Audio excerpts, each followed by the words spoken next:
Hello, everyone, and welcome to our first season of Cubing at Home. Before we get started with the full competition, I wanted to, as always, get you guys through another Twitch Solves session. Today, I'm joined by my good friend and very well-known YouTuber, Jesse Hartnett, aka JR Cuber. Hey, Jesse. How's it going, guys? So, as you guys know and have been used to a little bit here at Cubing at Home, we start with a Twitch Solves the Rubik's Cube to sort of warm up to our competition and get people interested and let people sort of slowly trickle in. But this one is a little bit different. So unlike all of the past Twitch Solves, which have been in a democracy mode where we vote over the course of 20 seconds to try and decide which move we want to do, this time we're doing it anarchy style.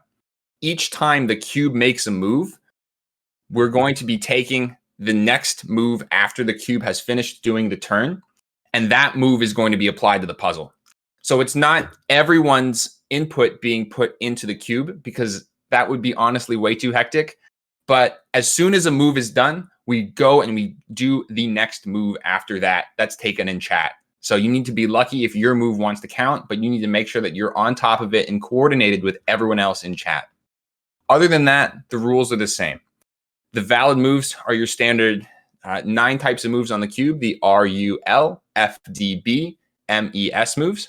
And then you can do Rs, R primes, and R2s for clockwise, counterclockwise, and for double turns.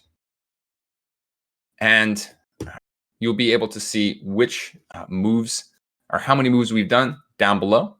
We're not showing you guys the scramble because that has historically shown to be a little bit problematic for people just reversing the scramble.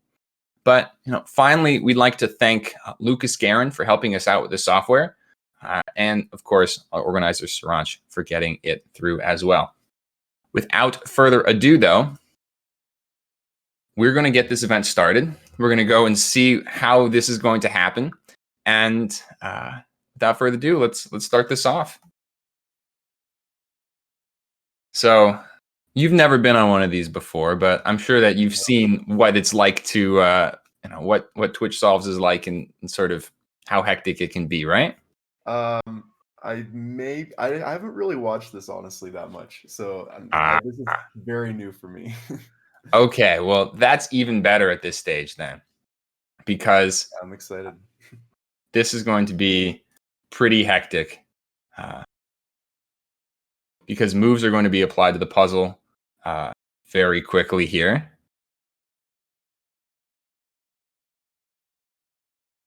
Ooh, visually, it looks like the puzzle may not even be able to keep up with the moves that are being put.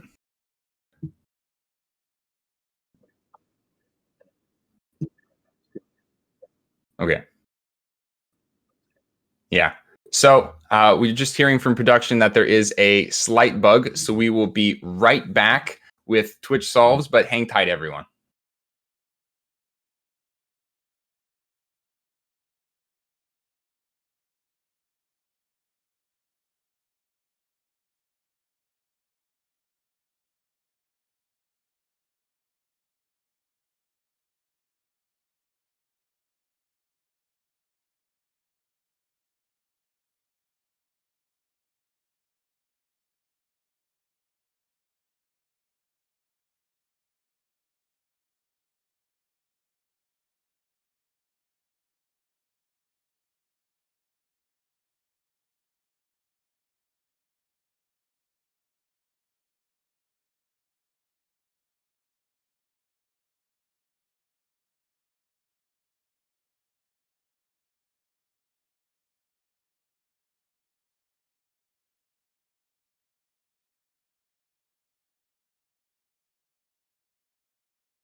All right, everybody. Sorry for the technical difficulties, but we are back here with JR Cuber going through an Anarchy Twitch solves right here, which is, for those of you who are not aware in the chat, every single time a move gets applied, a move gets typed in chat where a move is completely done, the next move after that is going to be applied. And I'm just looking at the cube right now and I see moves happening all the time. And I'm very worried that this may not actually be successful. But I think it'll be a lot of fun. Oh my goodness. So while we're watching this absolute masterpiece going on, do you have any tips for chat? Just, as we're starting up, how they should be thinking about coordinating this. We've got currently just over 300 people in chat right now taking a look at this, and it looks like absolute chaos. Yeah, I'm not sure. This is my first time like watching this even. So if I was doing this, I would like try and find someone in chat to be like the person making the majority of the moves. But that sounds more like a democratic type thing, which kind of defeats the point of this. Yeah. But this is just moving too quickly and like too many different moves at the same time, all happening. So it's like I don't know how this is ever gonna work, but I'm interested to see. I think as soon as they start to get across, things might be a little bit better. But yes, possibly. I'm very hopeful that they do well. Although it looks like trolling is going to be a lot easier on this. I just saw an M2 be applied right there, and that's a classic troll move just to mess everything completely up. Oh yeah, definitely. So there's always going to be that one person that wants to just mess it up every time. Yeah, they're not guaranteed to get their move in. It looks like some of these moves that you're seeing here on red or in white are not being applied, whereas the ones in blue are. So it's like one every 3 or 4 moves being done in chat with now over 400 people watching us solve this live. So good luck, everyone. But while we're watching the chaos unfold and try to have something made out of this, I wanted to talk a little bit about you. You're obviously a very well-known YouTuber, but through the grapevine, I've heard that you're also interested in doing a little bit of streaming. I can't keep composure watching this cube. You're also starting to do a little bit of streaming on Twitch. That is correct. Yeah, I just started streaming a couple weeks ago. It's been a lot of fun. Yeah, I definitely want to keep doing it as often as I can. It's been great. So, what made you think about starting to stream instead of just doing your YouTube content? Well, I mean, I've done like streams here and there every once in a while on my channel before, but I haven't ever done Twitch streams, and it was mostly just because a lot of my friends started and like started doing it consistently, and then like I would join some of their streams sometimes, or just I would always be watching them, and I was like, this looks like a lot of fun. I want to try this. So, and then I basically like copied everyone's name too and put like the live in my user. So you're JR Cuber Live. That's where we can find you on Twitch. Yeah. Yes. Okay. It used to be like JR_Cuber, but the underscore was bothering me too much, so I had to change it. So. Yeah, I feel you on that one. I'm also thinking about changing my name. My original YouTube channel name was Crazy Ninja 3000 back when I made it as like a 10-year-old. And then I also made my Twitch username that. And I streamed on that for probably 3 months before realizing I need to change my username to something that feels a little bit more professional. I was 21 years old. So mine is Keaton Ellis Cubing. So very similar vein that you see right there. I'm looking at the solve again. I'm not sure if we're doing yellow or if someone just did an M2 or something. Yeah, it doesn't seem like much progress is being made. No. But it looks like we're solidly staying on the white and yellow crosses. So the question is whether or not we can have something go on. So I want to talk a little bit more about you. I need to like make sure I maintain this composure for at least a little bit. But you recently moved into a new studio. I did, yes. That was very exciting. I'm very excited about that. I've been recording a lot of videos there, and it's been great. It's What definitely made fun. you make the decision to have a studio place that was, outside of where you lived? Mhm. And do you think that is sort of a first step into, bigger and larger productions with respect to YouTube cubing? That's kind of the idea. Is I want to eventually do YouTube full time. That would be like Mhm. the ultimate goal, Um, And so I feel like it was just important to kind of get like a dedicated space. Another smaller reason is just because I move like very often, and it's very annoying to like constantly move my puzzles and all of my recording stuff all the time. Mhm. It's like a lot of stuff, especially with how big my collection is. Um, so I was like, I should probably just get like a dedicated space to put all of this stuff in and to record in, and then I wouldn't have to worry about it as much. But yeah, I definitely think in the future it could be a door to doing bigger stuff, more uh, potentially with more people too. That's kind of an idea I've had is Mhm. bringing in other people, turning it into like a bigger YouTube production type thing. I think that would definitely be interesting. Was that a hard decision to make, to decide to go and, spend the money and invest in a studio space for that? Or Yeah, is it sort of definitely. It natural? was, yeah, it definitely uh, was not a decision I came to easily. It was just a lot of like weighing the pros and cons. It's like, is this the Mhm. right move? Is this actually going to be helpful in the future? But I think it will. So I'm confident that, it's the right move to make at this point for me at least. So yeah. How did you find that space too? Or is it just sort of, Yeah. Googling online, or, did Yeah. you know someone? Is actually Craigslist, which not you wouldn't really think. It's kind of like actually I think my mom was the one that found it. She like sent me a text. It was like, hey, I found this on Craigslist. Like, do you think this would be interesting? And I was like, I'll check it out. And we went and looked at it, and it was great. It was awesome. So like the other studio spaces I was looking into were just in Mhm. like very generic, boring office buildings. But this was in a Mhm. much more like creative type space, I guess. Like the other people that are in the studio that I'm in are like other creatives, which is kind of helpful for me. Oh, It helps me be creative, I feel like, when I'm surrounded by creative people. So you get a good yeah, network there too, right? No. definitely. Yeah. I've already met some cool people there just from like one time I went in to shoot some videos and there was like a whole production team there like shooting like a music video, and I was like talking to them. I was like, this is cool. And I can make connections a lot easier. It's great. Mm. Yeah. Wow. That's awesome. Yeah, it's been good. How long did it take you to move, like physically move your entire collection into there? Um, I mean, it took like the better part of a day just to pack everything. And then I think we moved everything in like one evening. But Huh.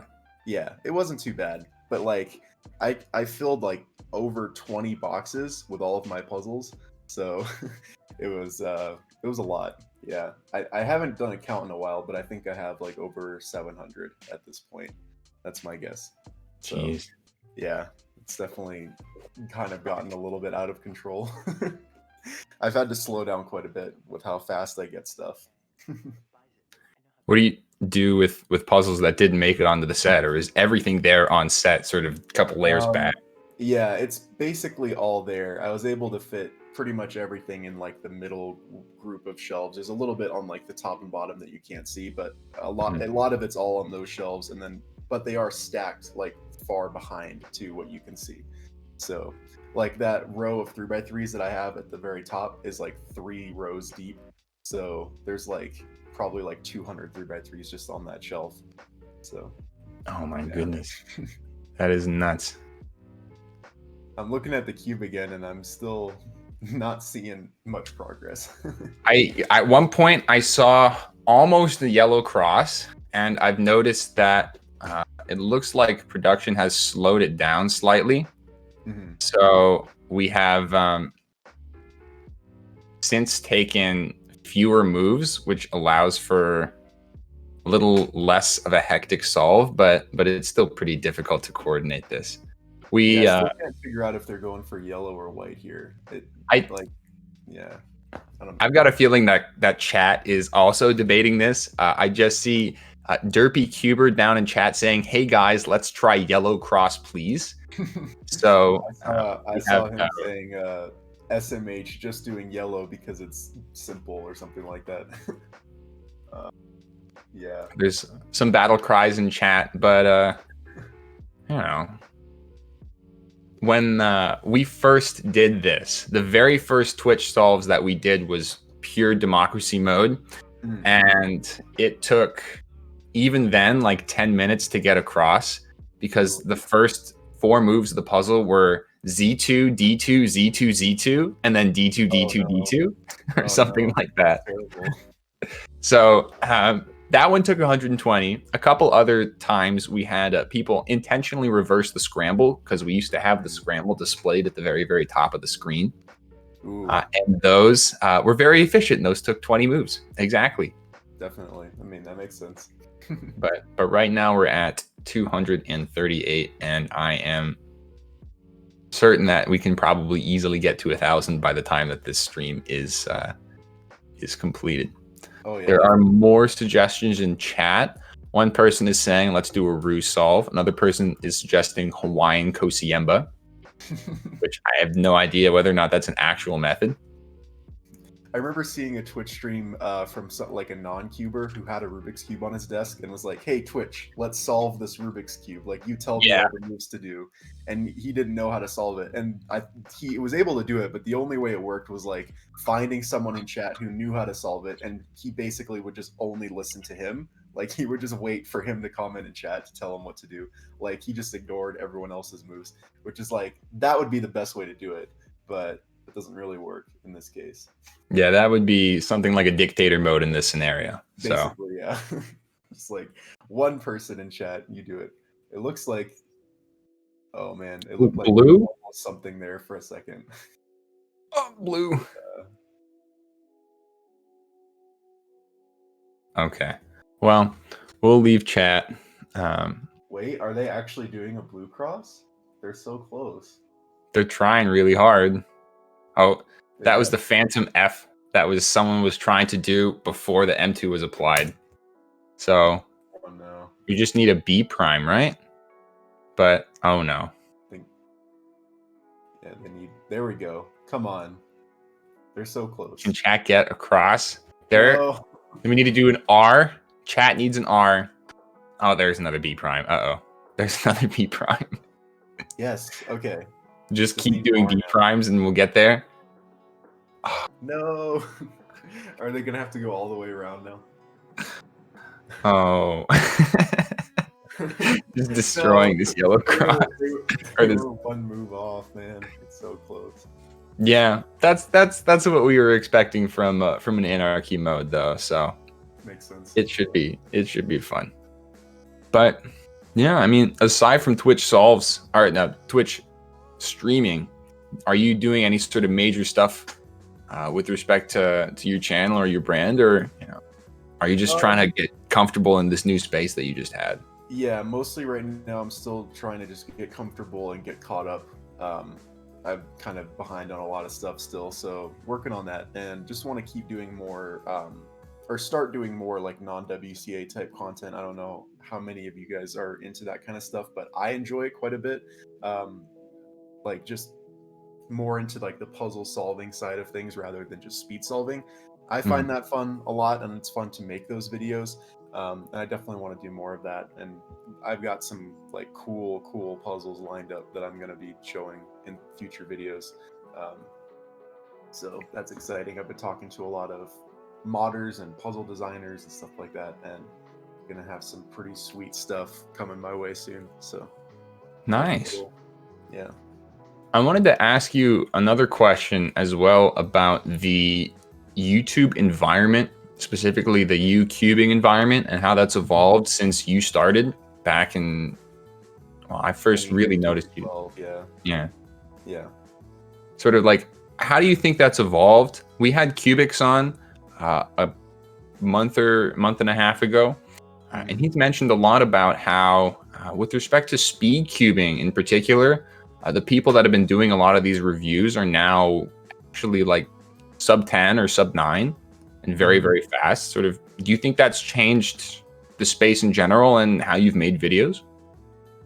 Definitely. I mean, I think the whole time I've been making videos, there's always been a bit of a pressure to get faster because, you want to listen to people's opinions who are faster, That's been a lot of the reason why I've wanted to improve, is just because, like, I want generally people to take my opinions seriously, Mhm. Um, and like, not just because I'm a 20-second solver or something, because if I was, it wouldn't be quite as interesting, or yeah, to like hear someone's opinion about a cube who isn't like that fast. Um, Honestly, like, I haven't really wanted to get faster much. Like, that's not really ever been one of my primary goals in terms of cubing, is like getting as fast as possible. I've always just liked making videos and stuff. That's kind of why I was like, well, I probably could have gotten like a lot faster, or gotten sub 10 or something, like when I was younger, but I don't know if I can do that anymore. It's I've more so just started focusing on the content side of things. I've kind of been doing that for a while. But yeah, things have definitely changed. I mean, when I started, it was like very normal for people to like average a lot slower than they do now. Um, so just like in a general sense, but so many people are so much faster now. So things have definitely changed. Um, yeah. Um, yeah. I mean, the whole YouTube scene in general has just changed a lot outside of cubing as well. I mean, things have definitely gotten a lot more, or things are a lot more, there's a lot more emphasis put on um, like higher production value, and Mhm. like just more content being pushed out and all that kind of stuff. And people, it's kind of like a game now, people play the YouTube game to try and get as many views as possible and stuff like that. It's not quite as open and free form as it used to be, which I think there's positives and negatives to both of those things. It's just Have you different. felt have you felt pressured to make your content more clickbaity to compete, either in terms of Yeah, like titles or crazy yeah, thumbnails or the type of yeah, content that you're doing? definitely, yeah. And the thing is, like, that used to be very heavily looked down upon, but I think it's just like so normal now in YouTube that it's like not quite as controversial anymore if you're like clickbaiting your videos, or and clickbaiting is kind of a broad term that can mean a lot of things. Um, like, very, very big misleading titles is obviously not good, but there's a lot of like what people would consider clickbait that's just more attractive titles than like reviewing this cube and that's it, Yeah. which is just part of playing the YouTube game, like I mentioned earlier. And it's like, it works, so it's definitely a good idea. it's not it's not something that you can just like completely neglect anymore, because it just doesn't work if you don't play the game. You kind of just I have to. mean, flashy thumbnails and attractive titles, I think, are fairly standard nowadays. And Yeah, yeah. Like, not, it used to be kind of odd to do that, or like, people would see people doing that as like, not being a good thing. But it seems to be changing just because it is so normal now. has it affected your content though? Have you changed like the style of review that you're doing just because YouTube seems to algorithmize, you Yeah, know, yeah. specific ways? I've tried to mostly stay true to myself and what I feel like is the right thing to do. I try to not clickbait, or change my personality too much in my videos or anything like that. Um, but yeah, I've definitely tried making more interesting thumbnails, more interesting titles, but I try to keep the content pretty genuine. Um, Although there are some changes that will need to be made in the future. There's definitely some things that I probably will be changing. Not huge things, but just like little parts of the videos that, can be more better optimized for the YouTube space, I guess you could say. Um, yeah. Nice. I'm looking at this puzzle. We are 354 moves in, and Oh man. Still not much progress. Chad is having a tough time, but Mhm. this is somewhat to be expected.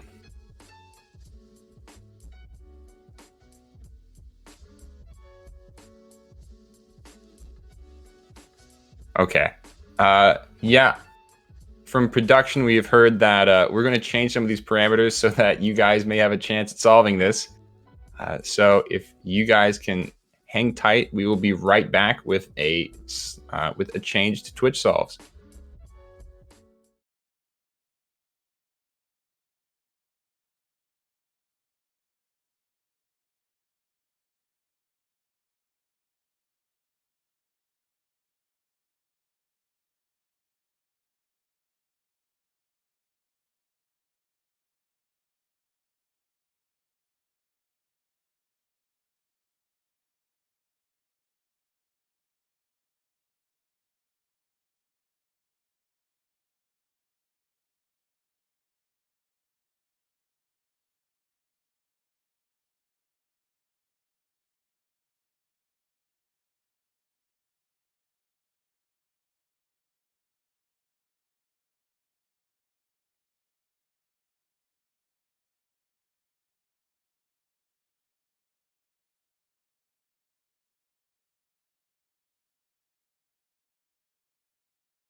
Hey everybody, we're back.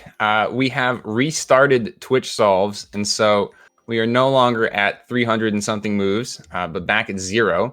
The voting has changed a little bit.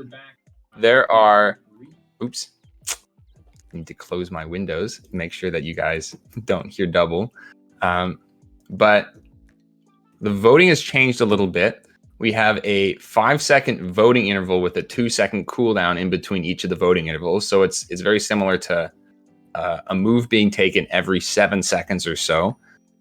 This is hoping that the anarchy becomes still anarchy. It's only one person's move that we're taking, but gives a little bit more time so you guys can see what just happened before you make your next move, and hopefully helps clear things out just a little bit.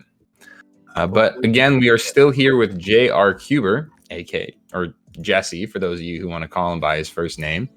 And so if you guys have any questions for him down in chat, now is an awesome time to ask them.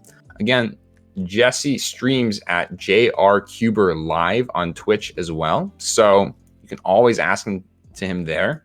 And you can always check him out on YouTube at JR Cuber. But we've got him here. If you have any questions you'd like to do live here, and you think that 400 and something people would enjoy listening to that, that's always something that you guys can do.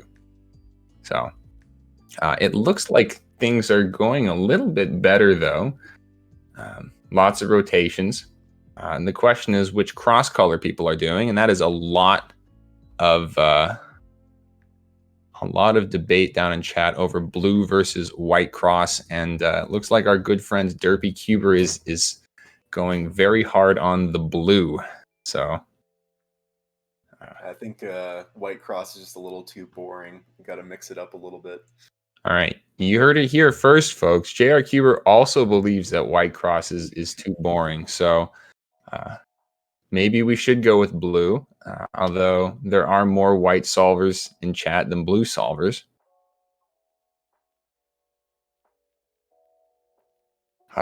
Backjump in chat asks you, what is your favorite puzzle? So I know you say you just had over 700 of them. Is there one that you bring home at night and you put it on your bedstand instead of leaving it in the studio? Well, I do have all my mains at home. I think if by favorite puzzle you mean like favorite 3x3, right now probably the WRM. Definitely a great cube. Like favorite puzzle of all time is a much harder question, though. All of them. You have to pick one puzzle to keep with you on a deserted island. Oh, that type of choice that you've got. that is difficult.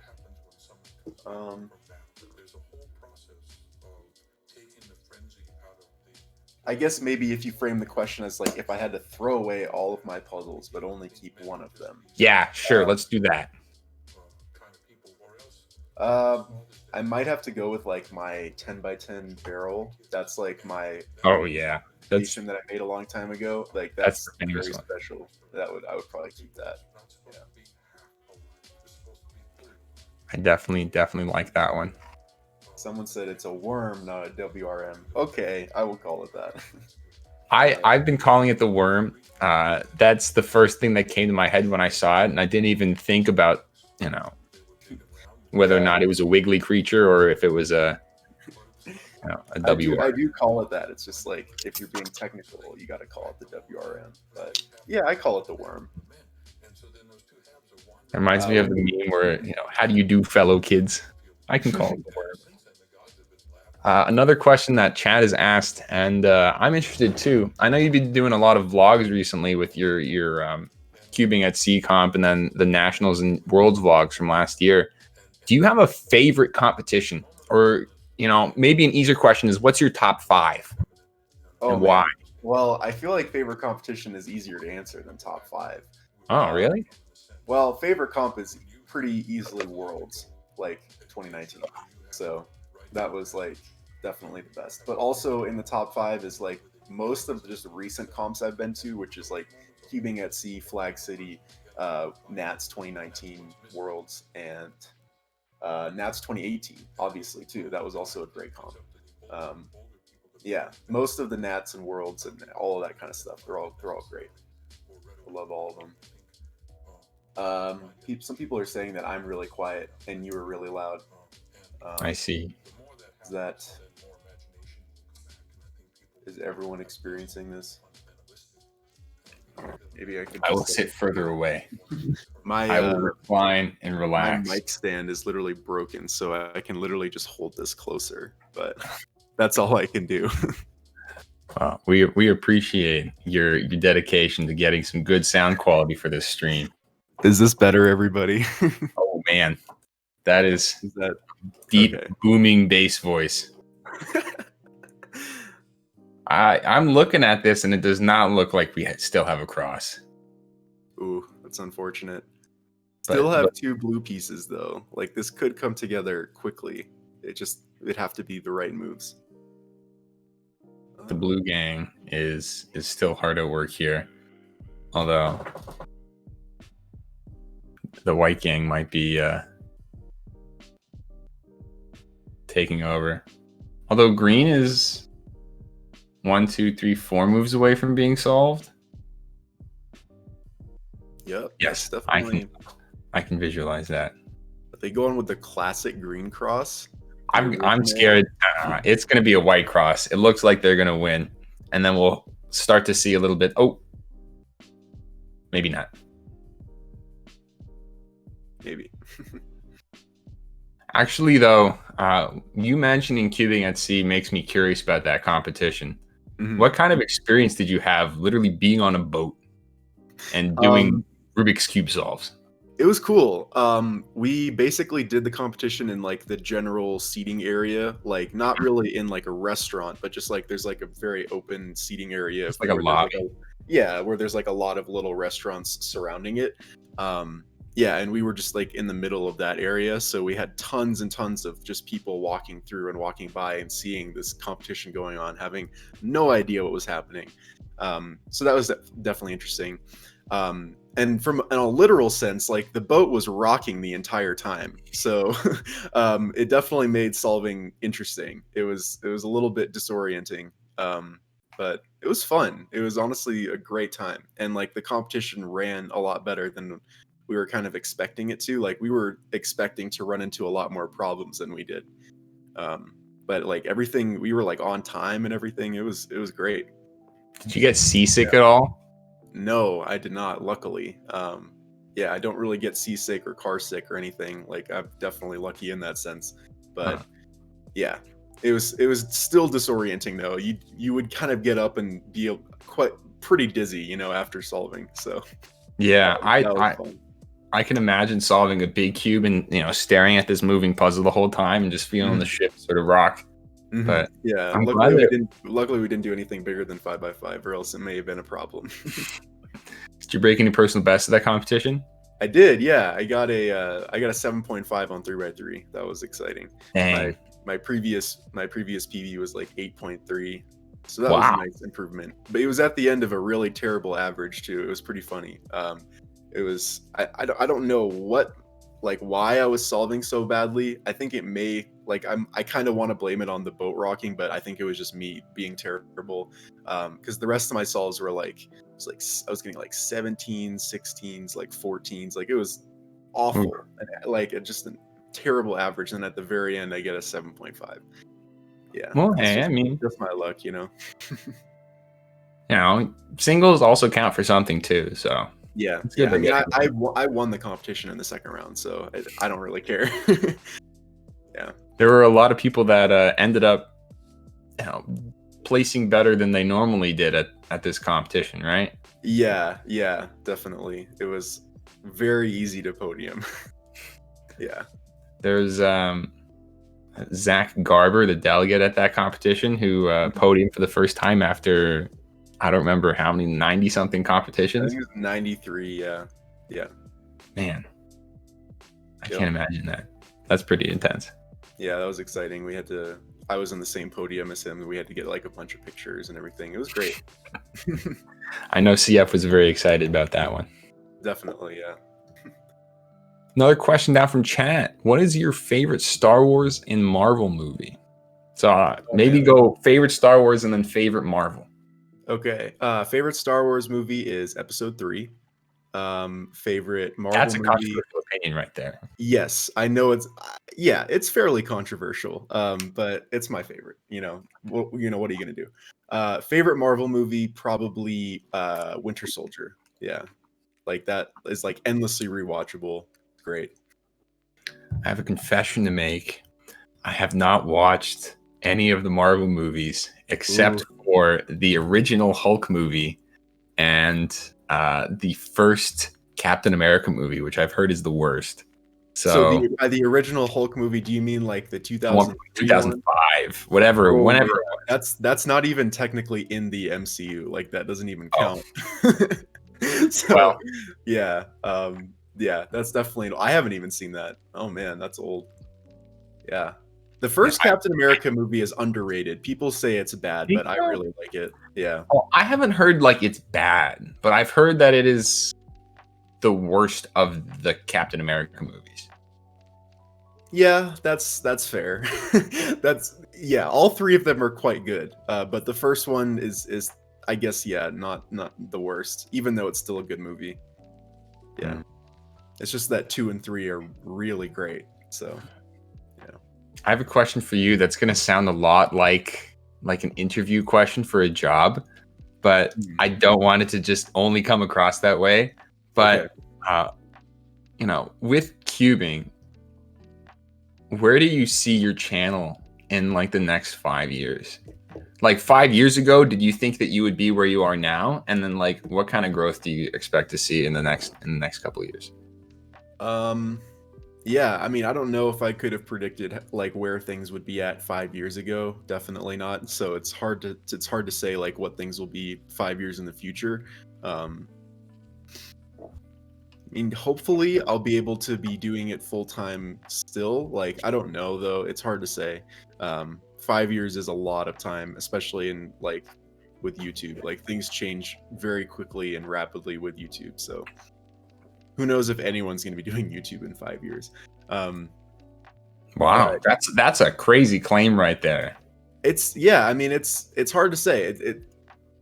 I don't know with like the way things have gone with YouTube in the past. I don't know. It's hard to say. I have a feeling that things will be moving more so to like live streaming and just more like long form content in the future over like short YouTube videos. Like it seems like the sweet spot for content for a lot of people is either really short or really long. So Like sort of TikTok kind of style stuff, yeah, or Netflix kind of style stuff. It doesn't seem like it seems like the amount of interest for that middle ground area is like slowly declining, because people seem to either go towards like the TikTok type stuff that's like less than a minute, or the really long like podcast or live stream type stuff that's like over an hour. So it seems to be like one of those two extremes. And you're thinking So more of going towards doing the live stream stuff, I assume, with your Twitch and sort of starting yeah, over yeah, there. and just more long form content in general. I've really enjoyed like doing the Del Sony podcast with my friends, and I think podcasts and stuff like that would be fun to do in the future. So yeah, I don't know exactly what my videos are going to look like in 5 years. It's hard to say, but I know I still want to be making videos if I can, definitely. Do you have any suggestions for anyone who's thinking about starting content creation in some way? They haven't really decided what platform they're going to be sort of mainly focusing on.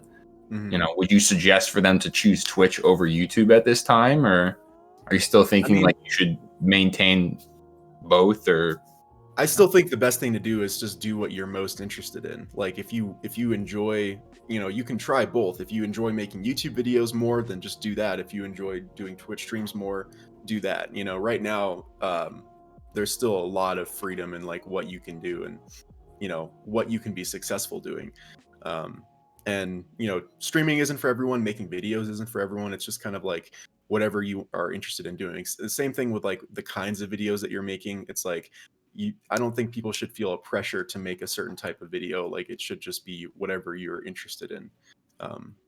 That's definitely been hard for me because like I've been wanting to do more non-WCA stuff, but like there's a lot of pressure for me to make speed cubing videos, which like isn't as interesting for me anymore. But I've just been trying to like kind of get out of that mindset and be like, well, if this is what I enjoy doing more, then I should just do more of that. And yeah, because also too, like when it's like very clear in your videos that you're genuinely enjoying what you're talking about and stuff like that, like people will respond to it a lot better. So yeah, that's very good advice for people who are just sort of starting out and maybe a little bit younger and not fully aware of what I guess the best things to do when you're doing YouTube and video production is that you have to sort of really enjoy it. Otherwise it may get stale or you can burn out. Yeah. If you're not enjoying it, it's just going to turn into a job and it's not going to be fun. So yeah, just especially with when you're making your own content for yourself, you really should be enjoying the stuff that you're making and enjoying the process of it. Definitely. And I mean, and here's the thing too, it's not always going to be fun. Like there are times where it's like you kind of just have to grind out a video or something like that. But it's like as a whole, it should be like something that you look forward to doing and something that you're proud of and things like that. Like it shouldn't be something that you dread. That's basically what I'm getting at. What's your favorite part of making a video?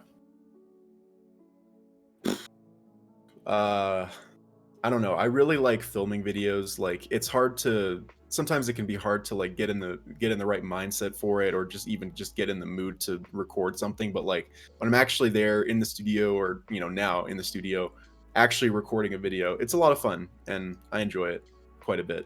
It's it's like the most dynamic, fun part of the whole process. Editing is kind of a slog sometimes, and like that part, some of it can be fun, but a lot of times it's just like kind of grindy and boring and repetitive and stuff a lot of the time.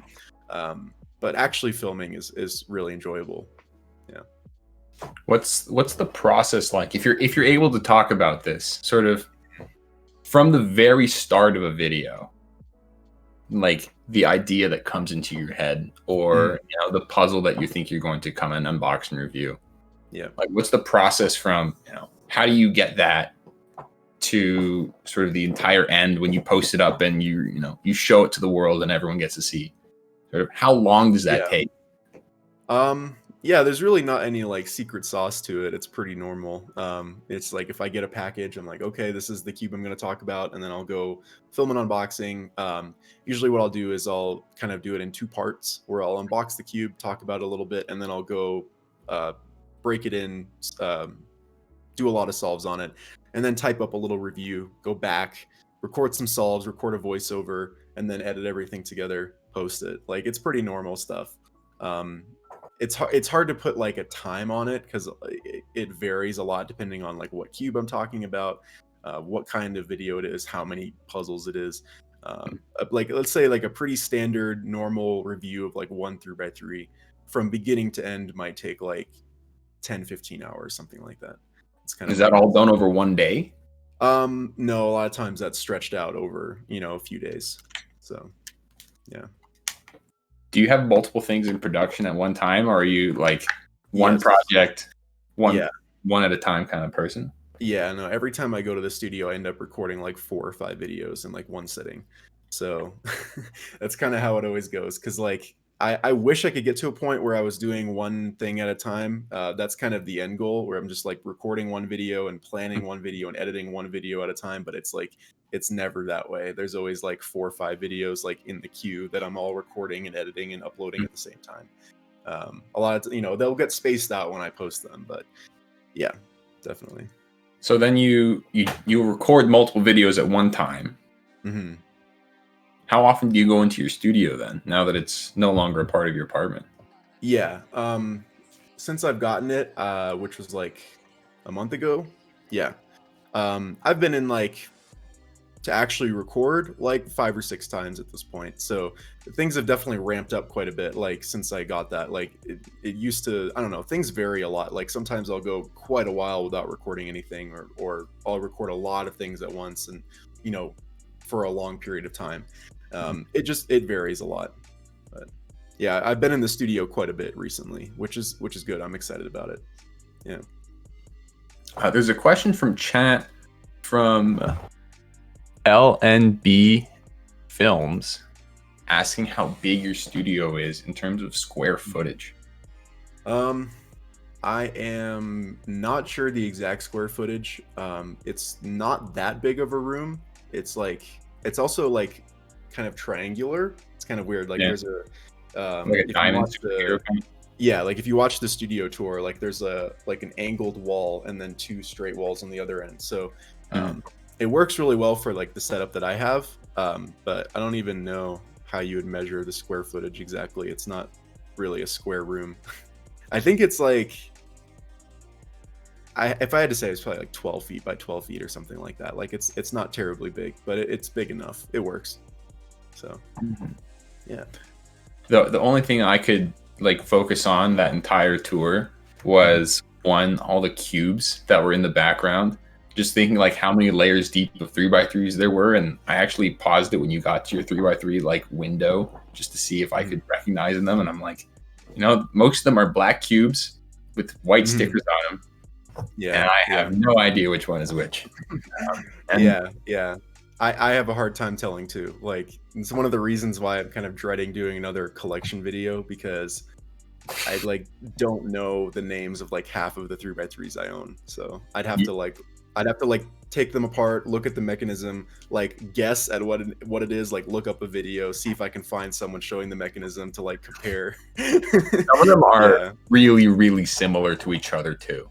Exactly. Yeah. Back in 2015, the Chi Long, the Su Long, and the Yu Long all looked completely the same to me, and I had a hell of a time trying to figure them out. So, or like trying to tell the difference between version 1 and version 2 of the cube, like that's like impossible, especially when it's like just like a plastic change or like a very minor change to the mechanism. Like Yeah, that's impossible. Have you I'm ever looking thought at of the cube, and it looks like they're actually making progress. Like they've got like a whole bar or a whole group of pieces together. Like not a full cross, but like a pseudo cross kind of with two pairs. uh, there are three pairs just went in right there. Our Lord and Savior Oh, Mitch nice. Lane is in chat, not only directing and doing all of the production, but helping out so much by getting the stream. You know, Mitch is the fish in the fish net that is telling every other fish to swim down. That's Yep, anarchy mode right there, and Mitch is telling people to swim down, or rather swim and do a U prime and then an F from where we are right now, which is a little it's a bit very delayed from the input moves that are being put into chat. Uh-oh. it's a very good analogy. Oh no, keep it together, everybody. There we Swim go. down. Chat, swim down. No, this is very impressive. But I was thinking, if you have that many puzzles, you could like take a little piece of paper Mhm. and like write down the name of the cube and like shove it into the center cap, and then Yes, I've thought about that before. Another thing I've thought of is like mass ordering a bunch of cube boxes and then getting like a label printer and like putting all the 3x3s in boxes and labeling them. oh um, but that doesn't really work because like most cube boxes are made for like smaller 3x3s, and all the older 3x3s that are like 57 millimeters don't fit. yeah. I'm You, like, alternatively, instead of just shoving a piece of paper in, you could have a barcode for each of them, and you tape the yes, barcode like underneath. that's true. That might work. Might have to do that. That'd still be a long process either way. I'd still have to go through and figure out what all of them are. I had them organized so well at one point. Like I had them all organized by brand name, like alphabetically by brand name, and then within that brand, the order in which the cubes came out. So like when you Oh, got to M, you would have all the Moyu cubes in the order that all the Moyu cubes were released. so Like you I go to went through and Kuan like, Ying, and then yeah, I'm testing my knowledge. like Wei Long, yeah, and then Wei Ao. Long V1. Yeah, Ao Long came later. I think after Wei Long was like, oh no, I've forgotten now completely. Yeah, there Yeah, was another one before the Ao Long came out. I'm pretty sure. I think maybe the uh, Wei Long V2 or something. But there was also the Dianma. So yes, yeah, yeah. yeah, I don't know. Things kind of get confusing though when you get to like the sub brands. And it's like, what do you count as a Moyu puzzle at that point? You know, you can get very technical with it. yeah. And then there are Yeah. companies that have spun off of each other. So Mhm. I know that YJ used to own Moyu, and now Moyu has spun off on its own. So Mhm. That's true. Yeah, I remember when when like all the cubes were like YJ Moyu on the box or something like that. That's true. Yeah, so things have changed, but definitely. that I mean, that would probably even be a fun video in and of itself, just filming all the organization. Although Oh maybe yeah, not maybe just time lapse the part where you actually do it for every single one. yeah, definitely. That's the part that's like stopping me from doing another collection video because I'm dreading going through and organizing all the speed cubes because it's not just 3x3s. I also have a lot of 4x4s, Yeah. 5x5s. Like there's 2x2s. Like I can't keep track of all of them. You know. Yeah. So. I feel like as a speed cuber, I've been keeping pretty good track of big cubes, but 2x2s I have lost me after the die-in 2x2 stopped becoming relevant, and I gave up. Yeah. I gave up after like the second Moyu 2x2 that had like almost the exact same name as the first one. And I was like, there's no way I'm gonna remember these. Yeah. Yeah. But the other thing that I noticed in your video is just how purple that room was and how Mhm. not purple you looked underneath those lights. Yeah. Just good white balance and white lights. That'll do it, you know. I was really happy that the purple mostly just it didn't reflect the light very much. It mostly just absorbs it. So it doesn't reflect like purple back onto me, which is nice. That's So good. yeah. I was worried about that when I saw the room. I was like, oh, it's purple.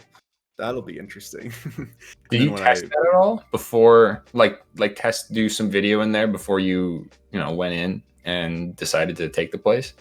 No. I was just like, this should be fine. And then I tried it and it was fine.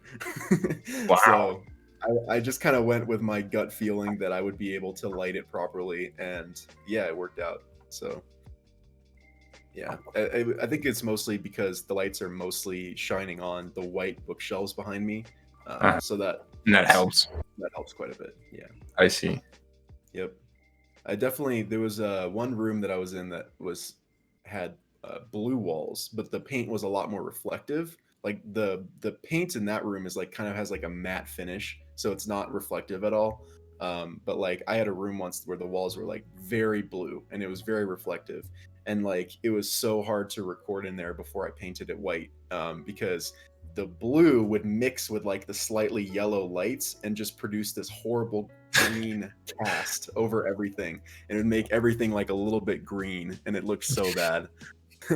You can see it in some of my old videos, like there's like this green tinge like in the white background. It looks so bad. It looks terrible. Oh man. Yeah. Well, I'm looking at the cube right now, and I am pleasantly surprised about the progress that has been made. Thanks so much to Mitch in chat for directing everyone. We are currently looking at 3 pairs done, and the 4th pair struggling to be made. And we have just a couple extra minutes, so I wish the best of luck to people down in chat to see if they can figure it all out. We just hit 200 moves as well, so that is a bicentennial milestone right there. Congratulations. Definitely. It looks like they're close. They're making the 4th pair right now. They were really close. They were like one move off from making the pair. There's a lot of struggle getting this pair done. Definitely.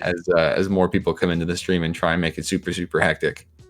But I mean, this is anarchy, and even if people don't get it exactly, it's been a very interesting experiment, to say the least.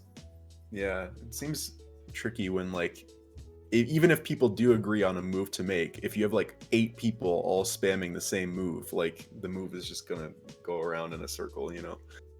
I think it's more than 8 people spamming moves right now. I think it's a lot more than that.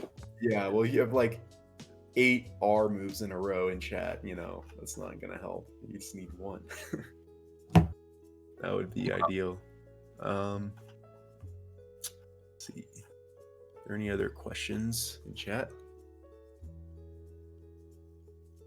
One person is asking about brand sponsorship. Now, I feel like that makes a lot more sense for a person like me or other speed cubers who tends to focus mostly on speed or representation in some way. And for me, that's trying to make sure I can host and do a lot of interesting things with broadcasting the community. But definitely, for you as a content creator, manufacturer sponsorships, has it ever crossed your mind at all? Or I mean, yeah, not really. I haven't really seen much like point in doing that for someone like me, just like you said, because I don't focus on like being world class or going to competitions to try and place really highly or anything. So a sponsorship with like a cube store just makes a lot more sense than trying to sponsor with like GAN or MoU or something like that. So definitely. I think the question was like, if I had to pick one though, like which one would I want to be sponsored by? Yeah. I don't know. Probably MoU, honestly. Like, I've used their cubes the most, probably, like, of all the manufacturers. Like, MoU cubes have been consistently my mains for a long time. So. Fair enough. Oh, no. Yep. Oh, no. Someone asked what my first speed cube was. That would be a Guhong V1. That was, like, my first. Or maybe it was an Alpha 5. It was one of those. Oh, man. Yeah. Alpha 5 was... That's been 11 years since that key was relevant. Yeah. I think that was my first like non-Rubik's brand cube was an Alpha 5, which I got in like 2010, 2011, something like that. Okay, so that's when the Guhong was really just starting to take off. Yes. So, yeah. Man. Well, For everyone here at Cubing at Home, it has been a pleasure talking to you this past hour, Jesse. Yeah, it's We been are great. very grateful for having you on, and hope you enjoyed our little experiment with anarchy mode, which 90, 30, 60% worked out. I almost got the last pair inserted. It's made, but it just is like needs to be inserted. Yeah, and I think they just Oh no. completely destroyed the So oh man, close. there goes the S2 or the yeah. So it that was a little bit of a struggle right there. But it has been great to have you on. It is 1 o'clock, and so we're going to start moving on to our competition. But thanks so much for coming on. We really do appreciate it. Thanks for having me. It was great. Where can we find you if we wanted to follow you more and listen to both your videos and your streaming? Yeah, so just JR Cuber on YouTube, JR Cuber live on Twitch, and then just JR Cuber on like every social media. So you heard it there, guys. If you want to go follow Jesse, please go check out his social media. He is an absolute fantastic guy and an amazing content creator on both YouTube and now on Twitch. Well, thank you. We'll be right back with our welcome to the start of Cubing at Home Season 1, Competition 1. Thanks, guys.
Hello and welcome everybody to Cubing at Home Season 1.1.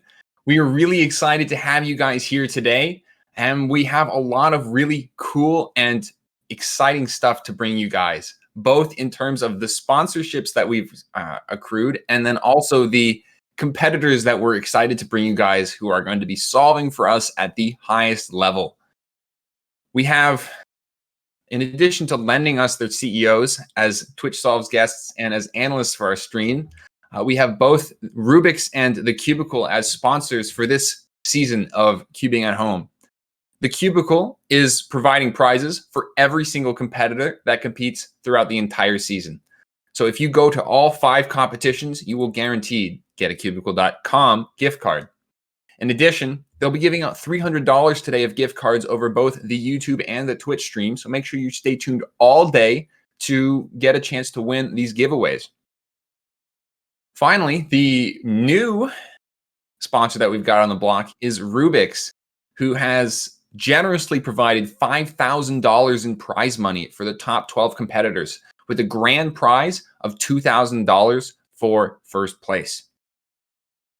With that said, we're really excited to also have, again, Cubing USA help us by supporting us and hosting us on their Twitch channel. So big shout outs to Rubik's, The Cubicle, and Cubing USA.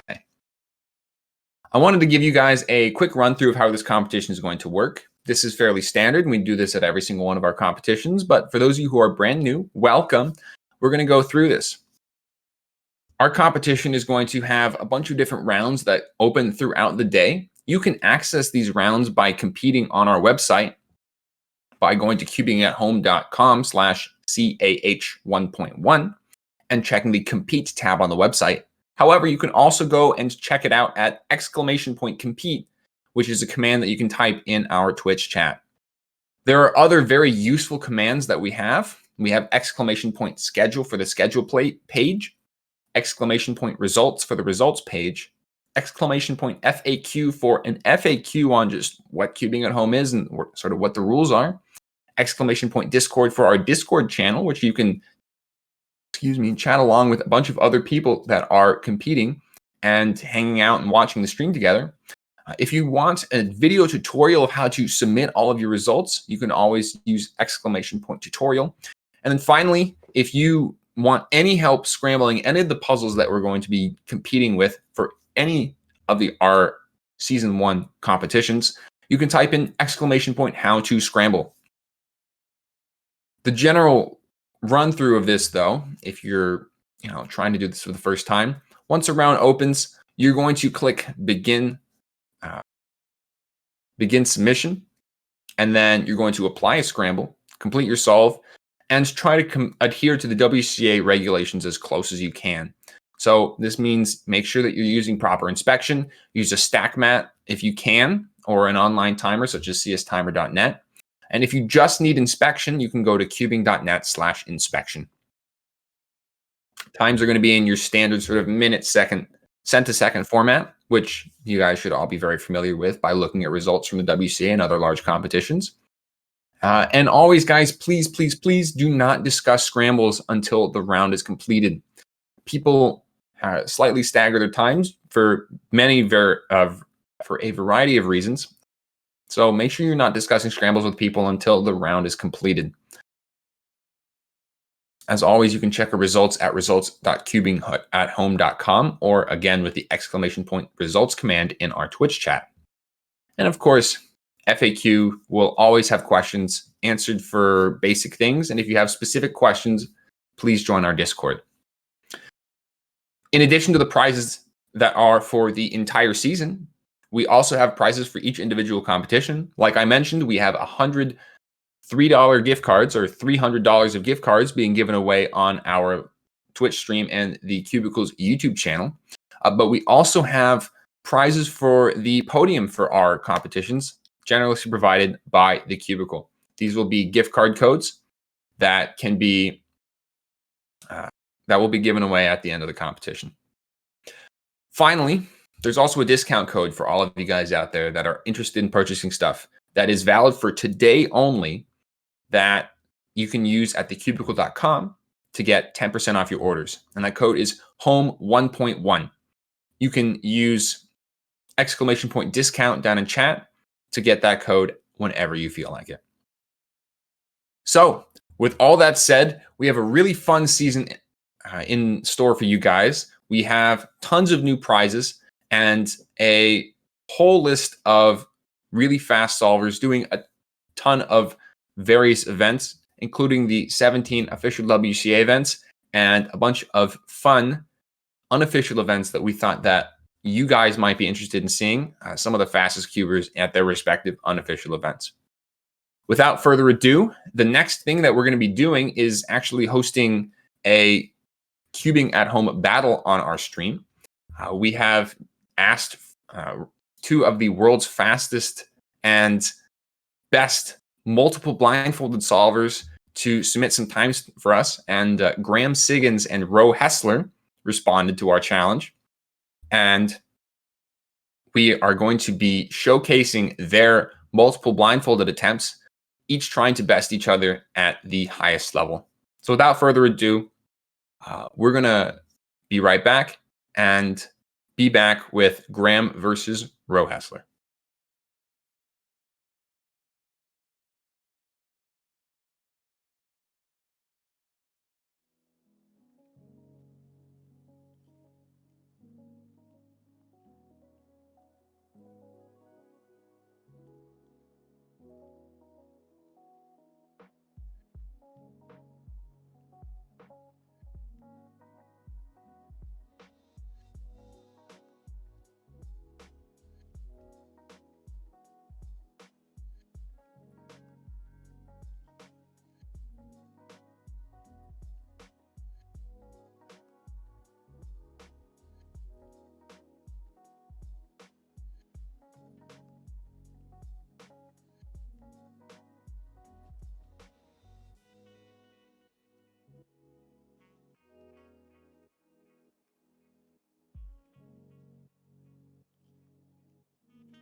Hello, everybody. We are live. I am Daniel Goodman, I am Daniel Carnock. and we are going to be starting off the day with multi-blind with Graham and Ro. So we've got videos from both of them here. It's going to be really exciting.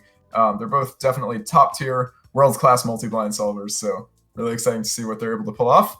And yeah, I guess we're ready to watch the video. Let's do it.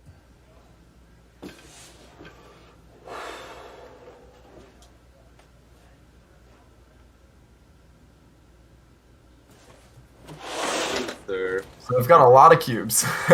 Yeah, a lot of cubes for both of them. These are essentially like two of the world's best, if not the two world's best multi-blind solvers in the world. Yeah.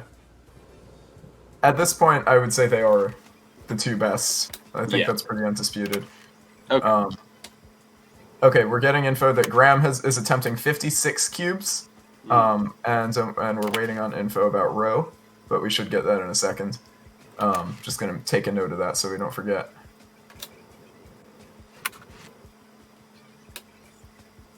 So everything will be a little bit sped up because multi-blind is a long event.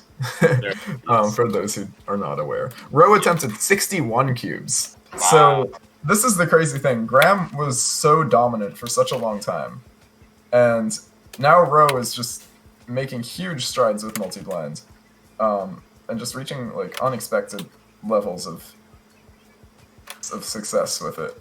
Yeah, he's grinding so hard during quarantine. Like he really is. He was doing like, I don't know, like maybe 20 to 30 cube attempts in the beginning of quarantine, and now he's at like 60 cube attempts, and I'm just like, yeah, how do you manage to train to have that under an hour the entire time that you're improving? You know what I mean? Yeah. That's the insane. Man has gone mad. Now Ro is moving on to a second set of 8 cubes. So what multi-blinds like? That looks like a set of 10. Oh, 10, my bad. Sorry, not 8. I don't know why. Normally they do 8 though, so that's interesting. To see possibly a shift in technique. It looks like Graham is doing 8. Yeah, Graham is doing 8 sets, but Ro's doing 10 sets. That's crazy. Yeah. Interesting difference in solving style right here, or memorizing style. Yeah, definitely. Because I feel like it's been standard for a long time to do cubes in packs of 8 for multi-blinds. Mm-hmm. So it's really crazy to see Graham do it in packs of 10. That's just like, I wonder what the difference is for him. Ro does. Or sorry, Ro. I don't know why I said Graham. Yeah. Graham is sticking to what he knows best, packs of 8. Right. And it looks like Ro is on his 3rd pack of 10, while Graham seems to be on, I can't tell if this is his 3rd or 4th pack of 8. I think he's reviewing his 3rd, but may have already gone into 4th. I'm not sure. Yeah, that's what it looks like. I think he's reviewing the. I think he's memoing. Mm-hmm. Yeah, so for those who don't know about multi-blind, and world-class multi-blind especially, you have 1 hour to do as many cubes as you can blindfolded. And so these competitors are really pushing it to their limits.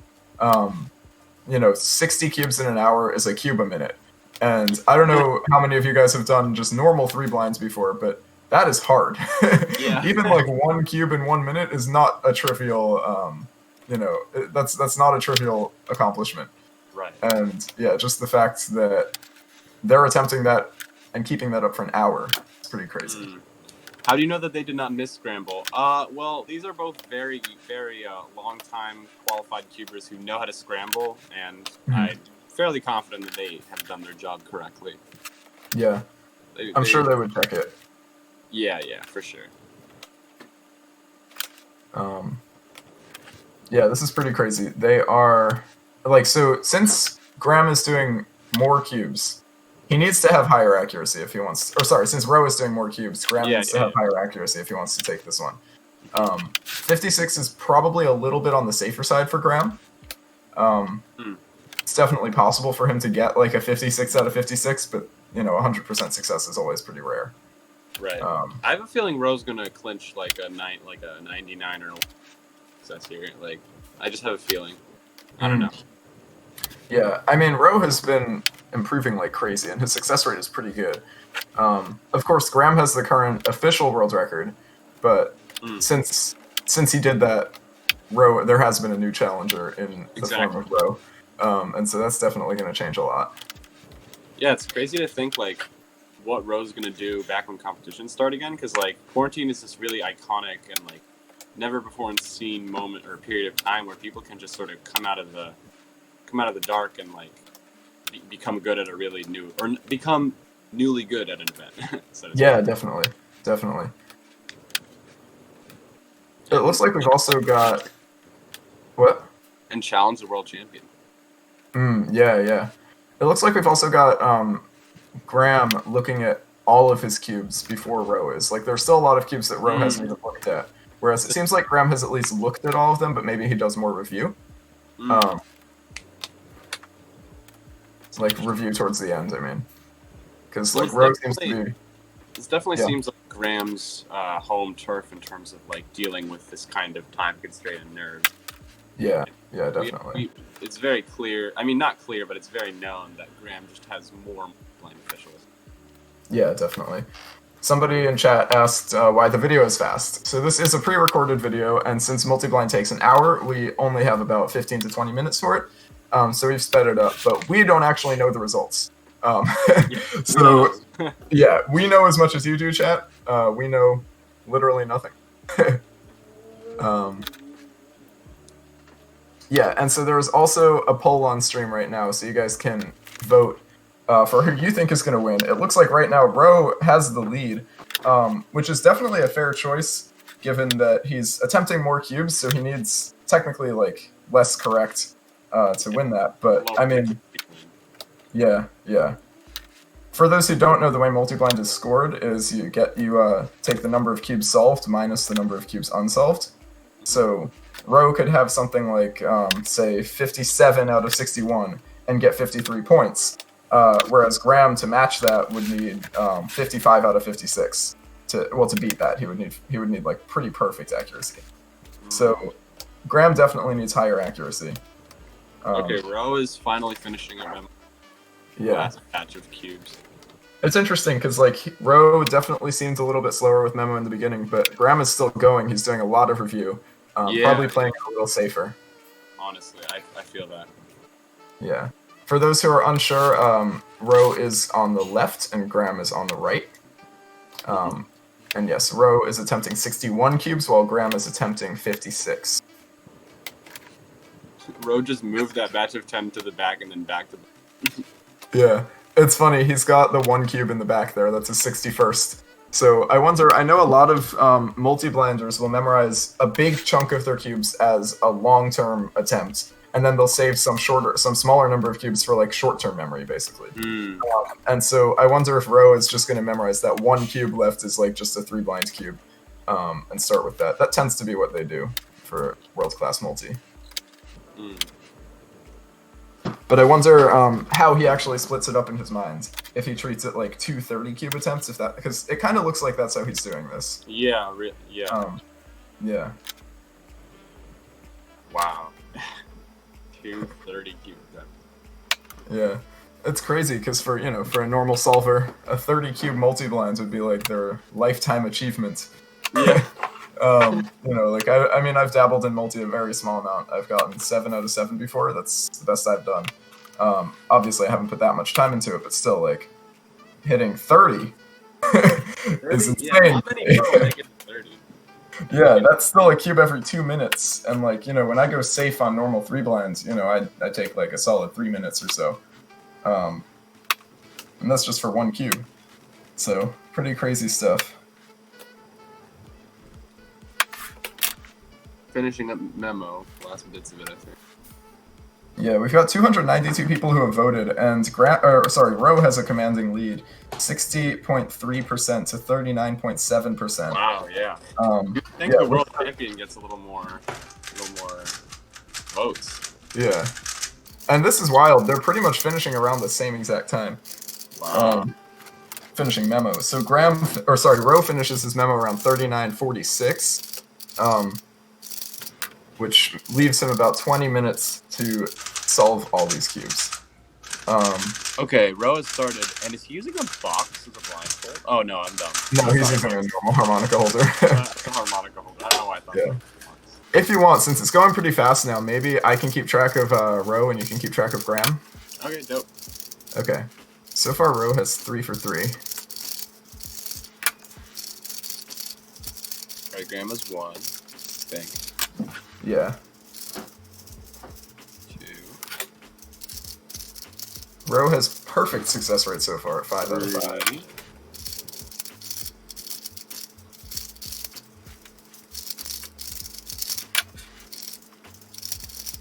Ooh, Ro has missed a cube. I think we've got 5 out of 5. 6. 7. Ro has 8 for 9 right now. So what's Graham at? Graham has 8 for 8 right now. Okay, Ro has gone down a bit. He's at 8 out of 10. And Graham is at a 10 out of 10. Okay. Wow. So Graham is taking the lead early on. But keep in mind, Graham still needs to have a better accuracy than Ro just to catch up. Yeah.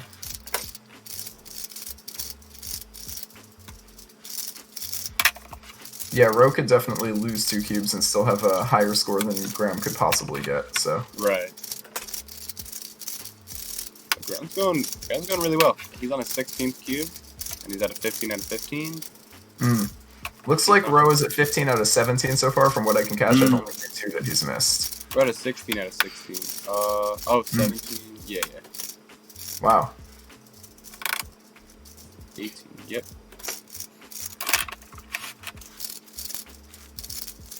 It's very hard to tell, but we will get the definite results at the end.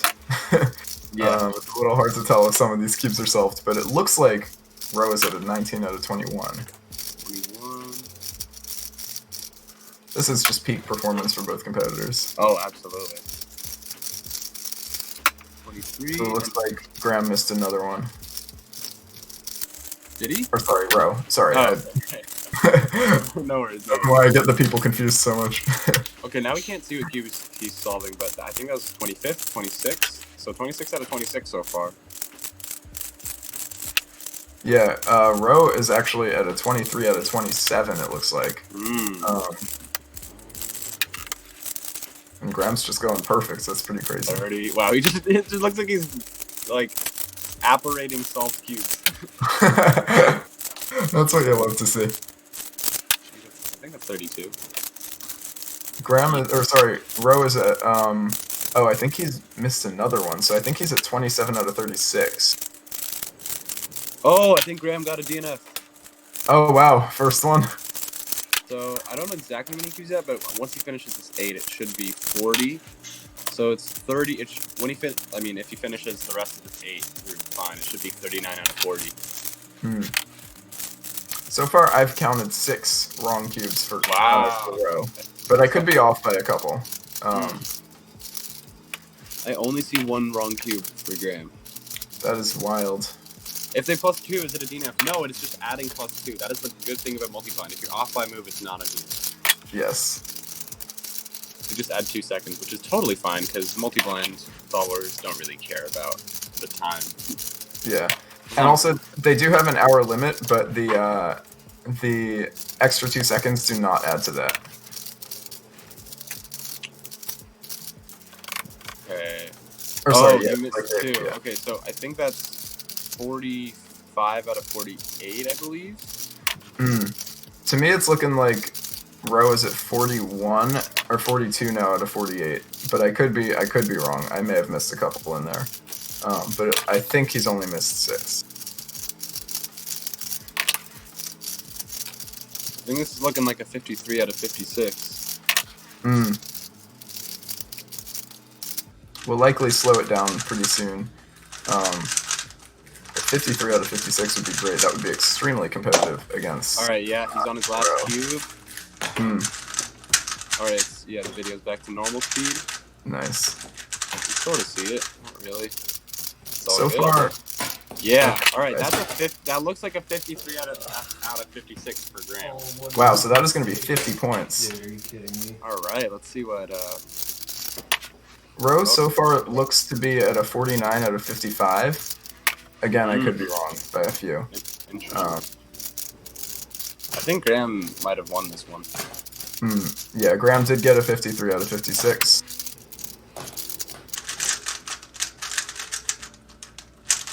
And so far, I'm seeing Roe with still only 6 missing. I think he should be at a 55 out of 61, but we may need to get that checked. That would be 49 points, which would mean Graham would take this if that is the case. Let's see what we can. Let's see if we can get the number. Oh, and Roe went over the hour. Oh, yeah. So that means one of Roe's salts is not going to count. Okay, so Roe gets 54 out of 61, which comes out to 54 minus 7. That is, 50. He got 52 out of 61 in the hour, actually. Oh, wow. Okay. And that's, yeah, Graham takes this one then. That is going to be 50 points for Graham, as opposed to 43 for Roe, in the hour at least. It would have been a 47-pointer for Roe if you were able to keep it in the hour. So, you guys in the chat, voting, 59.9% of you got kind of owns there. Yeah, looking at Roe's DNFs, he like most of them, if not all of them, were off by like a couple corners or a couple edges. Like yeah, most of them are pretty doing close. well. Yeah, there was one pretty early on that it looked like he sort of just left it scrambled. It seems like he forgot. One slice. But yeah, so Graham is going to take this one. I believe that makes Graham your cubing at home multi-blind, or cubing at home 1.1 multi-blind champion. There are currently no other people with better results, and I believe multi-blind is closed. So yeah, I think that means that Graham will be your winner. Awesome. 54. That's exciting.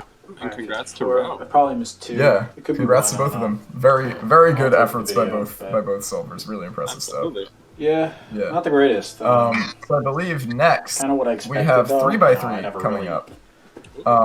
It's going to be Usually no featuring pressure Luke at all, Garrett so- and Leo Borromeo, You know, two very popular First try. cubing at home solvers. So that's going to be pretty exciting. knowing the And Grand yeah, I Prix guess we will being see you against guys this shortly. was very nerve-wracking See ya. because you could easily beat this.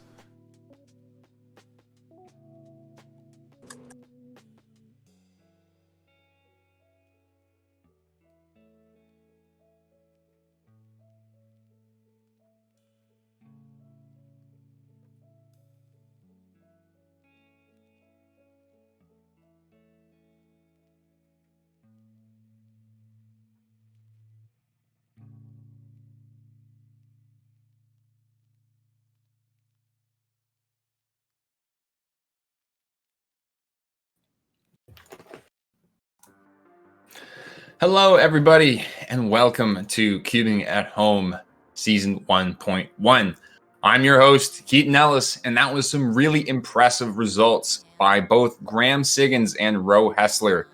But Graham ended up eking it out with a 50-point multi-blind attempt. So big congratulations to Graham, and I believe, again, he's going to be the winner of multi-blind today at Comp 1.1. We are now moving on to our next event, which is 3x3. Live on stream.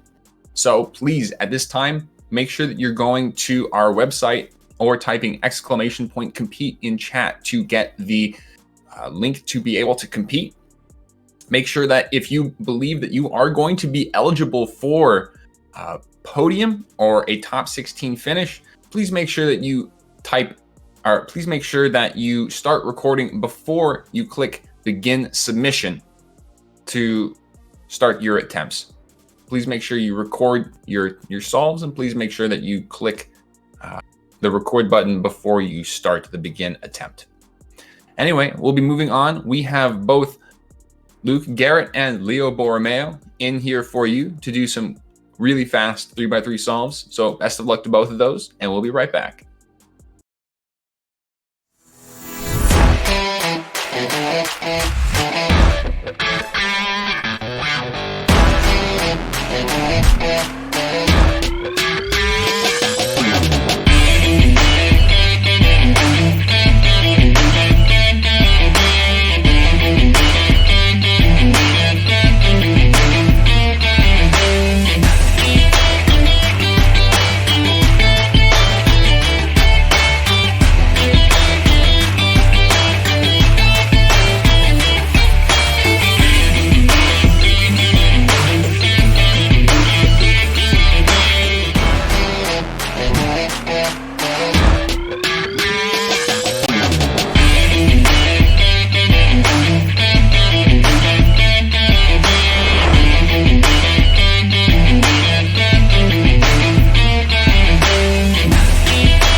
1.1 with 3x3 round 1.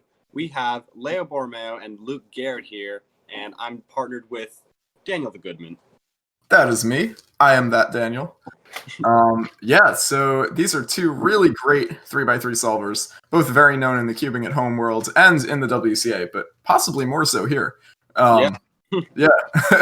And so we're going to see how they're able to do in round 1. Of course, we do have 3 rounds of 3x3, but both of these competitors are absolutely finals contenders, as we've seen them in finals plenty of times. So yeah, exciting stuff. Whenever you guys are ready, you can begin solving. And 3x3 is open now for anybody at home who wants to compete as well. Mm-hmm.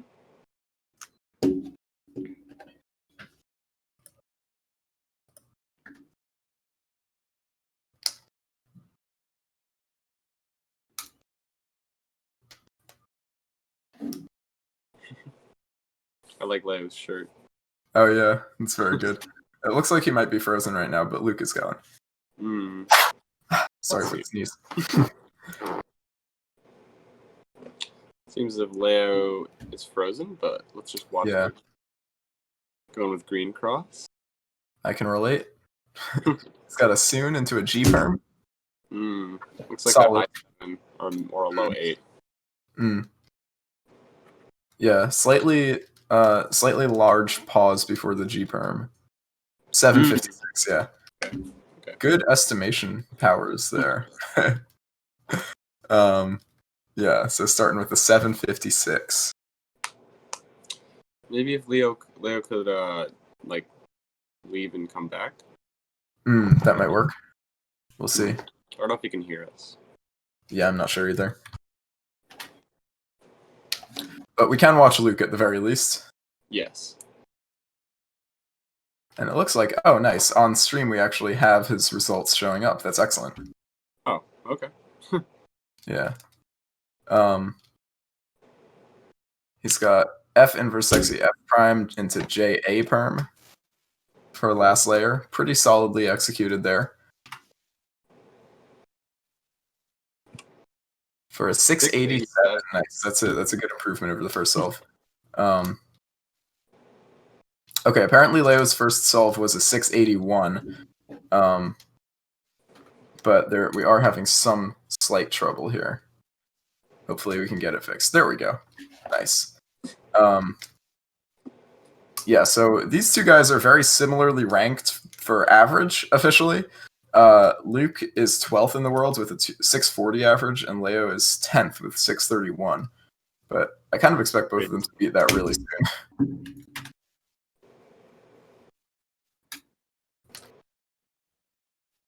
Nice, a 733 for Luke. Okay. At the very least, these results will make round 2. Yeah, that's for sure. Yeah. Okay, we are gonna be right back real quick. We're having some trouble with Leo's video, so hopefully.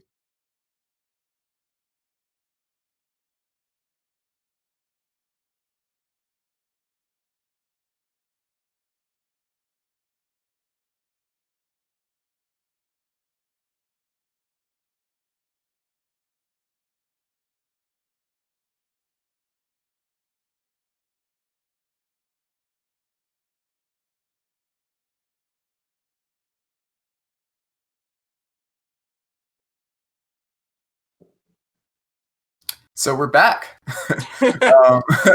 We were having some trouble with Leo's video, and we still are. But we're just going to keep it going with Luke Garrett, and I believe we'll still get Leo's times at the very least to show up. So that should be good. So far, Leo has 2 6s and a 7, and Luke has 2 7s and a 6. So it's close. It's very close. Interesting. Leo's mean is exactly 7. Is it? Oh, that's funny. I think so, yeah. Or maybe it's cut off. Oh, it's cut off. Never mind. Oh, yeah, it is cut off. Okay, wow. So Leo's 4th solve is an 874. Oh, that's not what you want to see at this level. But it's still definitely round 2 sorts of times. Mm-hmm. I did compete as well, and I ended up like a 9 something. So, you I know, got like 8 averages. yeah, we'll absolutely take that. And we've got Luke with a Mitch Oh. in honor of our very own Mitch Lane.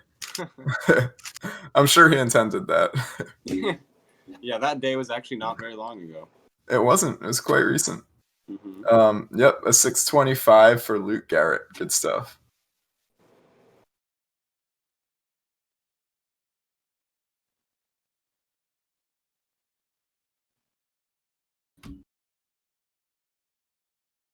Leia seems to have a. We've got more green cross action. There's been a lot of that from Luke. Yeah, really.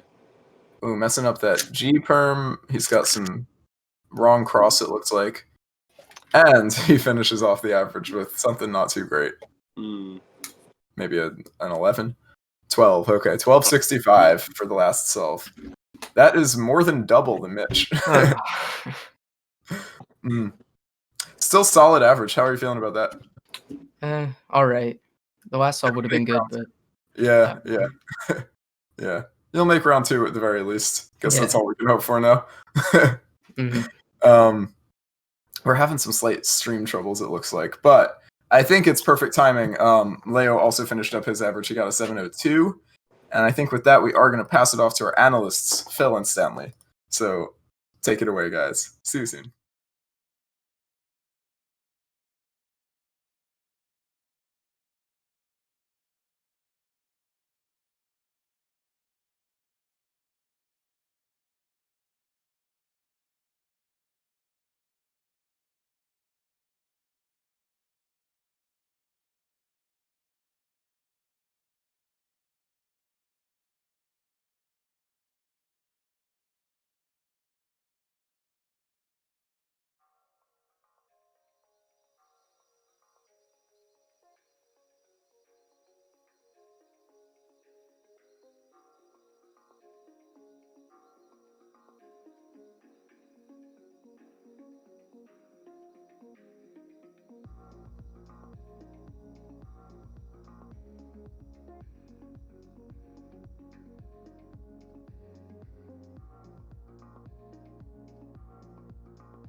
Hey, welcome back. Long time no see. This is Phil, and I'm here with Stanley and our competitor Luke Garrett.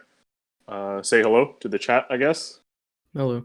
All right, cool. So, this is a brand new season of cubing at home. How does it feel to start afresh and start anew?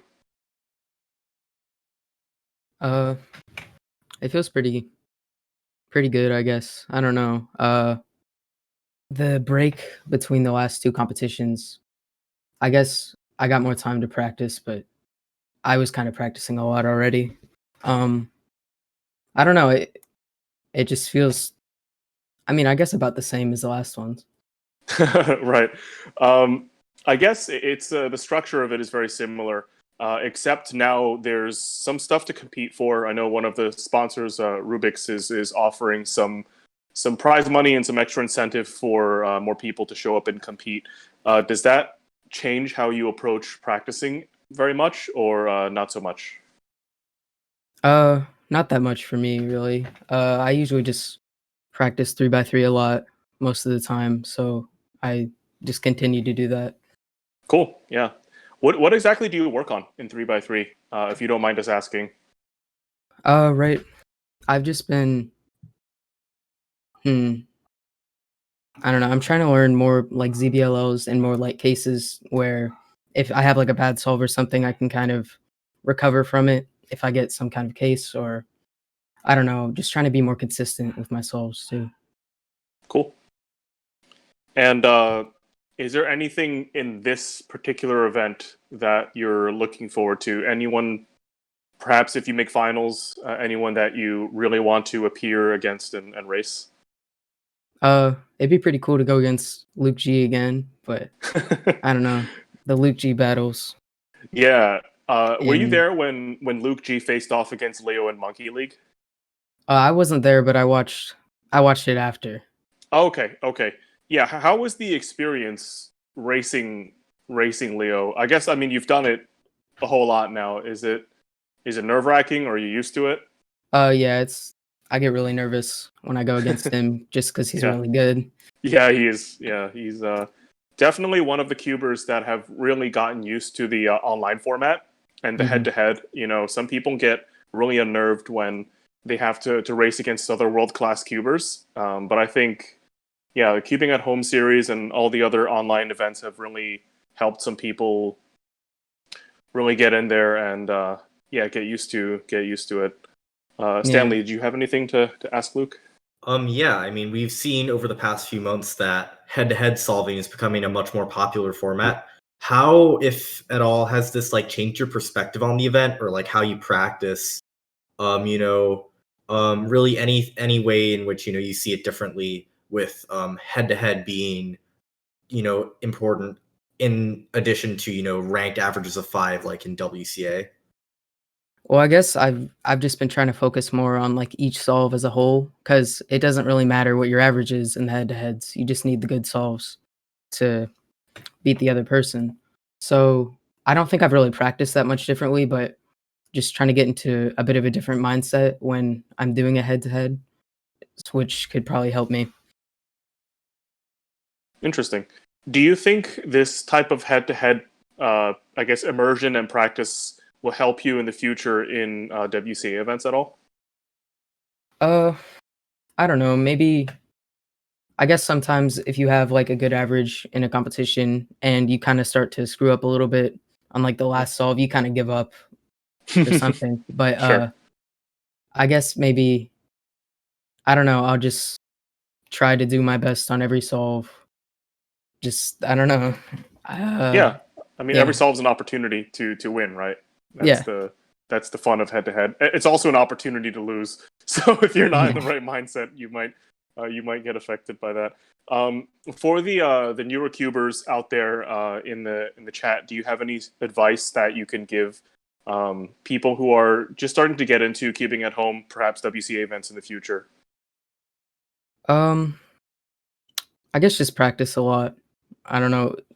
The best thing I guess you can do is just you can't really prepare for a WCA competition unless you've been to one.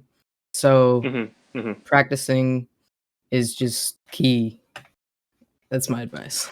Okay, cool. Yeah, if I were to say something, I would say to not compare yourself to other people to the point where you get kind of obsessed and overly focused on it. Kind of Yeah. hard to do when we're broadcasting head to head, and people are making the comparisons either on purpose or even just subconsciously. But yeah, to just like do it on your own and work hard and practice a lot would be pretty cool. All right, so it looks like we have to head out for now, but thanks so much for being on the stream. We've seen you so many times on the stream, and it's always a pleasure to have you. And yeah, good luck with round 2, and hopefully we'll see you in the final. Thanks for having me. All right. Yep. Take care. Bye.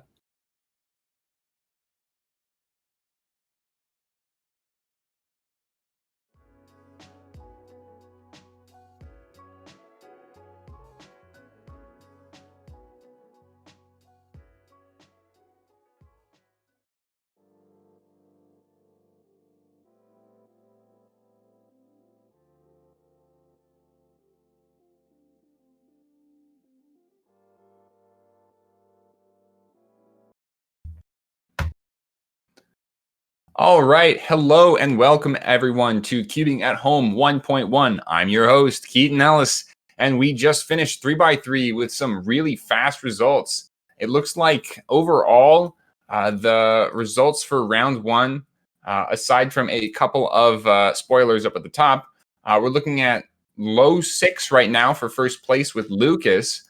But maybe not as fast as some of the other ones. A lot of people around the 6.970 mark. But this is early. People are warming up. You just need to make it to the next round. Next round, I'm sure we'll see some pretty cool results.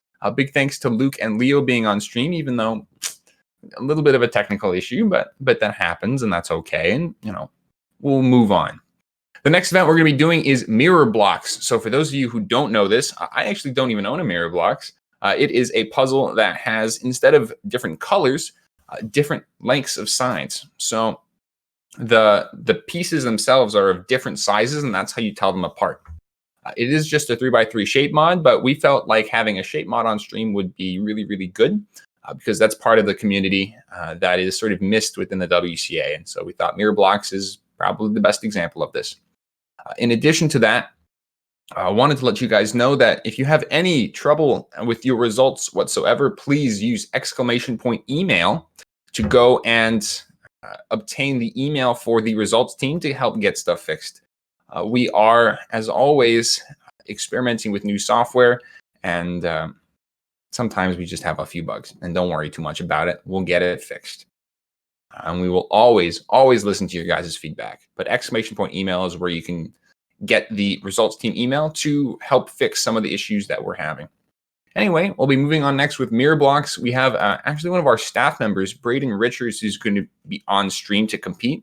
So we're excited to have him on, and we'll be right back with Mirror Blocks.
What's up, everybody? We are back. We're joined here with Braden Richards to do some Mirror Blocks madness. So, Braden, yeah, welcome. Glad to have you on stream. Thank you. Glad to be here. This is going to be fun. Cool. Yeah, I'm excited. So, whenever you're ready, you can begin your attempt. All right, thanks. Yep, good luck. Oh, it looks like we've got the wrong names. I am not Phil Yu. I am Daniel Goodman, but that's okay. We'll If hopefully only get I that. had as many world records as Stanley Chapel. Oh, yeah, I wish. Yeah, so we were talking to Braden a little bit before this. He averages around 21 to 22. Wrong orientation. My bad. Oh, all right. Well, miss scramble from Braden, so we're gonna wait it out a second. But yeah, Braden averages around 21 to 22 on mirror blocks, which is insanely fast. Yeah, I feel like I practiced. Like I really only do it for the Speed Solving Weekly comp, but like when I feel like most casual cubers who do it maybe average like a minute or somewhere around there, probably a little over a minute. It's pretty rare that you see like sub 30 solvers, and he's like very decently sub 30 too, so it's pretty exciting. And now they make like speed cube mirror blocks, which is like Yeah, it is good. I could see this becoming an event at some point if the WCA is looking for new events. I could definitely see mirror blocks being a contender. I think it's a valid event to be like a new event, I think. Definitely, yeah. A lot of people say it's just 3x3, but it's so different. it's so hard to I'm not doing the same F2L tricks I'm doing on 3x3 on mirror. Oh, definitely not. Yeah. I'm so bad. Yeah. Yeah, he's got some really fast turning here. He seems to be recognizing things pretty well. And it's interesting he does the thickest layer first, because every time I do it, I usually start with the thinner layer. Okay, and he's done. 1981. 1981. That's a great start for Braden. Good stuff. I can never. Yeah, so yeah, I have never gotten a sub 20. I have gotten a sub 30. That is my best. But that was really rare. So seeing a sub 20 just like that, pretty crazy stuff. What's interesting though is like I feel like OLL and PLL are definitely the easier steps here. Like they're pretty similar to recognize, but F2L is definitely really tricky on mirror blocks. Yeah, because there's so many pieces to consider. I know. How does he like know which edge is which? Exactly, and it's definitely not intuitive to know if an edge is even an F2L edge or not. Yeah, that's what I'm saying. Like, how do you even know? But I mean, for him, it's apparently intuitive because he's pretty good at it. But yeah, OLL is really more like flatten last layer on mirror blocks, I would say. Yeah, make it all flat. Yeah, FLL. FLL. Oops, seems to be on his third pair. Had some trouble in F2L there, but he's on OLL now. Double fat soon, I think. Yep. And it looks like a U-perm. So he's recognizing which one it is. And he got it. 29-23. 29-23. A little trouble on that one, but still sub 30 with pretty much no fancy X cross stuff, and I messed up cross. Oh, okay. Fancy X cross stuff on mirror blocks is pretty wild. Not something you see every day. That's probably the first time I've ever seen it ever. Yeah. So not something you see anytime. Yeah, absolutely. It's really interesting to me that he starts with the thickest side and saves the flat side for his last layer. Maybe that's optimal. Maybe that's the way to go. Yeah. It does seem like it would make it easier to tell what F2L edges are actually belong in F2L. Yeah. So that seems helpful. I might have to start doing that. He just avoids the thinnest edges, and he knows that his F2L edges are there. Yeah, definitely. Still hard to distinguish the F2L edges from each other, but it's definitely more doable. From each other, yeah. It's on PLL. Seems to be. Oh, J-perm? Ooh, nice. 1870. Oh, wow. Okay. All right. So we've got 2 sub 20s already. You can tell he's happy about that too. Good stuff. So if you couldn't tell from his shirt, Braden is an Ohio competitor from the US.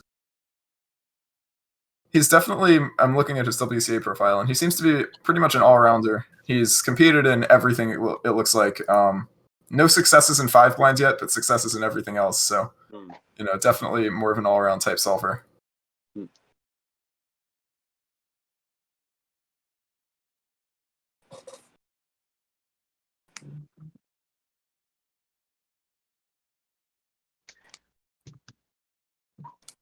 It's funny how when he puts it down, how it sort of falls. Yeah, yeah. You can't really control that. Right, yeah. It just sort of looks like it's already given up. Yeah. Oh, wow. He's on last layer, it looks like. Oh, Some trouble with OLL, but no, he's on PLL. U perm? Oh, A perm or G Oh, perm? or is that a V perm? 2255. 2255, nice. I think it might have been the woke V perm. Wow, that's the woke V perm on a mirror cube. That's right. That's what it looks like to me, at least. I'm pretty sure that's what it Wow. was. But I could be wrong. R prime, U prime, R D prime, R prime D business. Yeah. You get it.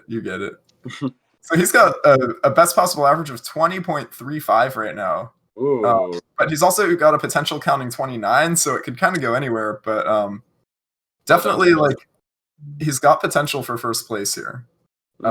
Currently, first place is 22.54 from Alexander Bots. So it's going to be close. Let's see. Seems to be doing okay with his F2L. OLL? Yeah. Oh, dot case. No, alright, I'm just gonna do it. So Ooh, dot case. That's not good. To look for a dot case, and it looks like maybe it's at a not G a Y perm. Can't. Oh yeah, G perm. 2078. 27. Ooh. Wow. What's it gonna be? 27. That's Nice. close. That is a solid average. That's For gonna a be really 2105 average. 2105. Nice. Is that first place? I think that's currently first place. Yeah. Very cool. Yeah. So far, I mean, people Awesome. could still enter, but you are currently in first place, so that's exciting. What's How's it feel? second place right now? Second it feels place really is good. Alexander Bots with a 2254. So. Oh you're yeah, close. Alex. Yeah, he is definitely my rival on Yeah. speed solving for him. Oh, that's exciting. Yeah. Good Awesome. stuff. Well, Thanks, congrats on the really good average and nice 2 sub-20s as well. Thank you. Yeah, and so now we'll pass it over to Phil and Stanley, but thanks for joining us, Braden. Thank you. See ya.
Welcome back, everyone.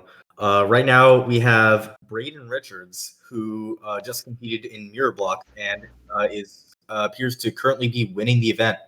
So, how was your average? Okay. So that was actually a pretty decent average for me. Currently, I'm averaging around 22 or high 21. But with my PB average being an 18, this was definitely a good average for me to get officially, I guess. I definitely think that almost all the solves went well. Solve 2 could have definitely been better, but I'm happy with my performance. That's great to hear. Yeah, so to address kind of the elephant in the room, this isn't a WCA sanctioned event. What motivates you to practice this? Like, you don't see a huge field. Like, what is interesting to you, and what do you see as moving this forward? Well, what got me started was at my second ever competition, I just saw someone solving a mirror blocks, and I was so confused as to what it was and how it worked. So I actually bought it off of them. And I took it home, practiced, averaged around 2 minutes because back then I averaged around 30 seconds on 3x3. and it was really fun. But there were obviously limitations, like it wasn't that good of a puzzle, and I didn't really know how to do it quickly.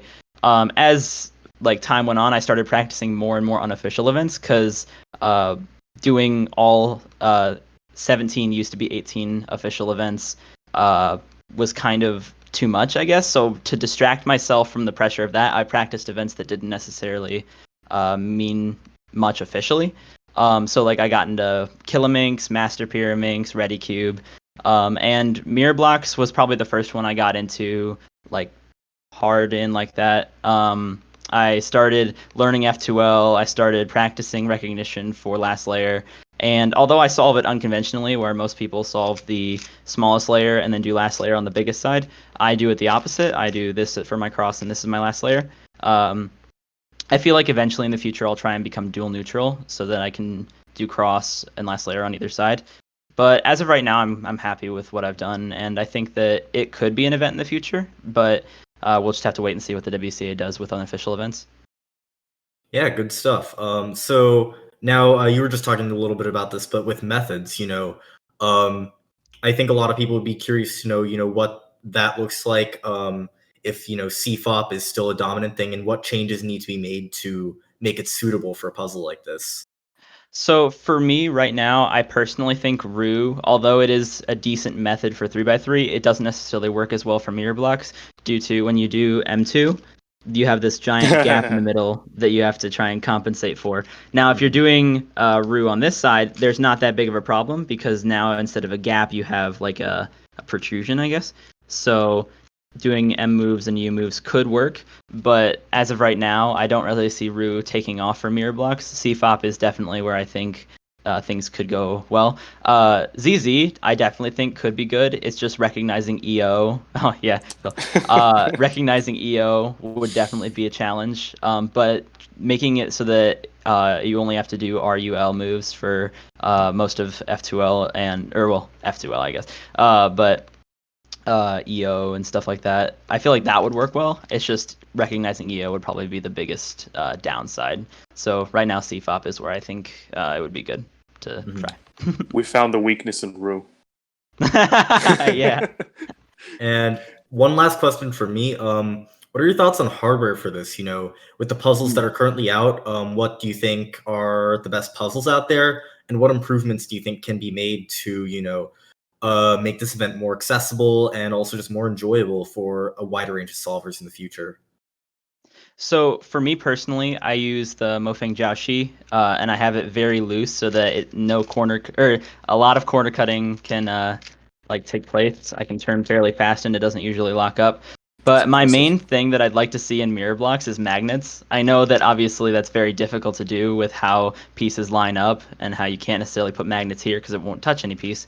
But based on what the Sepomania, who is one of my main, I guess, why am I saying? I guess role models for doing mirror blocks. He made a video about he made a custom magnetized modded Shangshao, which I still think modding a Shangshao is usable currently, but I think magnets would make the event a lot more accessible, especially for turning.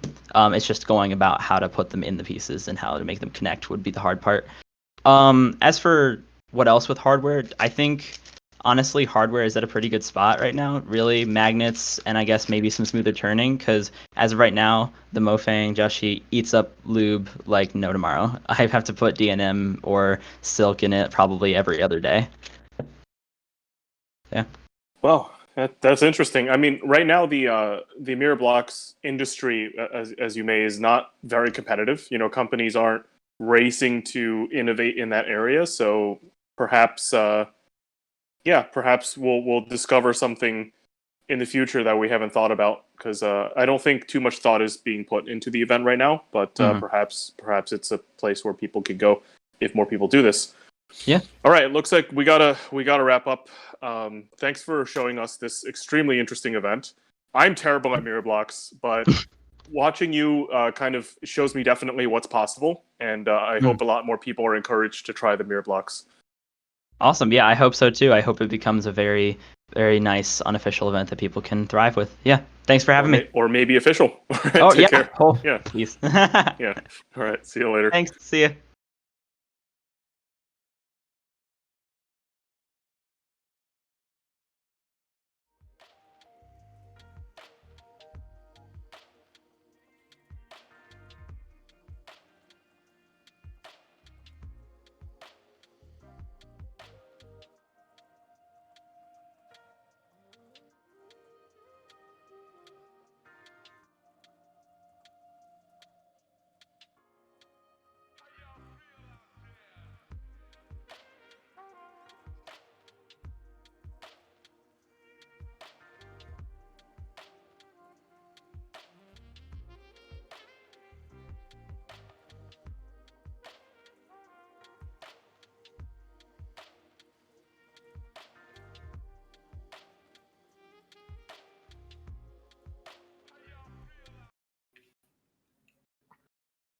Hello, everybody, and welcome back. I'm your host, Keaton Ellis, and we have just finished mirror blocks here at Cubing at Home 1.1.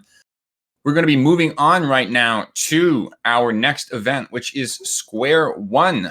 We have two of the world's fastest Square One solvers, Aiden Bartlett, current world champion, and Jackie Zhang, current world record holder, up on stream for you guys. Looking at some of the mirror blocks results, it looks like we had a really exciting and relatively competitive first and second place, off by only 1.5 seconds in an event with a really wide variance. So big congratulations to our winners on that. And thanks so much to Braden being on stream. But we're going to be moving on with Square One coming up now. We'll be back.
Wait, what? Okay, you got this, Drippy.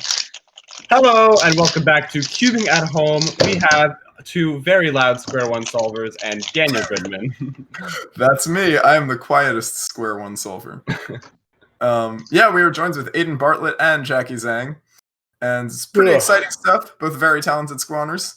I'm probably going to shut up mostly because Derpy knows a lot more about Squan than I do. But it's going to be exciting. So when you guys are ready, you can get started. Okay, give me 1 sec. All right. Where is it? Hang on, I'll be back. I need to. Okay, it's very evident that both of these Square One solvers are nowhere near ready. No, I wasn't. Okay, I found it. Let's go. Okay. Just give me like 2 minutes, man. Okay. For easy EPs and nice key shades. Okay. Yeah. Okay, I'm starting. Maybe how late you start is correlated to how well you do. So maybe the earlier you start, the better you do. So maybe Jackie has the advantage here. Yeah, we'll see. So Square One is open now for everybody in chat. Anybody who wants to compete can do it now. But we've got Jackie starting his first solve here. Very exciting stuff. Not really. Oh, jeez. Yes. Oh. Imagine getting sub 10. That's crazy. Also, make sure to mute your audio, Jackie, so you can't hear us talk during yourself. Okay. Yeah. Just like Awesome. Okay.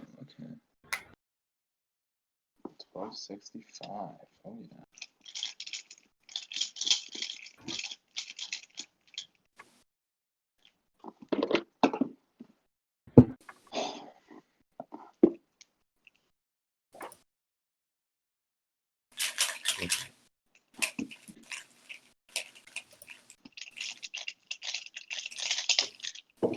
I have a feeling Jackie did the wrong CSP on this one.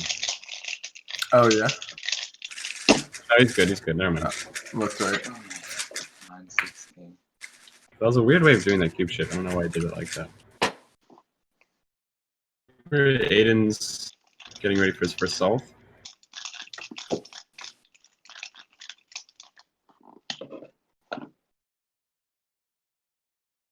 Aiden averages somewhere from like high 6 to low 7, and he averages like low 3 slices per second during his solve. And ooh.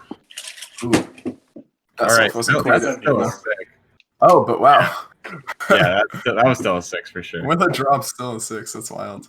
Yeah, it was because of that cube shape plus EO. That he just got that done so quick that like the rest sacrifice. Yeah. Bad W perm or parity from? Yeah, or not parity. Exactly. 11, 13.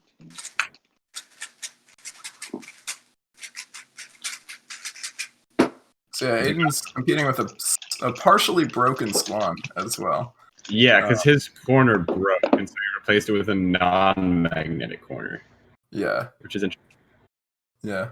Sometimes that's what you got to resort to when you're living in the days of not good Square One hardware. It's gotten a lot better, but it's still not 756. Wow. Okay, Okay, so a 6 and a 7 so far. Definitely shaping up to be a pretty solid average. Looks like a sub 10 from Jackie. 871, I think. Nice. So Derpy, you got an 838 on these scrambles. Yes. What did you think? Well, they were okay. They honestly weren't anything special. They were also like my first solves of the day. But I have been tracking my first average of the day, and I usually average around low 8 or high 7 if I'm doing my first average of the day. Gotcha. So getting an 8.83 was not out of the ordinary for me. So I'm kind of okay with that. But I did get parity twice, so that's that's frustrating. But yeah, it's all good. Yeah. Oh my god. Seems to have an interesting parity with for Jackie. Ooh, okay. So Jackie finishes off his average. Let's see what that comes out to.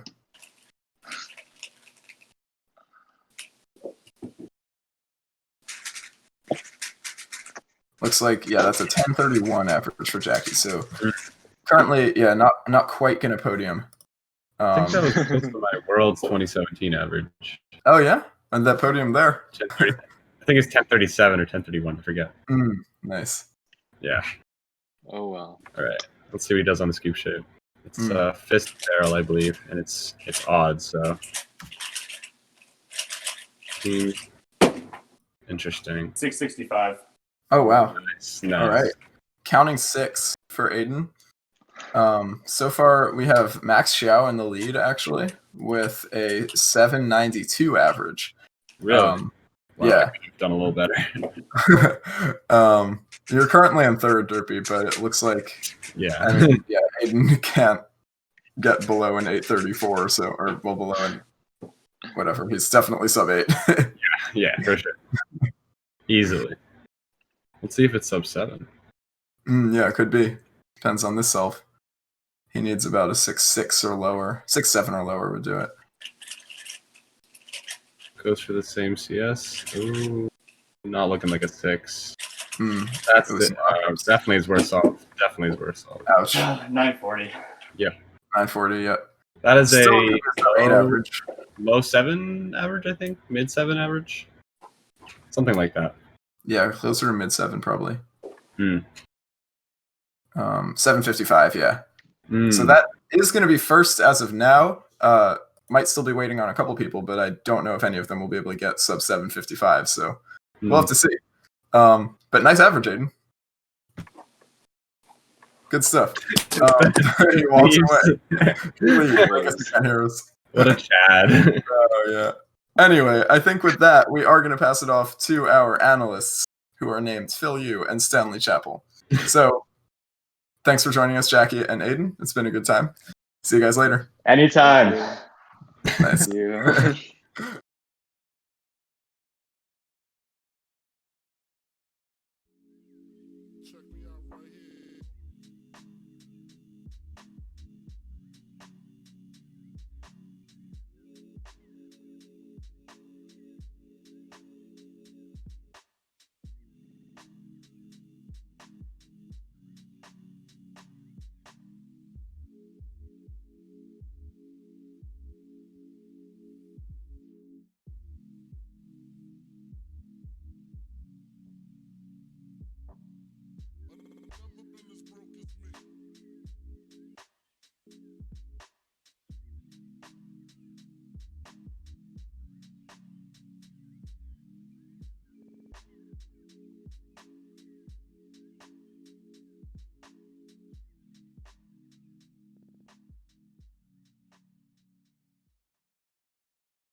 Hey everyone, back with Stanley, and this time we're here with Jackie and Aiden.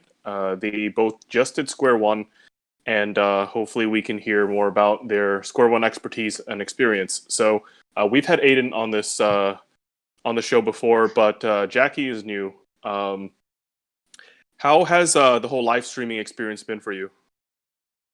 Oh my god, I'm was so nervous. Literally could not turn at all. Like, I don't think I had one smooth solve.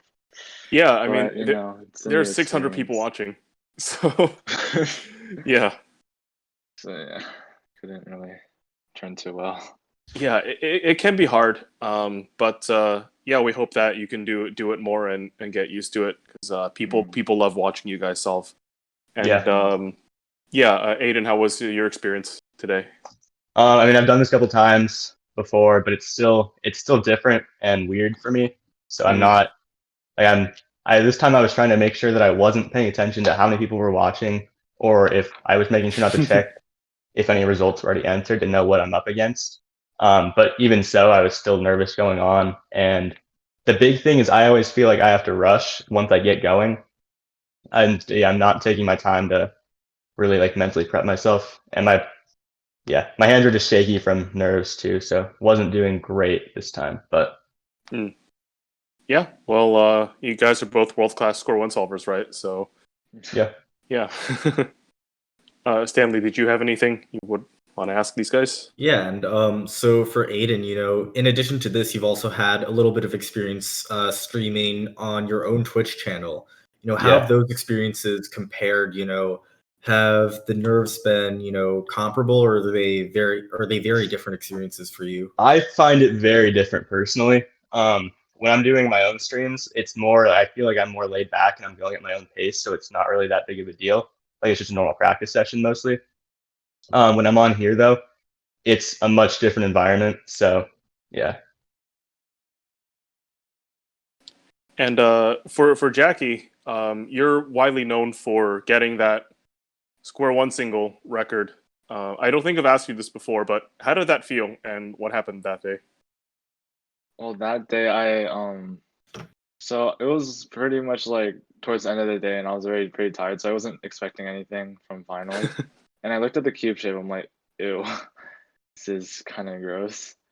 And there's like 2 skips. I'm like, this is kind of fast. And I saw a little glimpse of the timer. And I saw a 4. I'm like, no way, this got to be a miss scramble.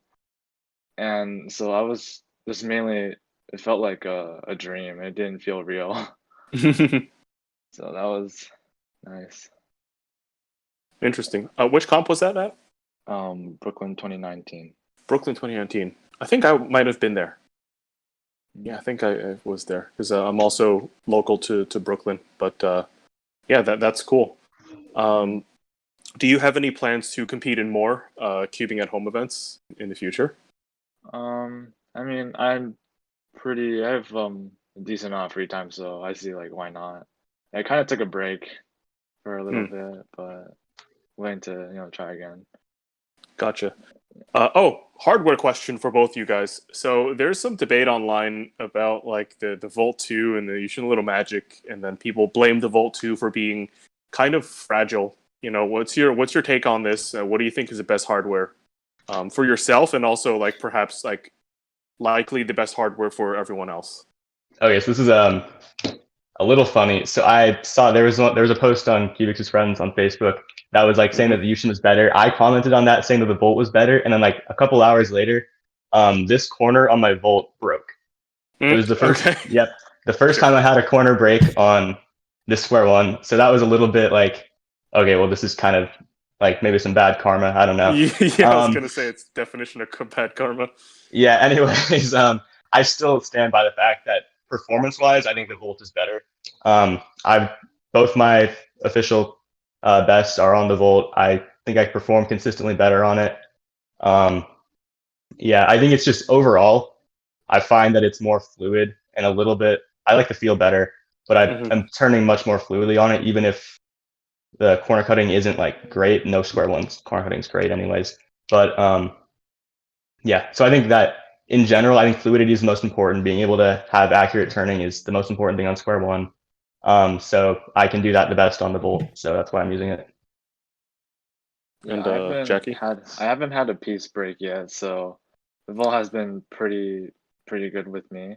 The Yushin Little Magic overall, I think is still like not like on par with the Volt, because I just don't really like I think the Yushin's way more blockier. So like Aiden said, it's harder to flow with it. So and I mean, like you can win worlds with a Yushin. I can say that from experience. So it's not a bad key by any sense, but I just think that the Volt outclasses it a little bit. It's also cheaper, so to some people with like limitations on their economics, it might be the only thing they can get. But yeah, it's always good to have options. That's what I think. Yeah, always good to have options. All right, so looks like we need to head out for today. But thank you guys for being on stream, and thank you Aiden for returning, and Jackie for being you. Hopefully we can see you again, and hopefully you can shake off those nerves and do better for yourself. Yeah. But yeah, good luck, have fun, and enjoy the rest of the competition. Thanks. All right, thank you.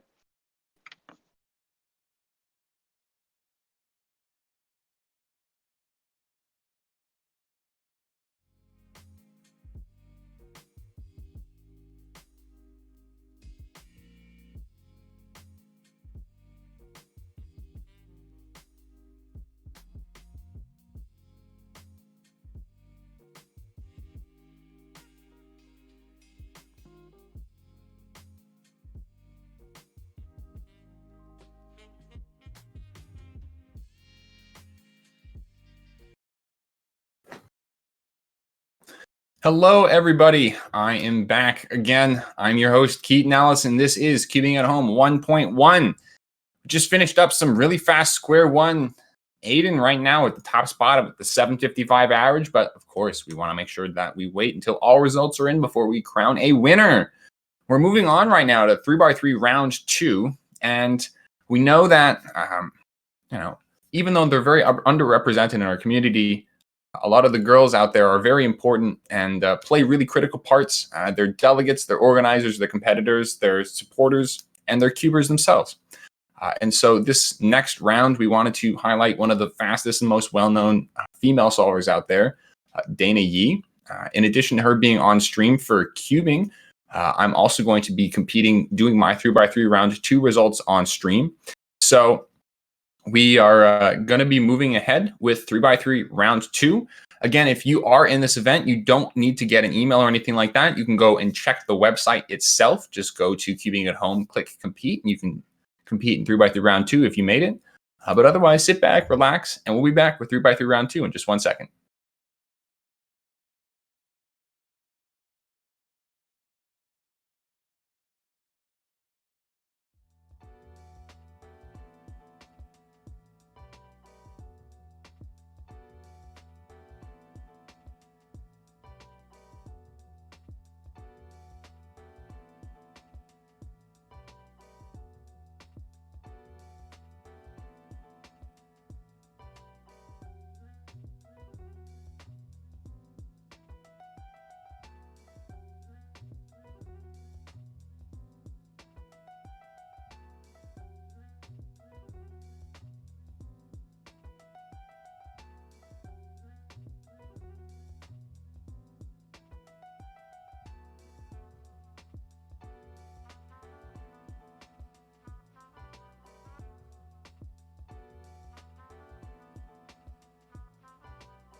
And we are back. We're here for 3x3 round 2, featuring our very own Keaton Ellis and our not very own, but still impressive, Dana Yee.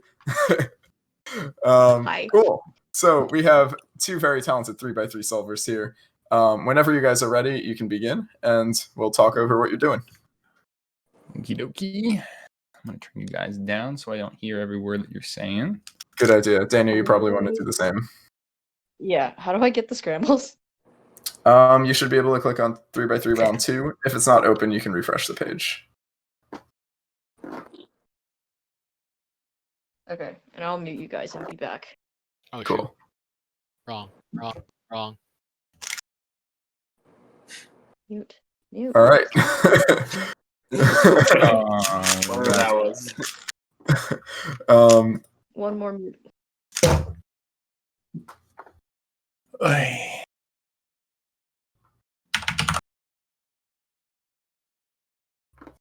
Cool. So looks like Keaton is about to get started. Or no, he did get started. He got an 11 on the 38 for the first time. There we go. An 11 for Keaton on solve number 1. Oops. Dana starting off her first solve as well.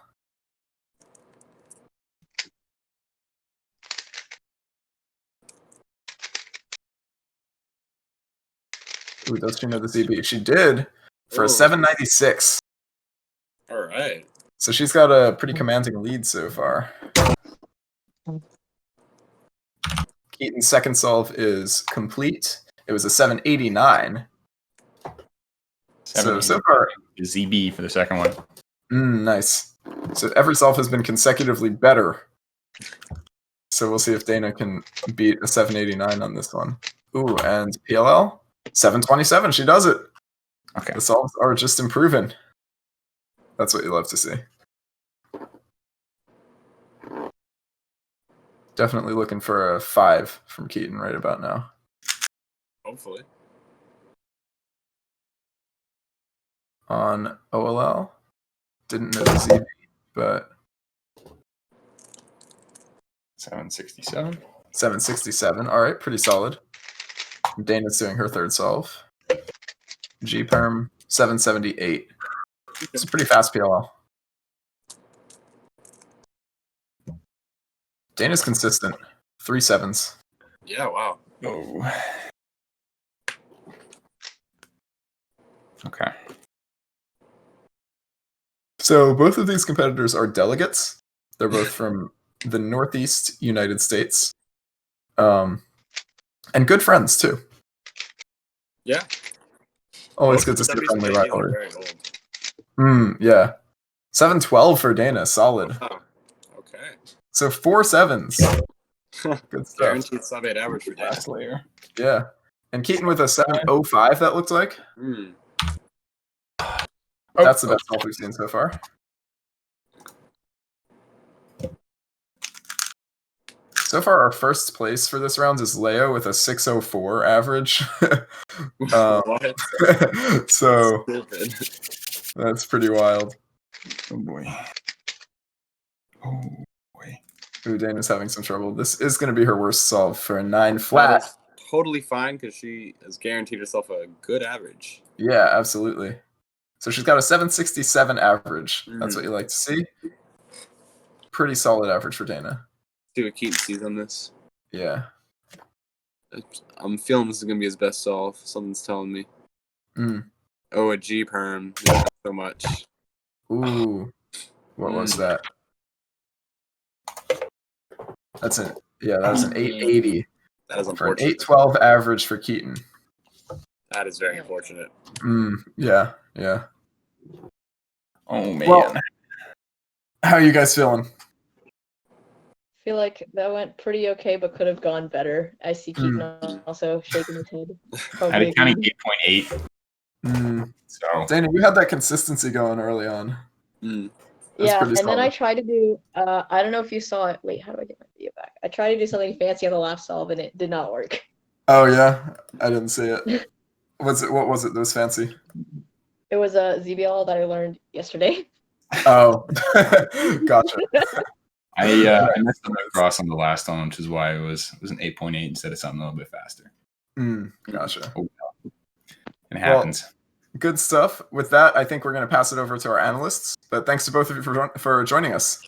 See you later. Thanks so much, y'all.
Welcome back, everyone. Right now, we're joined with our solvers from 3x3 round 2, Keaton Ellis and Dana Yee. So, yeah, both of these competitors, it's their first time on the Cubing at Home stream. How did it feel to be on here? It's a new experience. Well, I'm the host, Keaton Ellis. And so... Are you? I don't recognize that name. Who? I sometimes do. But I'm not too terribly nervous in this kind of thing. I wish that my last solve had gone better, especially due to the fact that I had an 11 at the very, very start. But otherwise, performance-wise, Dana beat me, though. Dana had a pretty good average there. Yep. And we were just joking around. Yeah. Yeah.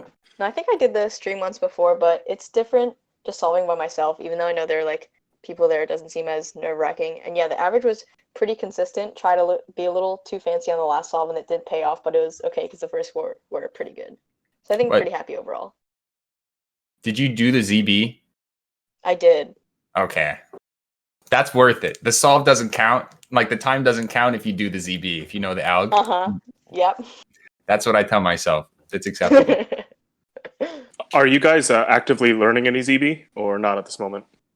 Yeah, actually, I'm almost done TNU. So I think I've just been like, no more comps, what better to do? Might as well learn some algs.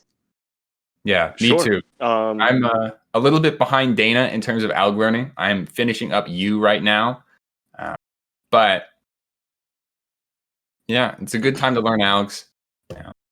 Yeah, you use a really good set because like some of the algs are really long and you don't want to do COLO and then another alg after that. Yeah. So, yeah. Yeah, the reason I first decided to learn U is because there was a COLL that I really hated. Oh, yep. Yeah, I know exactly what you're talking about. Yeah. This set of COL is just awful. So I'm like, I want to learn the whole thing. But it's great for ZB because they're all like comparable. They're all the comparable easy to length. recognize. Yeah. Yeah. They're either like J or U or R, and that's it. Yeah, and that's how you recognize them. It's pretty great stuff to do. Yeah. Yeah, that's also that alg is absolutely terrible for one-handed. And I just do an R prime and then I rotate and I do my Y perm. Yeah, it's so much. It saves so many moves. Yeah. So after T and U, what's next? Like in your plan of learning this? Honestly, I think I'll start working on other non-ZBL things because I want to make sure I can get all those ingrained. And I do know like a little bit of H, like just the super easy ones that are like variations on Soons. But after that, maybe finishing OLL. Finishing OLL. Tell us more about that. Did you So not I don't finish know the OLL? .OLLs because I was like 14, probably 13 or something, trying to learn. I was like, oh, I don't need the .OLL, so I just insert with sexy to get not .OLLs, and I really should learn those. So yeah. Okay, this is one of the more interesting confessions we've had on cubing at home, which is say it's just something chat, I've been putting on. Yeah. Yeah, I know I need to do it. I just need to get around to doing it. A lot of the algs are not that bad. They tend to be variations of really nice OLLs like Soon, Anti-Soon, and Sexy Sledge. But you just have a bunch of M and S moves in there to like misorient and orient edges during that process. I actually, in addition to doing ZB, I've been trying to clean up a lot of my algs for 3x3 and .OLLs were some of the ones that, they're the Soon and the Anti-Soon .OLLs. I used to be using F Sexy and then a U or a U prime and then another F inverse Sexy or an F wide F Sexy, wide F prime. Those are undesirable in terms of the fact that they take a lot of moves to do, and you either have to do a rotation or do an AUF in the middle of an alg, which I don't particularly enjoy. And it's not terribly finger trick friendly. The other thing that I'm going to be working on, apart from finishing U and going on to T, is applying a lot of these to one-handed solving. Unlike Dana, I do a lot of one-handed solving. I don't do any. And some of the ZBs transfer over really nicely, and some of them do not nice in the slightest. And so I am focusing on just cleaning those up, getting the ones that aren't good for one-handed, cleaned up and get an alternate alg for one-handed. Try and Yep. improve my times. Yeah, ZB is super powerful for one-handed. Yeah, I mean, Yeah, I think definitely it's the future.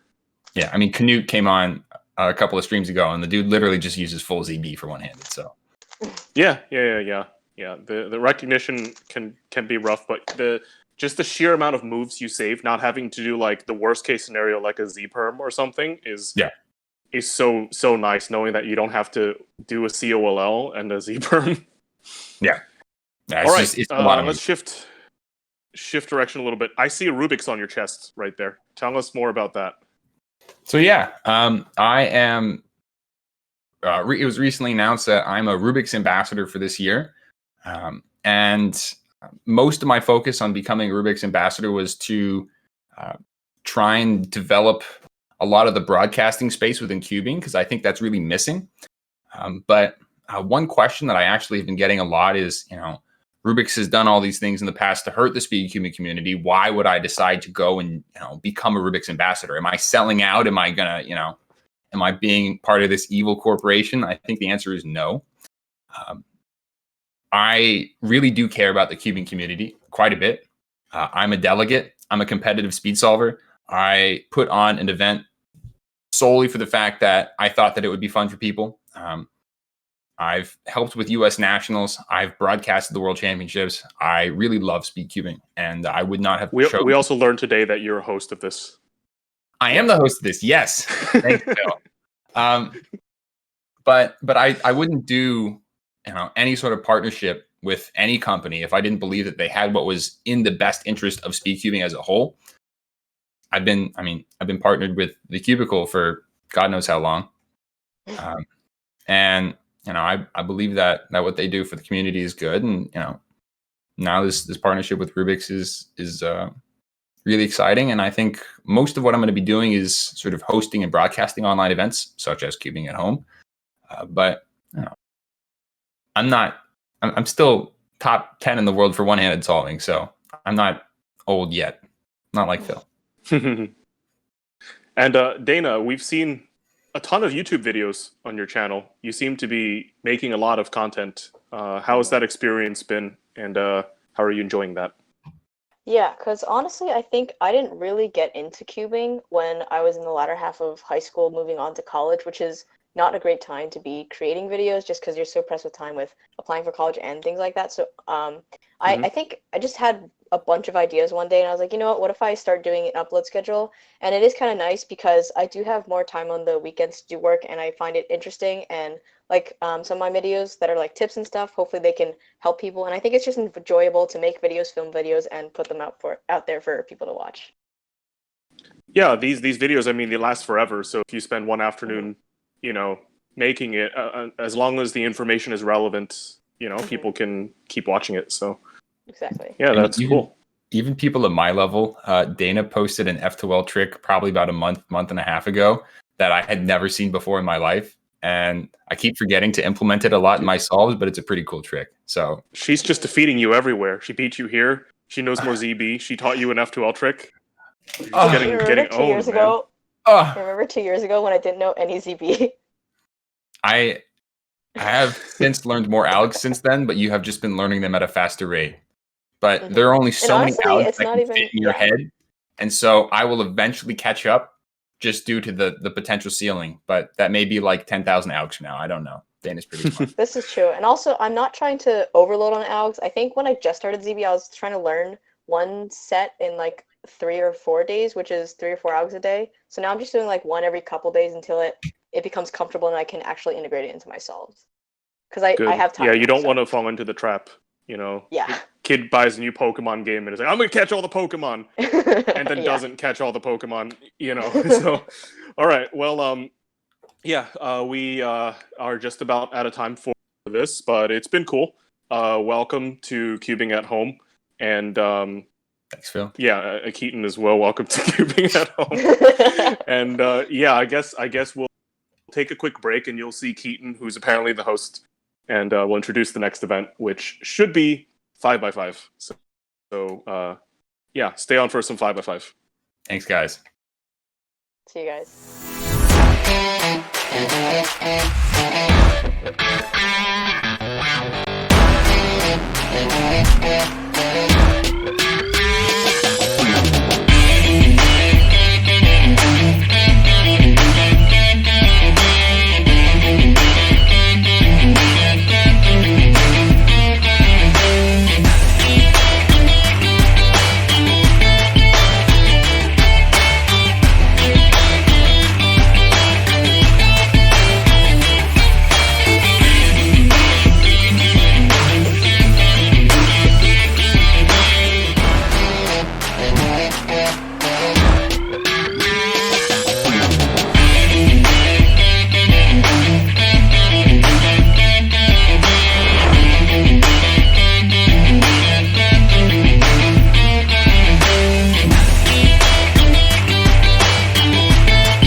Hello and welcome back, everyone. I'm your host, Keaton Ellis, if you didn't know that already.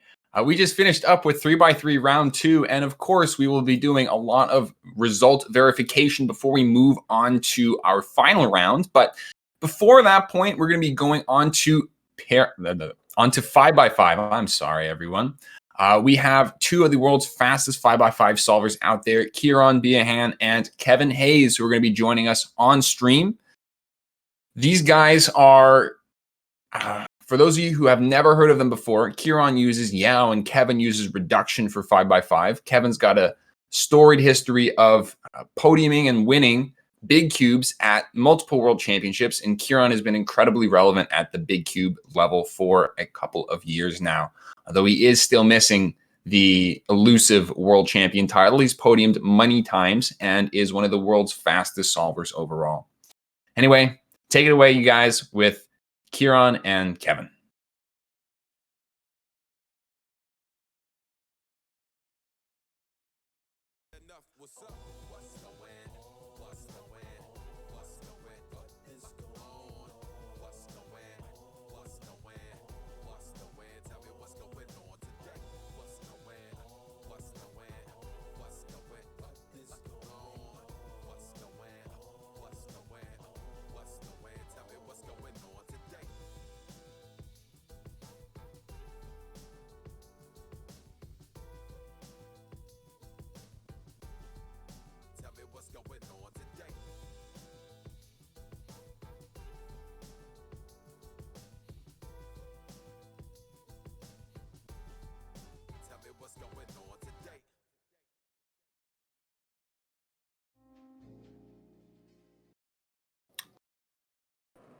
We are back and better than ever. We're here with Kieran Bean and Kevin Hayes. Oh, what's up? Two of our premier 5x5 solvers. Extremely good stuff from these guys. What more can be said? And yeah, 5x5 is a slightly longer event, so whenever you guys are ready, you can get started. We don't really need to delay at all. All yeah, right. exciting stuff coming up. Looking forward to it. Good luck. Thank you. Says the round. Okay, pulling it up. Begin attempt. 1. Okay.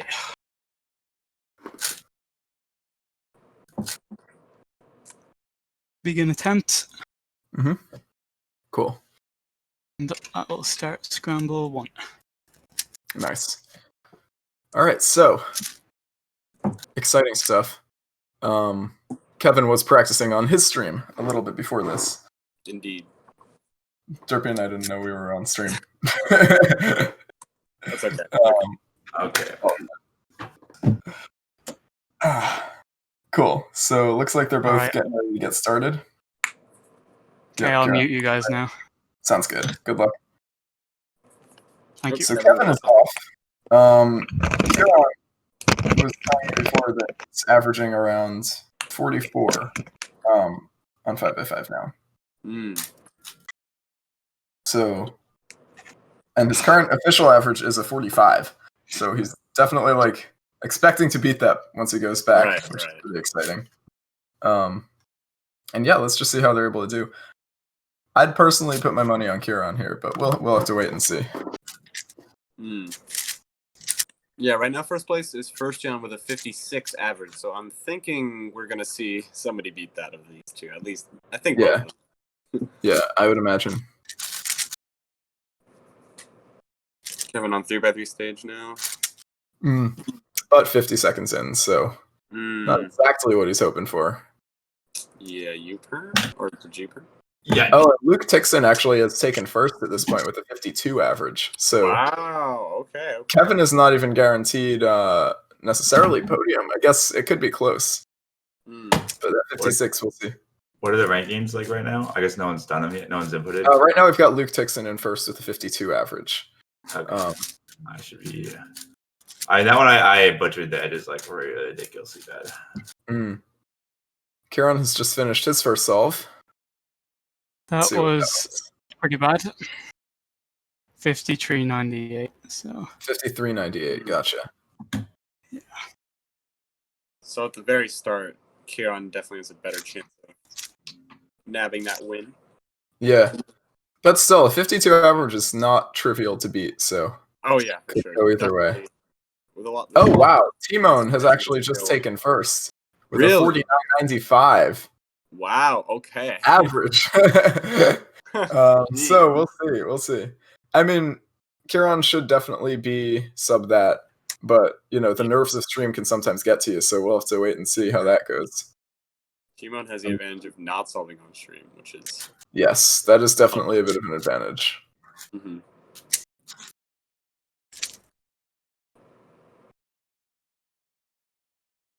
Kieran is a fellow green-blue Yao solver. Yes. Always good to see.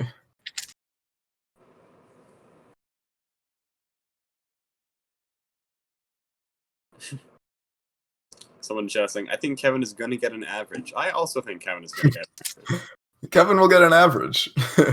He's quite good at getting podium? That's the question. Yeah, that's the real question.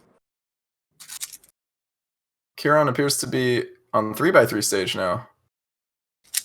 Oh, wow. Seems like a pretty good solve for him.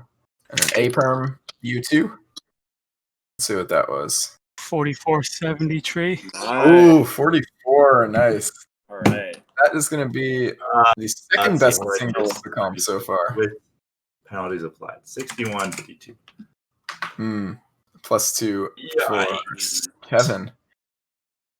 Very sad. All right, counting that. Wait, why didn't it go in?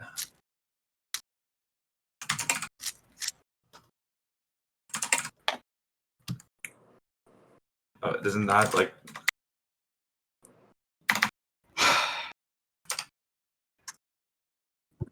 Yeah, that's weird. Doesn't you can't do 60 something. All right, so Kieran has started his third solve. So far, pretty inconsistent with the 53 and 44, but the 44 is definitely closer to what he averages. So we'll see if he can pull off another one of those. Let's see if he's turned on concentration mode, flow mode, so to speak. 44 mode, as I call it. 44 mode. You know, when I'm doing Pyraminx, I'm always hoping for those 44s. Can you give us 44 more? Let's see. Wow, he is definitely in a good flow state. Very few pauses here. Yeah, he's on 3x3 stage, 35 seconds in. This is a really good solve. Ooh. This is a really nice solve. Let's go. And that's like a 41. 41.90. Wow, 41.9. That was an excellent solve. Best of the comp so far. Yeah. Crazy stuff. Is that the best of any cubing at home? I'm not sure. Yeah, I'm not aware of that. We'll have to fact check that. Somebody could let us know. That'd be great.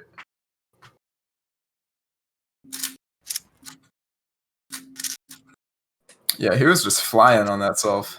That one went really well. Yeah, really.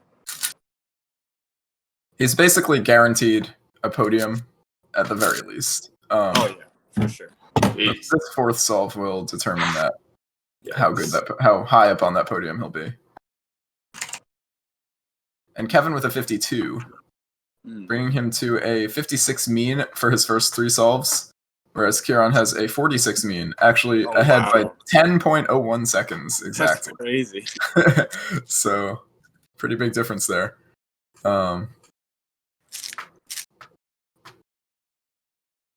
Yeah, if Kevin's able to pull off a couple more 52s, he can possibly get a podium, but he would definitely have to beat Luke Tixon for that, because Kieran is likely going to be above that at this point. Yeah, I feel like Kieran's looking to win this one.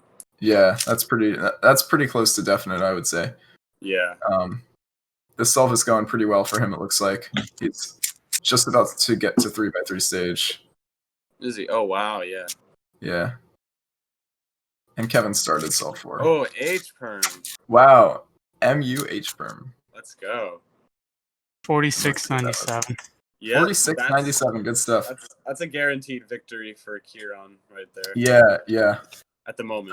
That'll guarantee it. Timon had a 49.95 average, so yeah, that's definitely going to be sub that. Yeah, wow. But now the question is, how far can he push this average?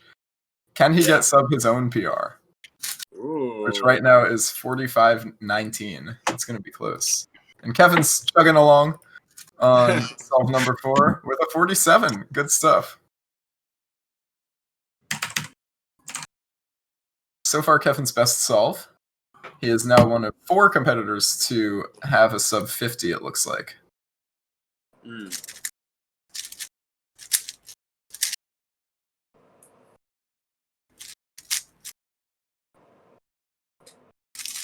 And Kieran's going. You can kind of judge a 5x5 solve just by how much pausing there is. Oh, yeah, for sure. If you're just turning, it's kind of fine. It's going to be a good solve. But Kieran has a few pauses here, it looks like. Yeah. Like, you can have pauses in 6x6 and 7x7 solves and still have them be good, but, like, for a world-class 5x5 solve, it's like, it just needs to be constant flow. Oh, absolutely. But this still looks like a decent solve for Kieran. Wow. Can't tell quite what that was. 41.38. Oh, 41? Wow. What?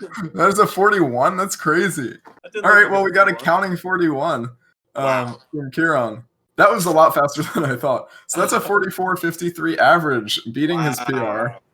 Congrats. That'll definitely win it. You really recovered from that 53. Yeah, that was amazing. Yeah, but I got 46.9 counting, so that's a little bit disappointing. You got a counting 41 too, so it makes up for it at least. True. It's balanced out. Yeah. Let's see. Kevin seems to be finishing up this one. It's close to sub 50. It's probably going to be sub 50. How's Kevin been doing? He's shaping up for looking like a low 50 average. Let's see what it is. I heard you say Timon as well. Yeah, Timon is currently second. Okay, yeah. Kevin got a 52.88 average, missing the podium by 0.28. That is close. That's a close one. But yeah, it looks like Kieran is going to be you, Timon, and Luke Tixon for the podium. Congrats on the sub 45 average. Good stuff. But yeah. Nice. Yeah, thanks to both of you for joining us, and now we're going to pass it over to the analysts. See you guys. See you.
Hello, everyone.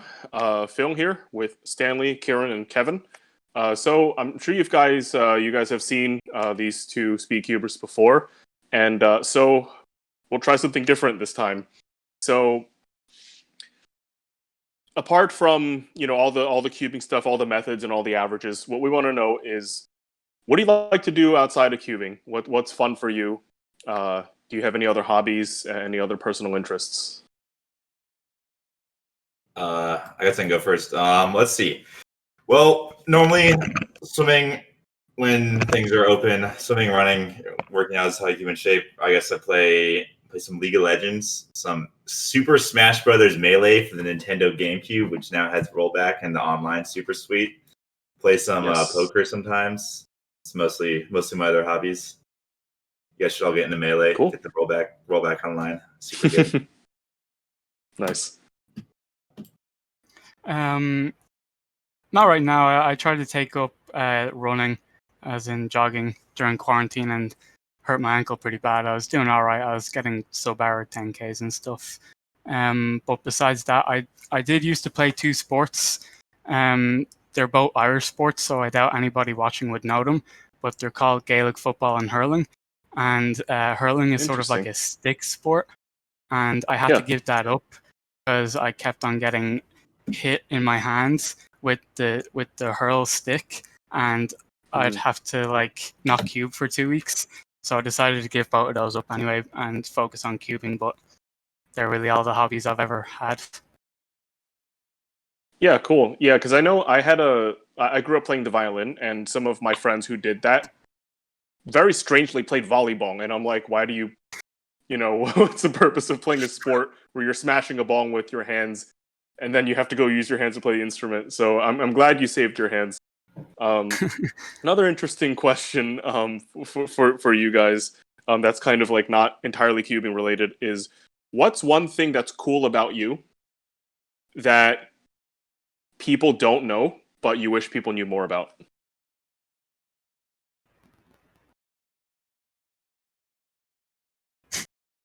I would have liked these questions beforehand to get some time to think about them. Yeah, it's spontaneous though. It's hard to think of anything on the spot, really. Like, I know if you gave me a half an hour, I'll probably be kicking myself knowing that I could have said this or I could have said that. But that's okay. I can't think of anything right now, to be honest.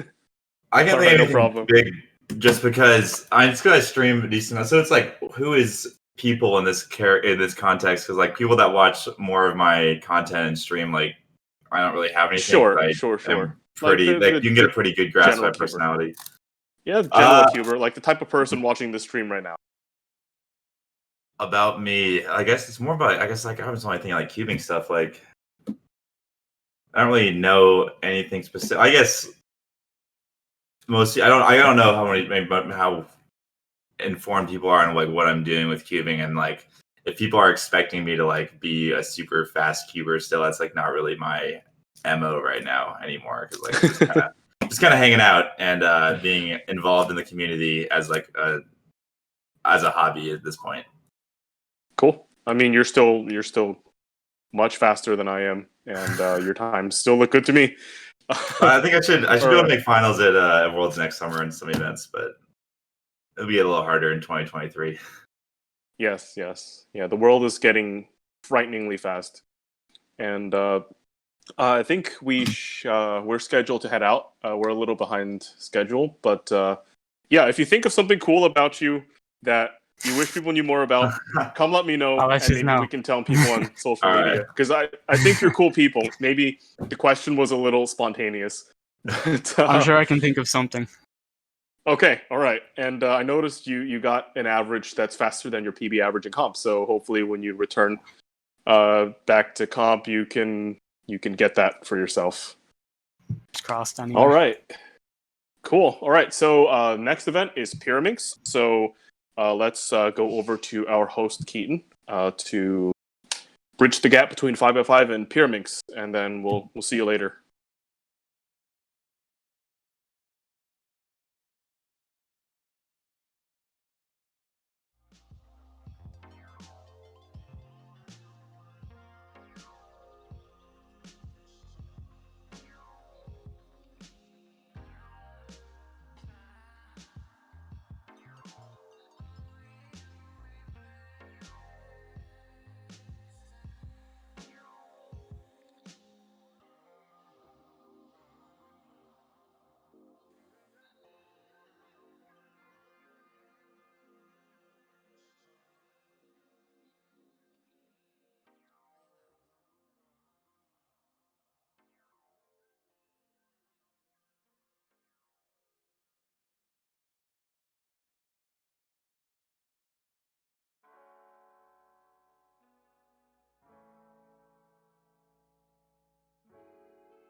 Hello, everyone, and welcome to Cubing at Home 1.1. I'm your host, Keaton Ellis.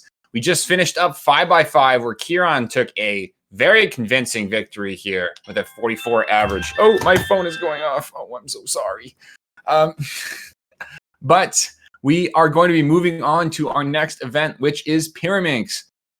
Pyraminx is the only non-cubic puzzle that we're going to be doing today, but we have two of the world's fastest solvers for you guys, Simon Kellum, and for those of you who don't know him, Timon Koloshinsky.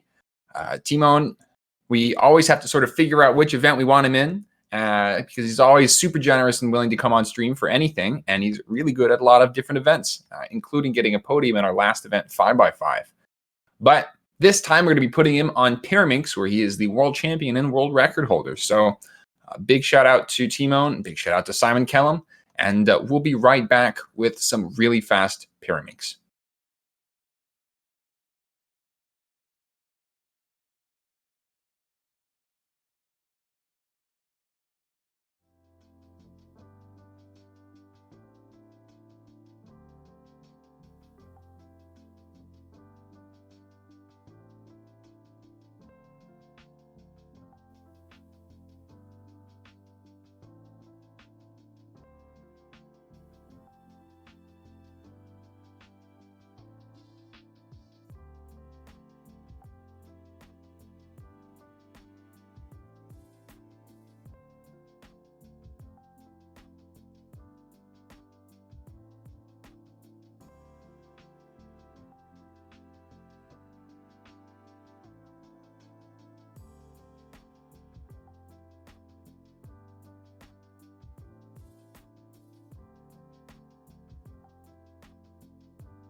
And we are back with Yes. Pyraminx. Pyraminx. Wow, Pyraminx, the best event ever. Who do That's we have, right. Daniel Goodman? We have some excellent solvers here. We've got Timon Koleshinsky and Simon Kellum. Two very excellent Pyraminx solvers. Simon is 5th in the world. Timon is 1st in the world currently for average. So we're going to see what they're able to pull off on these scrambles. So whenever you guys are ready, please get started. So I did do Pyraminx. I will be hesitant to talk about scrambles in case it spoils things for people, especially in chat. But I did relatively well. I'm pretty happy with my results. Currently sitting at 4th place, but I'm sure these guys are. Timon, why are you making these gestures? What is Timon upset about? Oh, I've also currently got best single. Really? Yeah. Oh yeah, you can begin, Timon. You're good. Timon, you can start. You can start. I'm not really sure what we're waiting on, but it looks like we've got Simon here getting started. So let's see how this goes.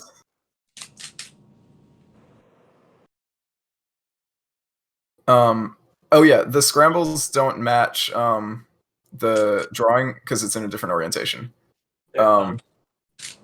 Yeah, sorry about that. Yeah, the draw scramble is incorrect. I noticed that when I was doing it as well. Unfortunately, yeah, for those in chat as well, the draw scramble for Pyraminx is the incorrect orientation. That won't be able to be fixed for this comp, but just check that it's right with that color scheme that is there. Just make sure you have like the right blocks and things like that. Yeah. Cool, so both competitors are getting started. I feel like Timon's about to just destroy my winning single right now. Very well may happen. There he goes. What was that? Oh, that doesn't beat it. But 206, good stuff. So far, we actually have John Gaynor in 1st place with a beautiful 201 average. Wow. It's very good stuff. We've got Stian Newstead Oshli in 2nd place with a 243 average, and Naren Ramesh in 3rd place with a 246. So both of these competitors are very capable of beating those But we'll see. Simon got a 203 on the first solve. Yeah, I had a 259 average on these scrambles. I messed up the first two pretty badly, but then I made a decent comeback. So we'll see. We'll see how they're able to do.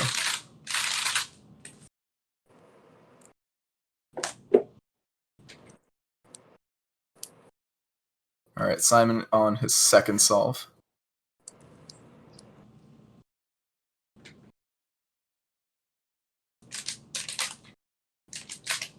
Ooh, some mistakes there. Not what you like to see.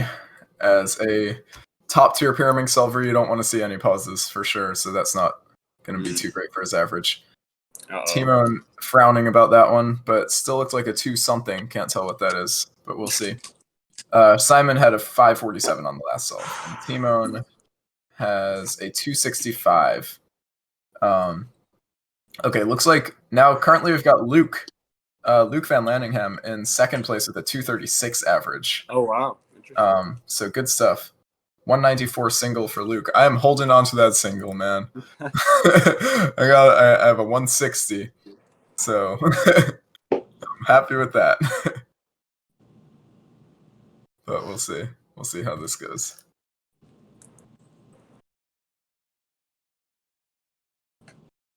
So they're both on the third scramble. Simon getting started. Slight pause there, but still executed pretty fast. So Timon with some slight lockups, but still a decent solve.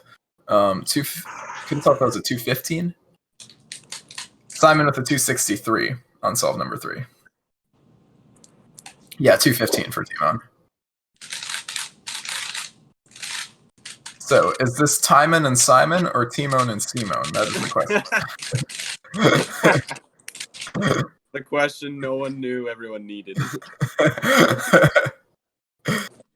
All right, let's see how Simon does on this fourth solve.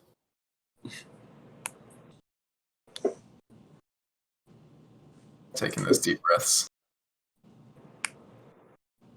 Slightly frantic inspection, but that's pretty necessary for pyramids, I would say.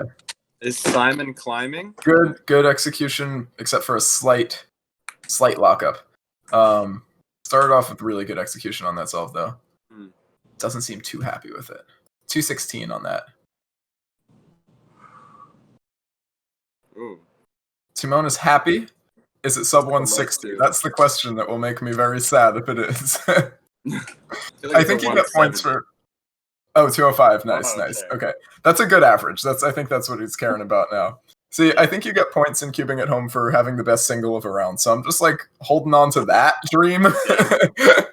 But yeah, I mean, definitely out of the running for average because, like I said, my first two solves, I had a 3 and a 4 to start.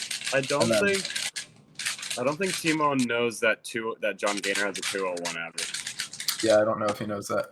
So Timon can't win. Timon cannot win at this point, but he can definitely get second. For sure. And Simon has the best possible average of 227, which could also get second. And I hate to say it, but this scramble is the best one. Ooh, some lockups from Simon. Ooh, that's not what you like to see. Leaving him with a... We're waiting on it. That is a... It's taking its time to come in for some reason. 333. That's a 271 average for Simon. And we'll see how Timon does. Turning pretty nicely. He's happy with it. He's happy. That is likely a 1. 187. 187. You still got that single? I got the single! All right. It was on that one, actually. I had a 160 on that one. We'll take it. We'll absolutely take that. That's a 209 average. Yeah, Timon gets a 209, putting him in second place behind the one and only John Gaynor, who is your current U.S. national champion as well. And yeah, I feel like we got some winners here. I feel like a winner. Nice job, guys. Yeah, that was unfortunate, Simon, the counting 3. That hurts. But you know, better luck next time. Still a solid average. Hope to see you again in future cubing at homes. And yeah, thanks to both of you for joining us. We're going to pass it over to Phil and Stanley. See you guys. See ya.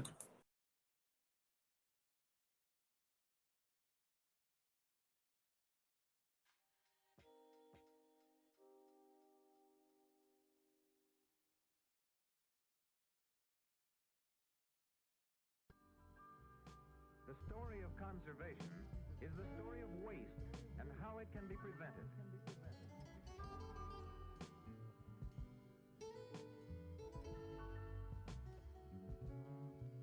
From a puff of smoke,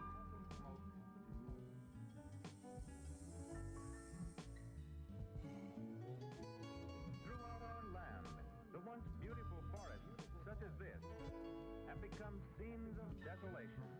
The timber is gone, and so is the wild game which once was sheltered beneath its shade.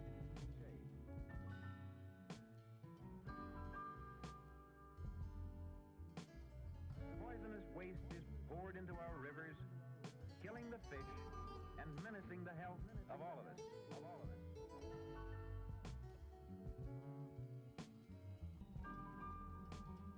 Rivers have been so polluted by the refuse from our towns and factories that they are often a menace to health.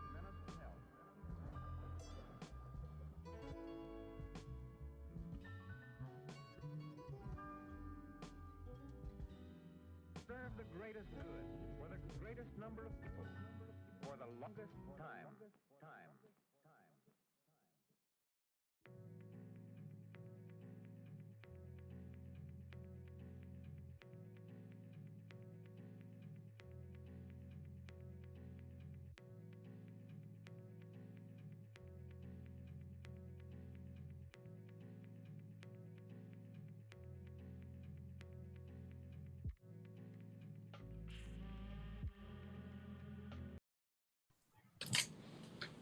Hello and welcome back. I'm sure you've seen Timon and Simon compete in Pyraminx. Now we're here to hear from them. So how are your guys' averages?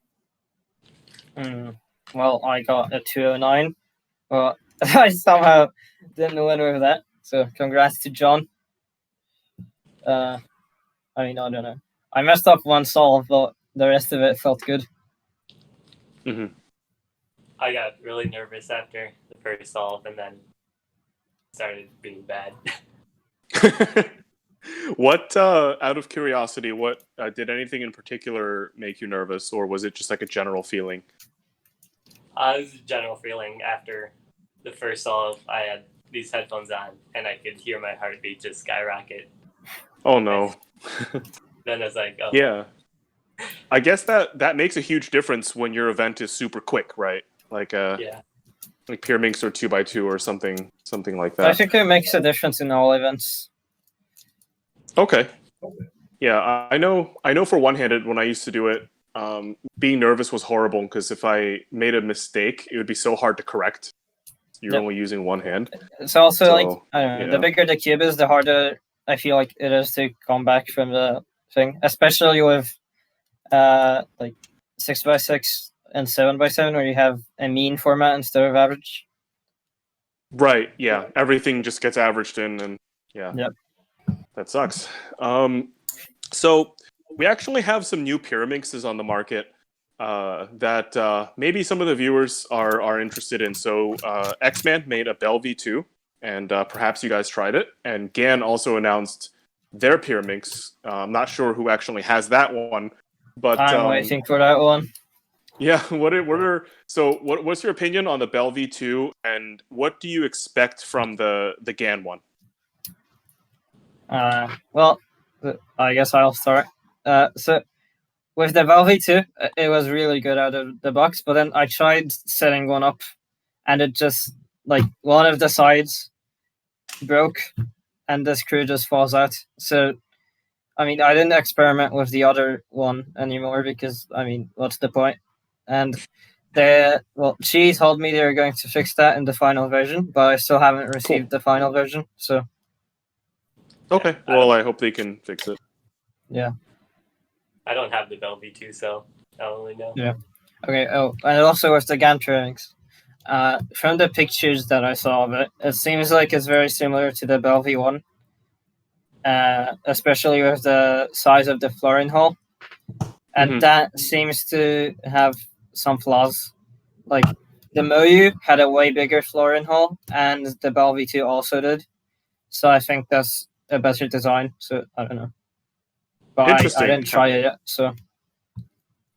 Cool. All right. Well, someone has to get Simon a Belvy too. Yeah. It Yeah. has adjustable magnets, Yeah, I heard and Oh, yeah, it's very interesting. Yeah, I don't feel like the adjustable magnets are really useful. Like, I felt like only one of the settings was like usable. Yeah, I mean, I think that's the case with a lot of magnet settings. Like, Yeah.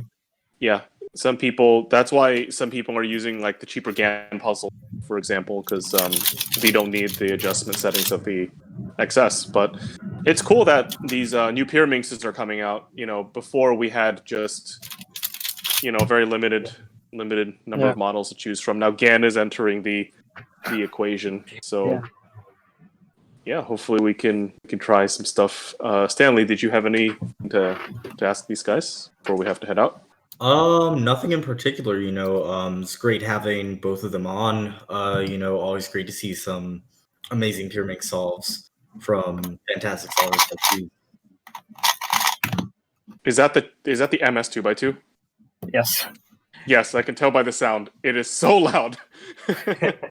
I have one at home too. It's really light, so you can just like fool around with it, and yeah, it's easy on the hands. Cool. All right. Well, we should head out, and hopefully we can enjoy some 2x2 next. Another very quick event. Two very talented solvers. So let's do it soon. See you later. See ya.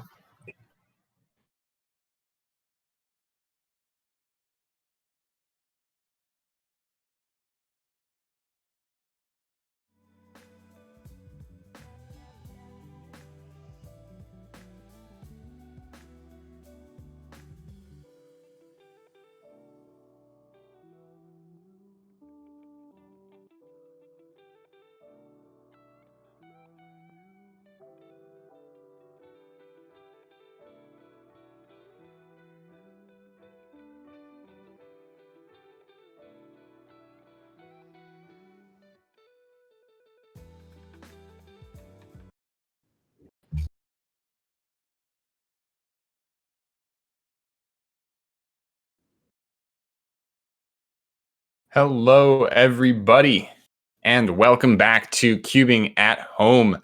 I'm your host, Keaton Ellis, and this is Cubing at Home Season 1.1. We have finished up with Pyraminx, and it looks like Timon did a fantastic job of doing Timon Pyraminx stuff, as always being incredibly fast. But it looks like there is also some pretty good pressure from him from John Gaynor. So big shout out to both of those guys for really fast averages. We're going to be moving on right now to 2x2, but before we move on to that, I also wanted to talk a little bit about our 3x3 finals. Our results are in, and things are very, very close. In 8th place, we have Luke Garrett. Our 7th seed is Patrick Ponce. 6th seed is Samir Agrawal. 5th seed, Maddie Hiroto Inaba. 4th seed is Ray Bai. 3rd seed, Max Shao. 2nd is Timon Koloshinsky. And finally, in 1st place, we have none other than Leo Borromeo. So our 3 Cubing at Home winners are here already. You guys should be familiar with Luke and then Samir and Maddie and Max. But Ray Bai is an interesting one. He's actually a cuber from the Virginia area. So that's really exciting to see him in there with a 4.52 as well in that second round last scramble. So wow, big shout outs to Ray. However, at this point, we're going to be moving on to 2x2 with some of our world's fastest solvers, both now and in the past. We've got Will Callan and Rami Sbahi. Will actually goes to Maryland, and Rami goes to Duke. And if you guys don't know, those two schools have a big basketball rivalry. So let's see if that rivalry can translate into some cubing. So without further ado, we're going to take it away with Will and Rami.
And we're back. We are joined by the one and only Rami Spahi and the one and only Will Callan, which makes them the two and only Rami Spahi and Will Callan. Welcome to both of you guys. Thanks for joining us on stream. And whenever you're ready, you two can get started with your solves. Good luck. Sounds good. So here we have two national champions in 2x2. This is true.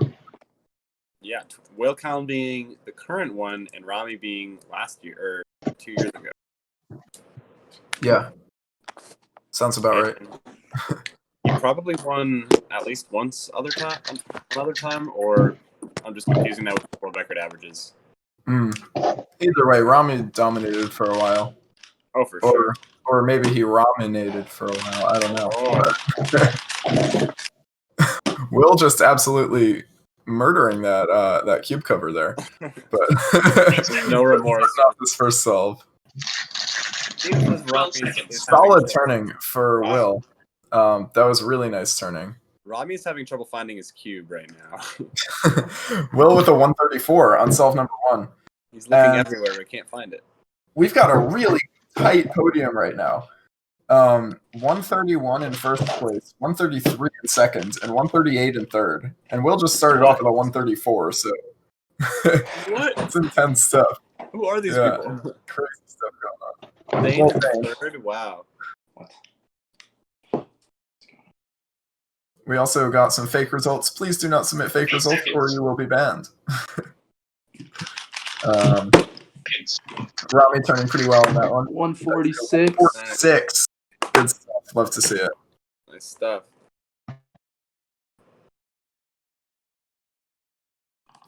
Nice. And Will with a 142 on the second solve. This is very consistent. If you were to measure the consistency of these solves, it would be very consistent. Wow. 201. Rami with a 201, sort of dropping the whole consistency theme here, but still a solid solve. Still good, still good.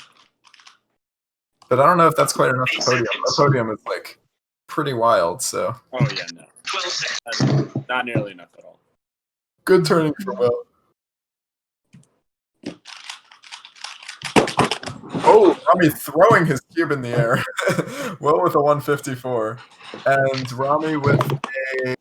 So what that is, 182 plus 2 for a 382. 3.8. Yeah, Rami is knocked out of podium for sure. Yeah, that's not going to help. Will still has a shot if he gets like some 1.1. Oh yeah, Will is a great shot. That's He's got to control his nerves. I wouldn't say a great shot. He still has to make like to get his two best solves. True. 12 seconds. Yeah. Oh, okay. That is going to be his best one, it looks like. Yeah, that's a point something. 101. And Rob right. fourth solve. 0.92. There we go. Oh, plus 2. Oh. 2.92. Ouch. Oh, man. 2 plus 2s in a row for Rob. That's what I'd like to see. All right, let's see what Will can do. That possible average would win right now. 8 seconds. Rami just like crushing his 12 seconds. Oh, DNFing. Ouch. A DNF will not help out here. Might not podium. I don't think Will Callan podiumed either. It's going to be close. Rami with a 281 average and Will with a... Waiting on it. With a 143 average. That is close. I mean, if somebody... That is fourth right now. If somebody ends up getting disqualified or something, which is unlikely, but you never know. That will be fourth. But yeah, I mean, solid average still, Will. Rami, nice and fun plus 2s. No, I had the most fun. You had the most fun? Yeah, That's always so good. Good stuff. Good stuff. Yeah. All right. Well done. And hope to see you guys in the future Keeping It Homes. And we're going to pass it over to our analysts. See you guys. Yeah, see you guys. See ya.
Hey, welcome back. So we just finished 2x2 with Rami and Will. So we're here to ask a few casual questions.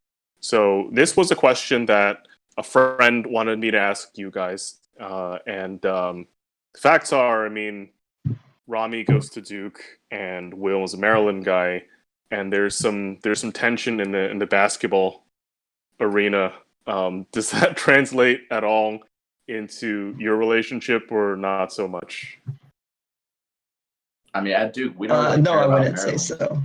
I mean, yeah. I mean, all right. Well, yeah. But no, I mean, I don't know. We cubed for 'cause, years like, before we went to they're college or kind of, anything. like 2 or 3 like tiers below us, you know. So I guess we're not too worried about them. Cool. Zion. So I mean, both of these guys have been on the stream already, so we asked them about methods and times and stuff. So we want to know more about you personally. What are your hobbies outside of cubing? What do you like to do? Well, I mean, I like to code, obviously. I mean, I think like a lot of people because I'm a computer science major. So that's one thing I like to do outside. But besides that, not too much really. I mean, yeah, kind of cube and code a lot, and then others not just like hang out with friends. Yeah, same here. I'm also a computer science major. I like doing a lot of software projects stuff. I also do like powerlifting training, and hopefully get to compete one day. I actually just maxed out yesterday. That was fun. And then I'm recently picking up the guitar, which is cool. Cool. Yeah, it must be fun for a cuber to pick up a guitar because you have all that hand dexterity that normal people don't have, and they're like, "Oh, how do I do this?" But your fingers are probably you have to like alternate between a ring and pinky or like middle and pinky. Like it's a little advantageous, yeah. Yeah, to have full control over your fingers. Yeah. Being a professional in a sport that uses your fingers is probably a tremendous advantage. Well, honestly, all 4 of those things involve fingers or hands in a way, so I get pretty calloused all over. Yes. When you I'll have start playing it, arthritis pretty soon. especially if it's acoustic guitar, you get the fingertip calluses, and those can be rough. So, 2x2, we're seeing some new people floating to the top of the results page, and it looks super competitive. Do you know these guys, and do you socialize with them? Not so much. I mean, most of like the ones near the tops. I mean, some of the recent ones, not as much. I mean, you kind of know the people in your area definitely, and then you usually kind of know the names in the top 5 or 10 or so also. Yeah. I mean, we have Joaquin, Hernandez, Brennan, Lynn. Yeah. Interesting people. Mm-hmm. And Stanley, did you have anything you'd like to ask these fine gentlemen? Not particularly. I mean, this is very good stuff from both of our competitors. Thank you both for solving for the stream, and thank you for sharing your knowledge in the interview. Yeah, good luck. Thanks for Good having luck us. with the coding. Yeah, thank you. And the guitar. Let's play something on stream next time. Oh, I don't know if I'm that good yet. Not even close. Maybe. It's tough. Music on the stream is tough. But good luck. Yeah. And hopefully we can enjoy the next event, which is OH with Yuri. Mm-hmm. He's a cool rude dude. So let's go to Keaton and then to some OH. All right, thank you.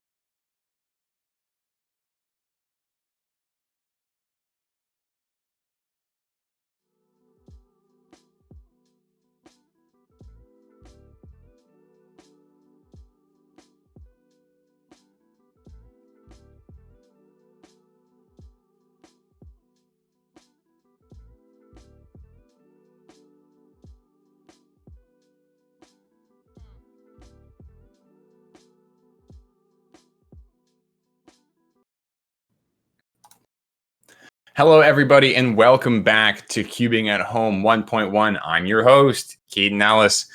We just finished up 2x2 right now, and man, that was a really competitive podium that we had there. Will Callan showing us a really strong 1.43 average, but the whole podium was 1.3. Oh my goodness. But big thanks to Will and to Rami for coming on. We're going to be moving on to our next event, which is one-handed. We only have one person here for one-handed today, but he is a really fast solver. We've got Yuri Grangiero, who I've raced before on 3x3 one-handed, where we swapped methods. And I say that because Yuri doesn't use CFOP like most people. He is an expert with the Rue method and has used it to achieve sub-10 averages one-handed in competition. Yuri's one of the fastest one-handed solvers out there, and I hope that you guys really enjoy his solo performance. Without further ado, Yuri Grangiero.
Hello and welcome back to Cubing at Home. Right now we have the one-handed event with Yuri. How you doing, Yuri? I'm doing fine. I'm doing fine. Doing great. Awesome. Glad to hear it. Exciting stuff. All right, so yeah, whenever you're ready, feel free to get started with these scrambles. Good luck. Okay. I'm gonna remove my headphones. Perfect. So, what can be said about Yuri, besides that people sometimes pronounce his name Luri because of misreading? I think his name was misspelled on his name tag at the Red Yeah. Bull Rubik's Cube. Yeah. Was that where it started? I think it was at some comp like that, yeah. Yeah. Yeah. But his name is Yuri with an I. Indeed. Yeah, and he has a very talented one-handed solver. Uses Rue. Mhm. Gets a decent amount of sub-10s. And so far, we see Patrick Ponce in the lead with a 1078 average. Keaton Ellis in second with a 1080. So it's tight at the top. Crazy. And we'll see if Yuri's able to beat that. He said it was cold over there in Brazil today, so hopefully he's able to... the 12 was not what he's looking for. Yikes. That is not his hope. Mm. Let's see which direction this goes in, though, from here. The crazy thing is the top is very spread out. Third place is an 1146, and then fourth place is a 1228. So that's weird. Yeah, the top two are close, but besides that, there's a lot of room for mistakes, it feels like. But this man definitely averages sub 11. Right. We should expect some good stuff from him.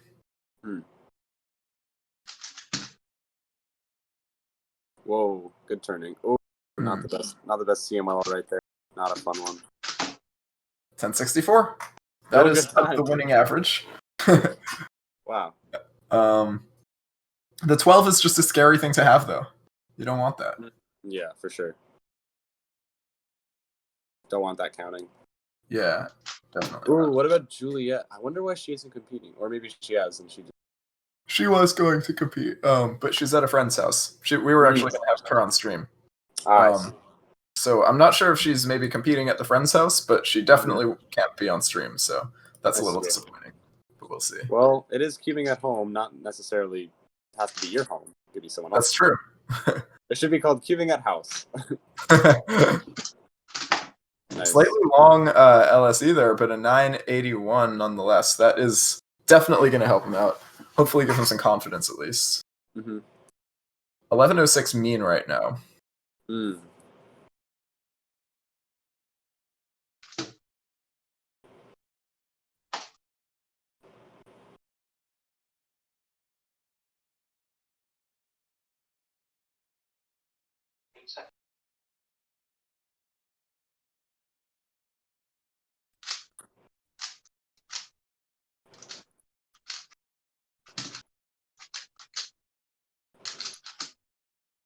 Shaking his head, not feeling too good.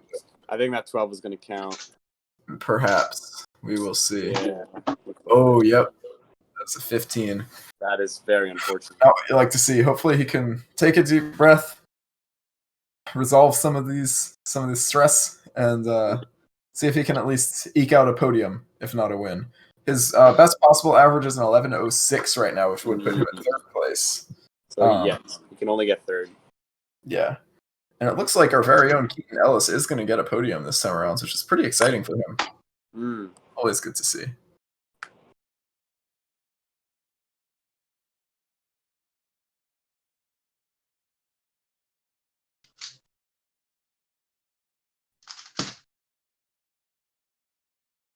He needs a sub 1146 time for a podium. Oh, come on.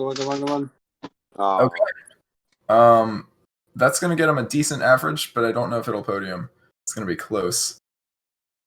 1134 average. That puts him at third so far. He's good. Yeah, he's podium. So. Yeah. Assuming nobody else competes.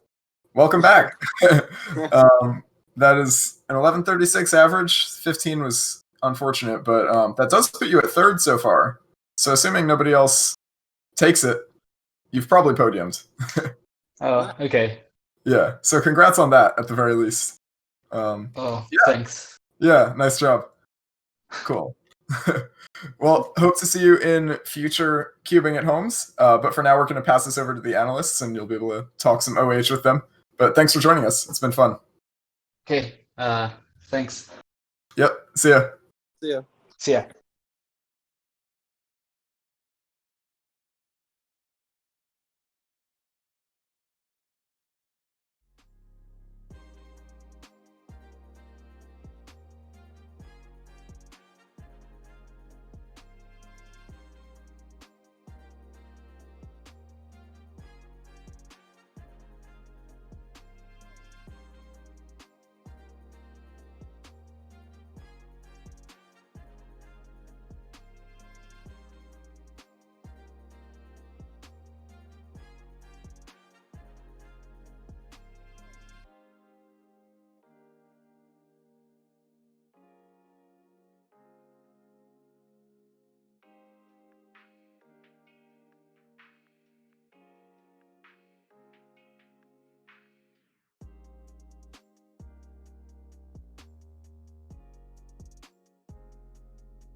Hey, Phil here with Stanley and Yuri. He just did one-handed, and it looks like he's sitting at third place on the podium. So congratulations on that. One-handed was really competitive today. What was your experience doing your average? Well, I started out with a high 12, which is never good. But then I got like a 10, a 9. I was feeling okay. But then I messed up I think my second block on my fourth solves, and I by then I just knew it was over. You know, it was a 15. Like there wasn't much I could do at this point. Yeah, that's what I get now. And then I got a 10 on the last solve. So like Nice. 3 pretty usual solves, but 2 mess ups is always what you don't want to see on an average 5. So Right. Yeah, OH was pretty competitive. I mean, Andre I think had a 1146, so he was low 11 as well. So how was the rest of the podium? there were 210 averages. I think Patrick Ponce finished just faster than Keaton. Both of them got, I think, mid-high 10 averages. Okay. I Yeah. see. Yeah. So we were actually watching the average with Keaton, and by the fourth solve, he had said, "Yeah, I think like he's going to be on the podium, but he might not be able to beat my average." So by that time, I think he already knew what was up. But yeah, I think even if I got my best solve on the last solve, I don't think it was gonna be sub 11. Yeah, doesn't look like it. Yeah. OH is tough. Yeah, I was saying earlier, it's so hard when you make a mistake and you have to go fix it. Yeah. It really sucks. Yeah. Speaking of mistakes, Yuri, for the viewers who don't know, he's a coach at Cubicle Academy, and he's helping a lot of people do Rue better and do OH better. What are some very common things you see in Rue solvers that you think if people knew about more, they would be able to get? I think a lot of people because Rue is kind of sold as a good OH method, they do a lot of OH without doing a lot of 3v3 before. So Mm. usually we get people with look ahead problems and efficiency problems transferring over to OH. Yes. Which is never good. I say this as I am not a great 3v3 solver compared to my OH either, but I wasn't but either when I was an OH solver. Yeah. yeah, but I think some people. I think even for my 2H speed, I have decent efficiency. So I think it isn't that big of a problem for me, but I think a lot of people suffer from that. And another like big thing that I think a lot of people don't get right is finger tricks. Rue on CFOP, if you know RU and I guess F and know how to rotate, you can get around. But I think in Rue, you have to do. We have this, but you also have to kind of master R wide moves and M moves. So I think Yes. for a beginner, sometimes they get a few of these moves wrong, and then that kind of stays the same for a long period of time, and it's hard to fix later. But I think once you get these basic finger tricks down, it's kind of hard to mess up to get good at OH with Rue. Yes. So listen up, chat. Be efficient. Don't rush and learn your good finger tricks. Yes. I see a lot of fast people. You know, when I used to do OH, you know, you start looking at the rankings and you see like, oh, he's fast at OH and he's getting fast. Sometimes people who are good at 3x3, they can just appear and get fast within like a month. Yeah. Right, and that's because they have so much experience doing 3x3. They already know the move counts and the move sets, and all the intuition and the look ahead is there. So, yeah, definitely Keon don't was neglect your 3x3. Yeah. Yeah. Keon was kind of like that. Keon got really, really fast to OH, and then he just practiced OH for a year, and he was already at WR levels. Yeah, just appear. Yeah, and I know Yeah. like, yeah, so many people just did that, and it, you know, as a person who just did one-handed, it kind of stressed me out a little bit, but. Yeah, it happens. So yeah, definitely. Yeah, it's easier, I think, to go from like two-handed to one-handed than from the other way around. Yeah, definitely. Yeah, it's good times. But yeah, I think that's all we have for today. We should wrap up and begin 3x3 finals soon. It's pretty cool. But we're really happy to have Yuri here with his coaching wisdom and his all that he does with this really cool method. So thank you so much for being on the stream and for streaming by yourself. I know that can be kind of difficult too. So thanks a lot for that, and we'll catch you later. Well, thanks for having me. Bye. Yeah, thanks.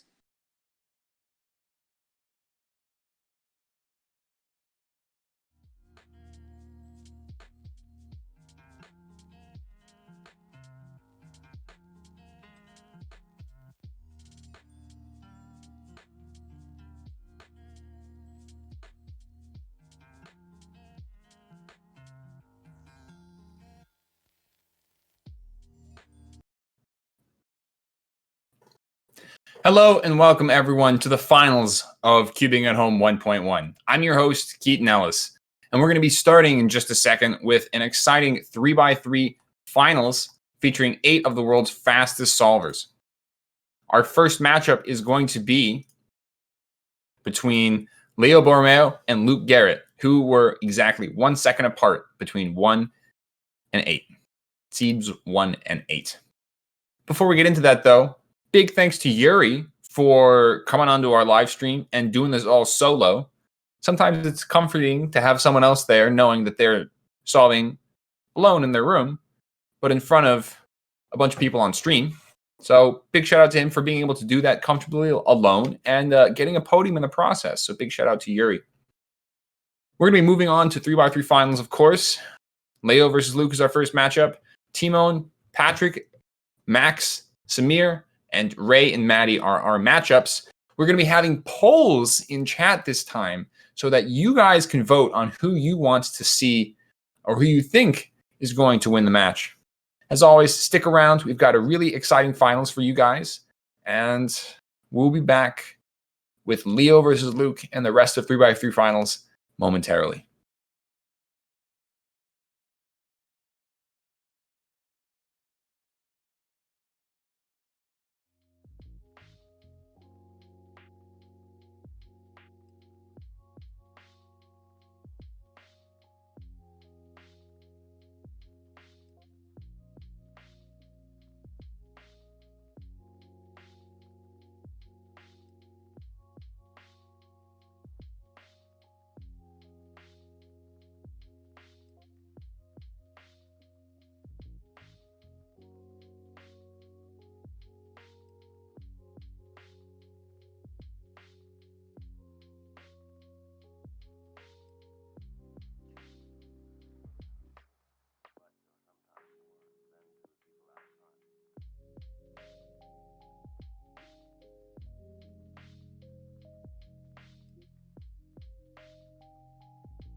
And we're back, this time with 3x3 finals, featuring your first seed and 8th seed. Your first seed is Leo Barmeo, and your 8th seed is Luke Garrett.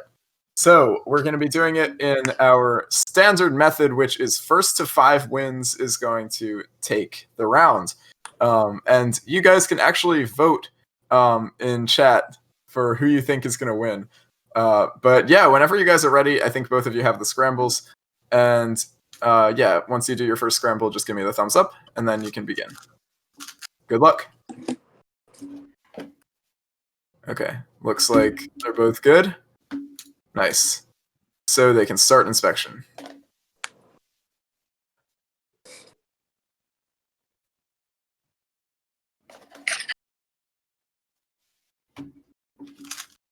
Cool, so Luke Garrett is off. Leo is also starting his solve. Oh, wow. Wow, Leo with a 538 and Luke with a 904. So Leo's going to take the first one. That's an easy win for Leo. Didn't have to pull out a good time like that. He didn't on that one. Calm down. Well, we'll see how this goes next solve. Once both of them are ready, it looks like we got the thumbs up from Luke. Leo's waiting.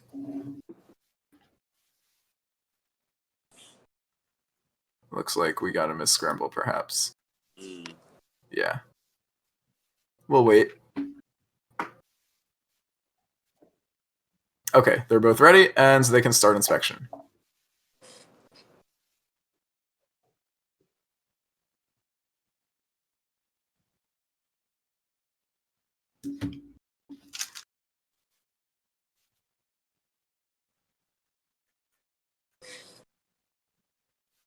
Leo kind of struggling on F2B.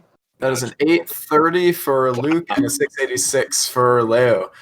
Some trouble there for both of them, it looks like. Decent amount of lockups on both solves. Even for what looked like a bad solve or like a struggling solve for Leo, he still clutched a set. Yeah, still pulling out a sub 7. That's pretty crazy stuff. You don't see that too often. Yeah. All right. And we got the thumbs up from Luke. Leo looks ready too, so they can begin inspection.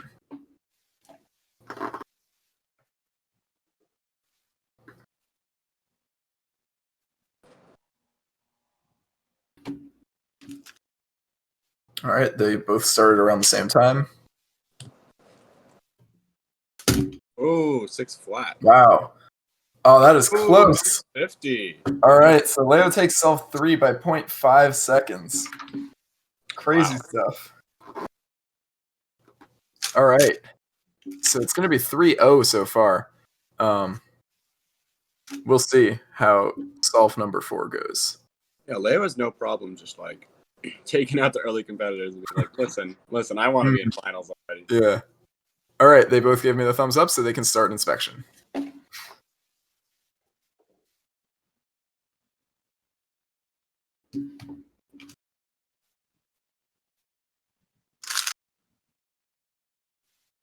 Very high. Wow, we're turning really fast. Wow. Okay, on a still in the 756 though, so that's surprising. He was turning so well on that solve. Ooh, 2 GLO. Let's go.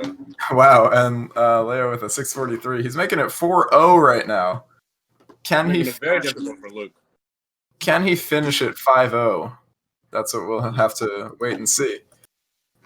Yeah, the thing that separated Leo's solve from Luke's solve, despite them being very similar TPS, is like Luke's had way more pauses.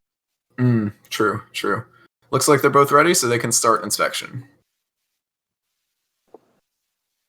Yeah, just the overall striking difference I see in Leo's solving style, just how little he pauses in general. Yeah. That seems to be the theme nowadays with fast 3x3 solvers. Just no pauses at all.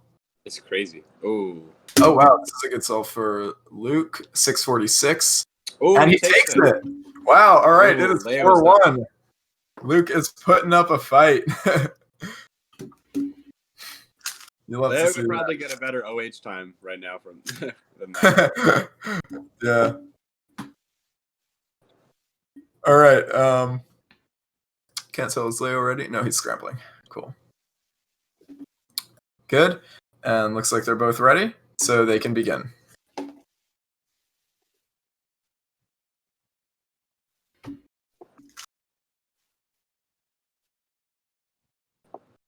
Oh wow. Wow. Hey. 540 for Luke. Okay. What will Leo get? And All it's not a right. 540. Wow, it is Takes 4-2. It is 4-2. Leo with the slightly frowny face. Not really feeling it. Can we see a 4 from Leo right now? Let's see. All right, Luke is ready. Leo looks ready as well, so they can begin inspection. Wow, so Luke just took 2 in a row after Leo took 4 in a row. Yeah, wow. Leo just needs 1 in the next 4 solves to take it. Sorry, the next 3 solves. Seems to be struggling. Oh! Whoa! Hey! I called That's, the 4. that is a 9.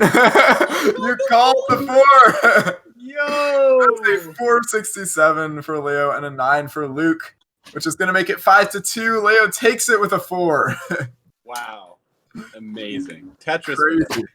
Yes, that is a Tetris for Leo.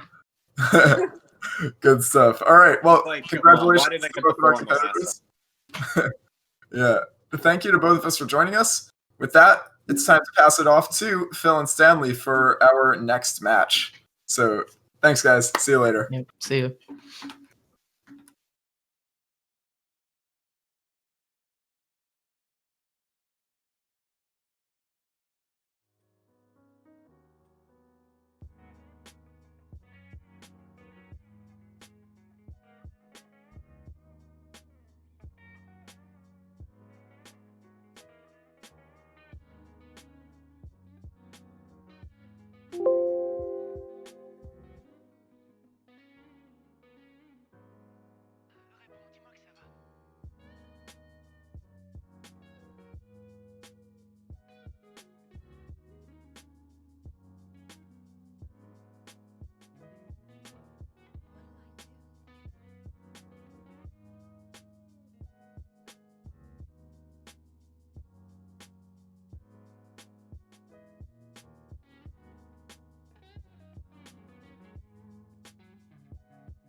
Hello, and welcome back to the second match of the 3x3 finals featuring Maddie versus Ray. So both of these guys got 6 averages in the second round, so they're both very serious competitors, and we're looking forward to seeing what can happen in this hero race. So this is first to 5, and I see a lot of people saying hi to Ray in the chat. So yeah, hopefully we can see some great races. I think people are from the Maryland area. Yeah. All right. Yeah. Oh, So I start. Once you're both scrambled, just give me a ready signal, so just like a thumbs up or something.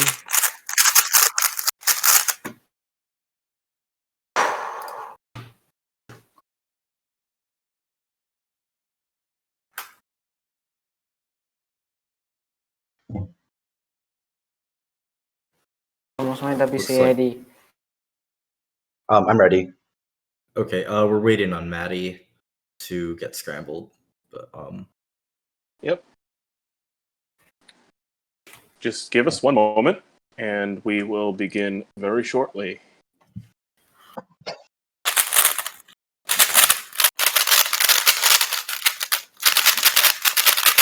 Doing the warm-ups? Okay.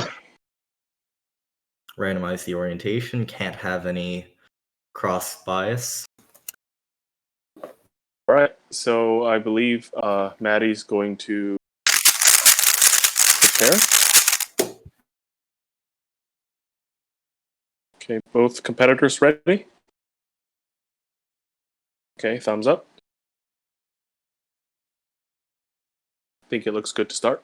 Okay, 3, 2, 1, go.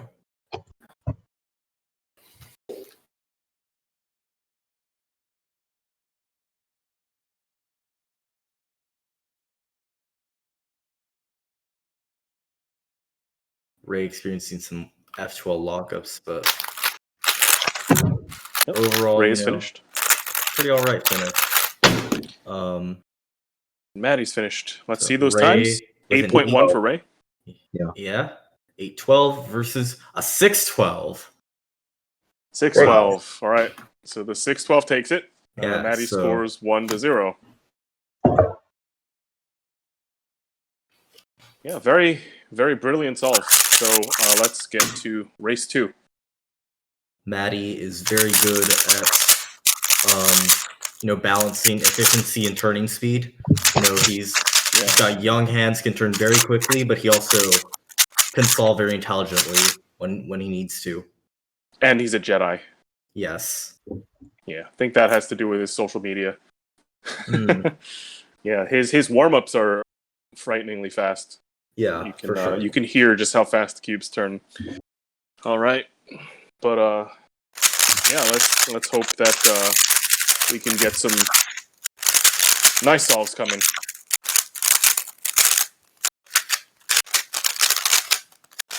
All right, how you guys doing? Good. Maddie's good, I'm good. and Ray seems to be good. All right. 3, 2, 1, go.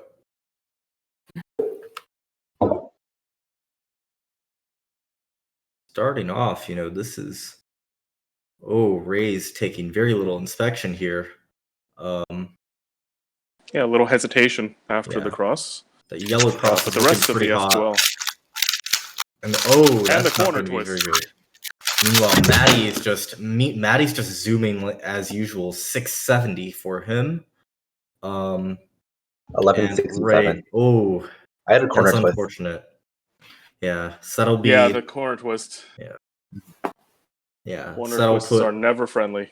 Maddie up 2-0, going into this third match.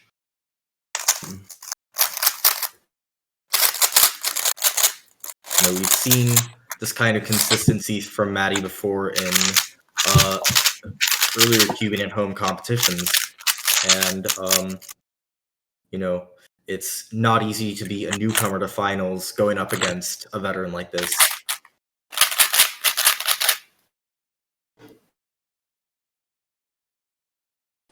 both parties getting ready. Solve. Looks like Maddie just needs to finish scrambling. Doing his routine 20 TPS.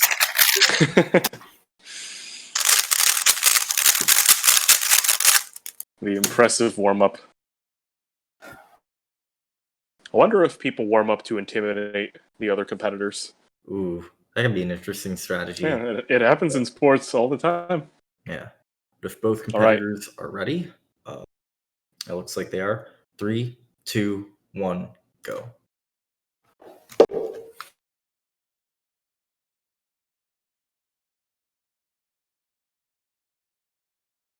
Both competitors using quite a bit of inspection here.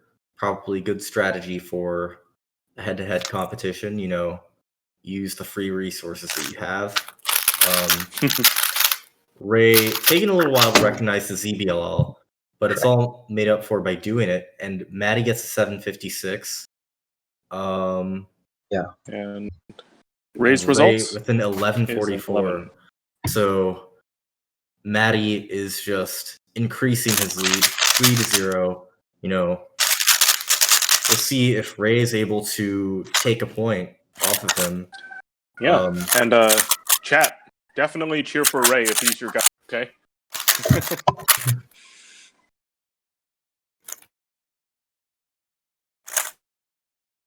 I'm sorry, there's a siren in the background. I was gonna say they must have figured out you were speeding, but that would have been a terrible joke. I'm sorry, I had to say it.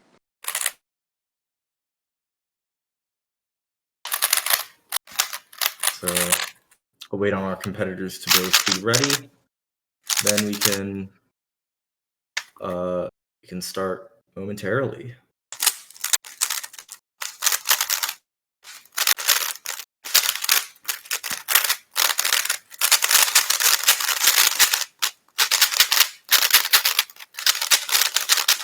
Yeah, both competitors taking a serious warm-up. Try to, just refresh their fingers and reset themselves. Yep, and both competitors look ready. 3, 2, 1, go.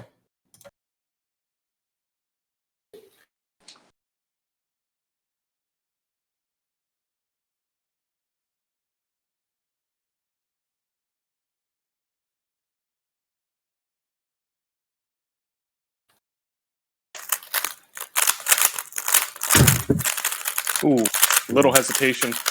Maddie, on once the PLL. again, really just going for it. 646. Yeah, You know, and 646 850 and for 850. Ray. So it's 4-0 for Maddie. You know, match point. If he gets this next solve, he takes it all. And he'll move on to the semifinals.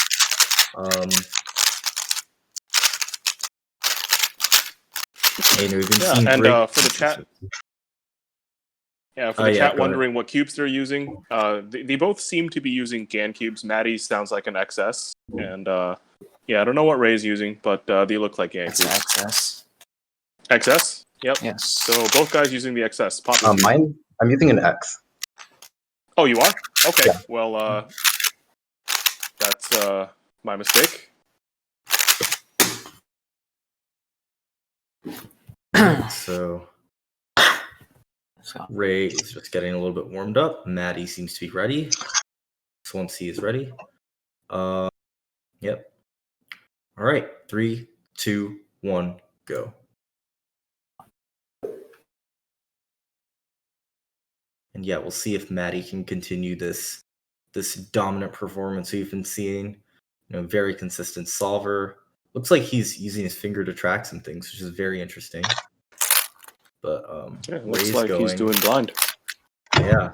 That looks like a +2 for him. But Maddie will just continue doing his thing. Gets a 973. Let's see I think what that's a Ray gets. +2. Okay. Right. +2? I think so.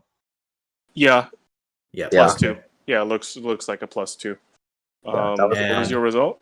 833 +2. So Maddie will +2 made take a that. big difference. with a 973. And he will move on to the semifinals. Yep. So thank you to both our competitors. Congrats to Maddie. And we'll be back in just a minute with the next matchup. Yeah, Max versus Samir. We'll see you guys there. All right. Cool.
Hello and welcome back to 3x3 finals with our third set of seeds with Max Xiao and Samir Agarwal. That's right. All right, exciting stuff. So this is our 6th and 3rd seed in not respectively. But yeah, welcome guys. Glad to have you on the stream. And whenever you're ready, you can open up the scrambles and get started.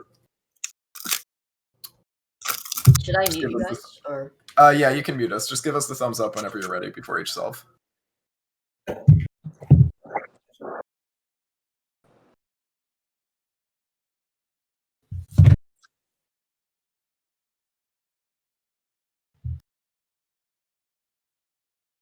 right. Looks like they're both ready, so you can both begin.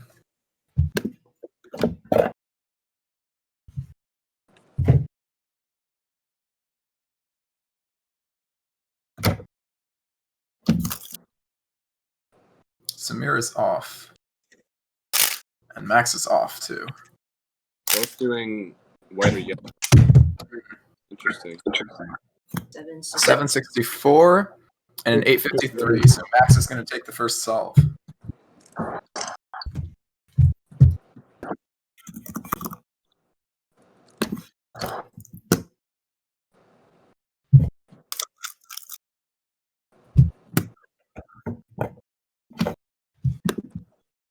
All right, we've got a thumbs up from Max, and it looks like Samir's ready too. All right, and they can both begin.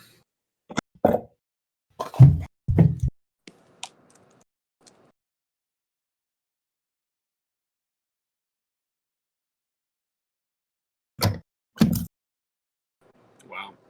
Started the exact same. Yeah. Ooh, Jeeper. Looks like, oh, that was close. 728. 728 and 755. So Max takes the second solve as well. Crazy.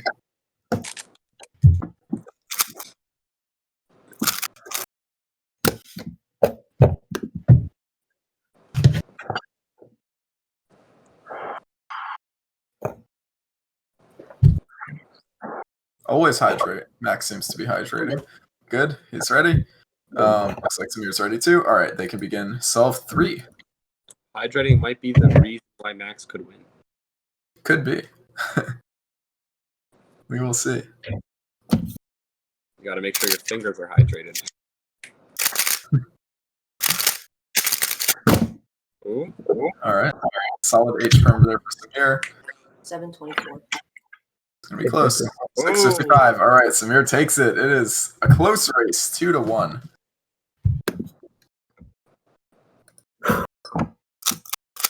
As close as it can be, 3 solves in. All right, let's see how solve 4 goes for both of them. Both look like they're getting ready. Yeah, I'm ready. All right, Samir's ready. Just waiting on Max. Nice. All right, and they can begin.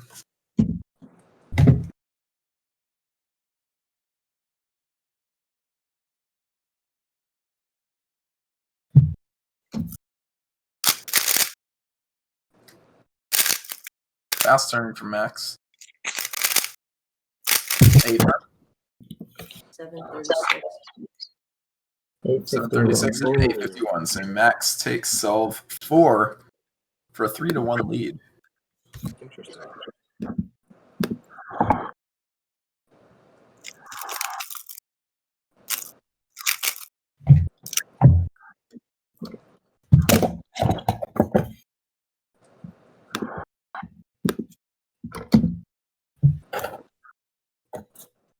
All right, they're both ready, and solve 5 is now underway.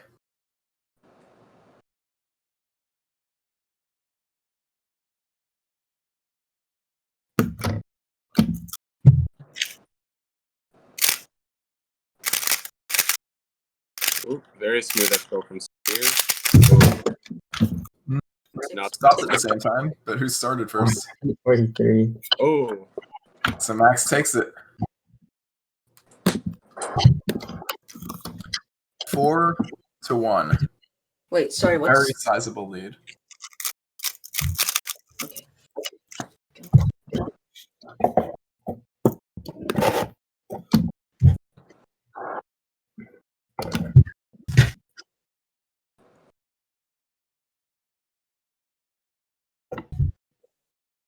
All right, Max is ready, Samir is ready, and they can begin.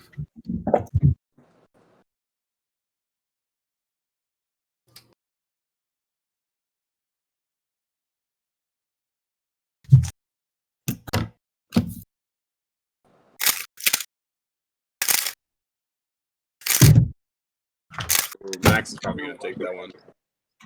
Yeah, looks like it. 39. Oh! Oh! Wait, no, Samir takes that. Wow. 4-2. All right. Samir with the fortitude, making it 4-2. Oh my god. Very nice. I'm sorry. All right, let's see how this goes. Solve number 7. Looks like they're both ready, and they can begin. For those of you who like that, there's more jokes like that on DG's YouTube channel. More And for those of you who didn't like that, stay away. All right, Samir finishing pretty fast there with the U-perm.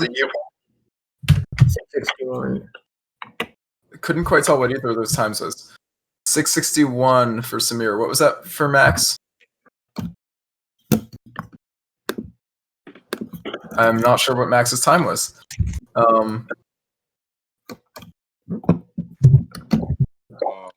Cool. Can somebody in chat let us know what Max's time was? Max.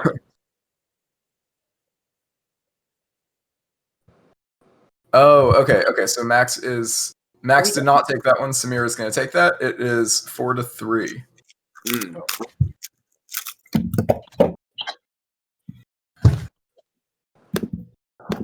All right.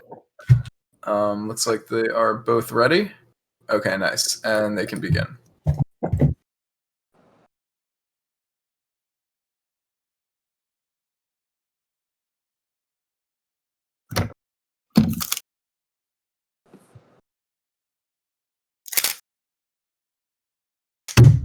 Oh, Max is definitely taking that one. 650 something, 650 something, and an 830 for Samir. So yes, Max takes it, making it 5-3, and that is going to be it for this round. Congrats to both of you. You both put up a really good fight. Thanks for joining us, Max. We will see you in the top 4, and yeah, see you guys in a bit. Thank you for having me. Thank you. Thanks. Thank you.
Hey, we're back with Patrick and Timon. So these two are heavy hitter cubers. So hopefully we'll see a good match.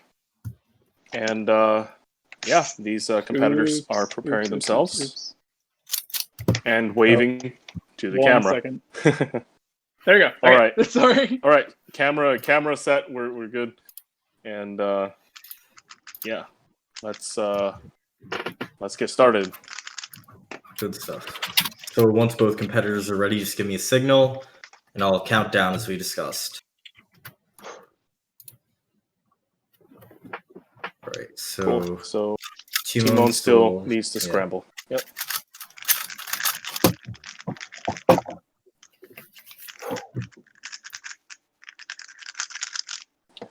Right. All right. So you're both ready. Then 3, 2, 1, go. So it looks like the chat is voting Timon to win, which is interesting because I believe Patrick won their last match to win the entire cubing at home. So yeah, we'll see what happens. Really, anything can happen. Both guys are Interesting in any cubers. case. Patrick starting off strong with a 584. Yeah, that's a 5. And Timon that's a 644, not gonna cut it. You know, you got a really tough first round match like this, you know. Low sixes just aren't going to do it in some cases like this. You know, it really is tough. But in any case, Patrick is up 1-0, as we go into solve 2. So if both competitors are ready, Patrick's still finishing some warm-up.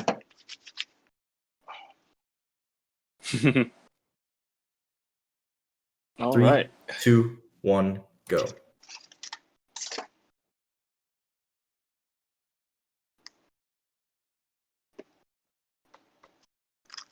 Both competitors are extremely highly ranked. Very popular solvers. Patrick looks like he's struggling there, getting 831, it looks like. We'll have to verify that, but Timon will get a 685, evening up the score. 1-1. We're at a best of 7. Yeah, it's looking like a really, really tight race. Yeah. So Timon still needs to scramble. Patrick looks like he's just getting ready. Yeah. Sorry. My internet just cut out, but It is hopefully all right. Hopefully I'm back. Great. Yeah. Patrick has gone back to fiddling with the cube, but we'll wait for him to be ready. Looks like he's ready. 3, 2, 1, go. So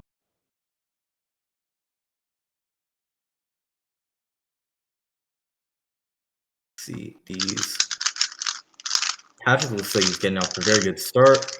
Timon as well. And that looks like it will be a 750 for him and a 641 for Timon. So it'll be 2-1. Timon in the lead. Keeping it very close.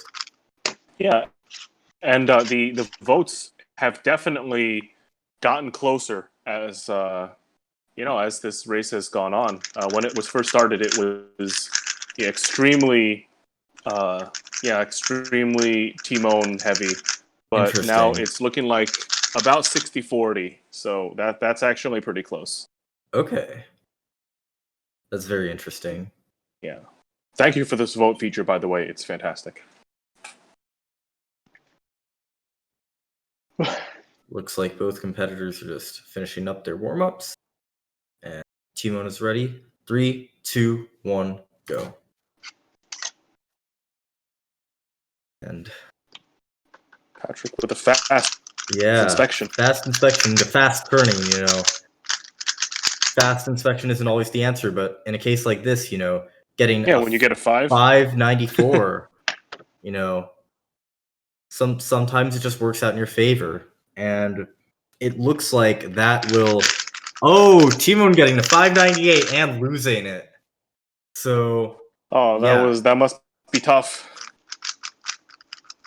Yeah, evening up the match 2-2. Both competitors getting 5s. Very exciting. Not every match you see that. This is looking to be very exciting. We're at a best of 5 now. Competitors are managing themselves very well. They're pulling out quite good times. And we'll see if that continues. Yeah, I hope that the difference in 0.04 doesn't discourage Timon at all. Yeah. Patrick's still finishing his warm-up. Looks like he's just about ready. 3, 2, 1, go. All right. Competitors look incredibly focused going into the solve. They're not going to want to give an inch. That was some very fluid solving from Patrick. It's only a 7 though. And Timon's a low 538. Okay, so it'll be 3-2. Timon in the lead once again. Yeah, this is definitely really tense. Yeah. Really good stuff from both competitors, Never fails to, keep throwing new things at us.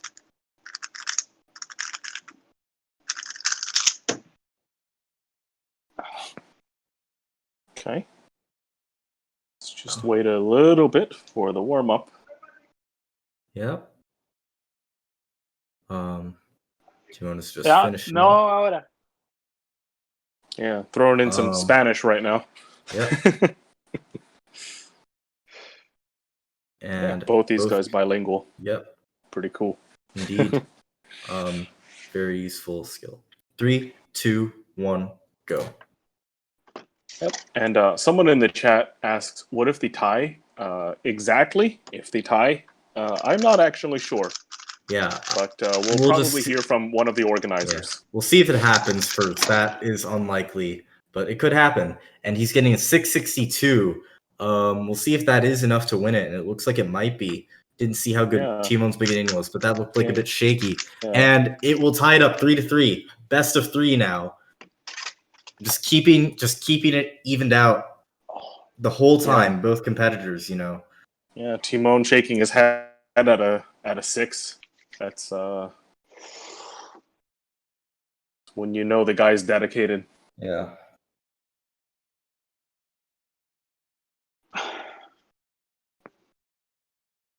Timon once again, really going for the execution-based warm-up. Patrick seems to be using a more, meditative or really, less physical approach. Timon seems to be doing an entire warm-up solve.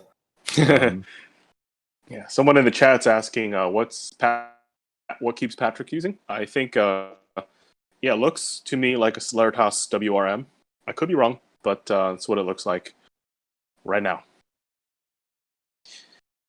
And so both guys appear to be ready. Okay, 3, excellent. 3, 2, 1, go. Yeah, the pressure just keeps building. We'll see if they, if one of them cracks or if they just stay strong. It's very close. They're both bringing the heat. Oh no! Patrick's not liking that execution.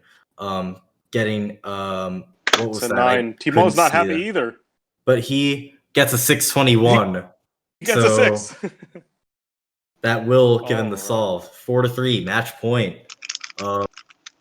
Patrick will need to win both of the next 2 solves to take this.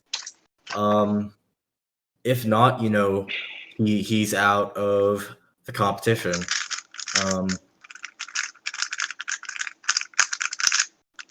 Both competitors really going for the physical warm-ups. Really coming down the wire. Yeah. No puedo. Jesus.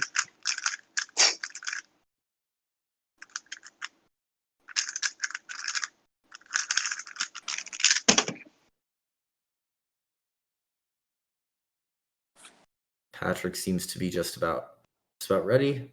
Timon is still choosing to turn his cube. Now the thumbs up. 3, 2, 1, go.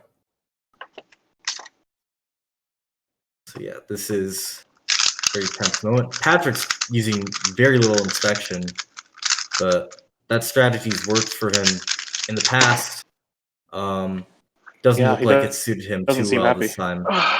Yeah. I think he knows it's lost for him. Timon is very happy with that one. Getting, what is that, a 561? 5.6. And Patrick seemed to definitely not get that, unfortunately. So that will be a 5-3 win for Timon. Yeah, Timon successfully avenges his loss to Patrick in the last competition. Very good game, guys. You guys both did really well, got some good times. And Timon will advance to the next round. It was great to have you guys. And now we shall go to the next game, which should be between Leo and Maddie. Let's take a look.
And we're back with 3x3 finals. This is the first half of your top 4.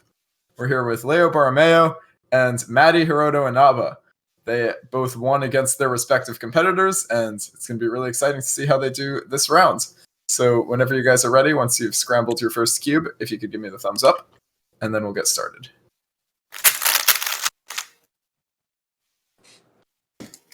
Unlike the last two, they are not champions, but champions. That's true. These guys are champions. But Maddie is actually the fastest Hawaiian speed cube. I did not know According Maddie to was not a his person, fact. but indeed a cube. This is true. All right, looks like they're both ready. So, yeah, if you guys are both ready, then we can get started with inspection.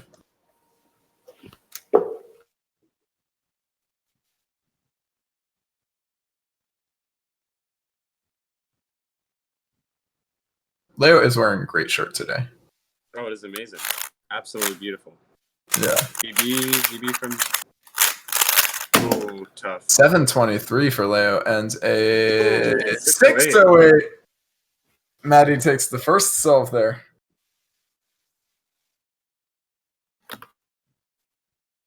Let's see how solve 2 goes.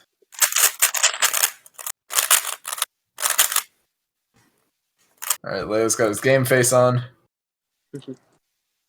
He's feeling it. Okay. Looks like they're both ready. I'm going to wait for Maddie to finish warming up a bit.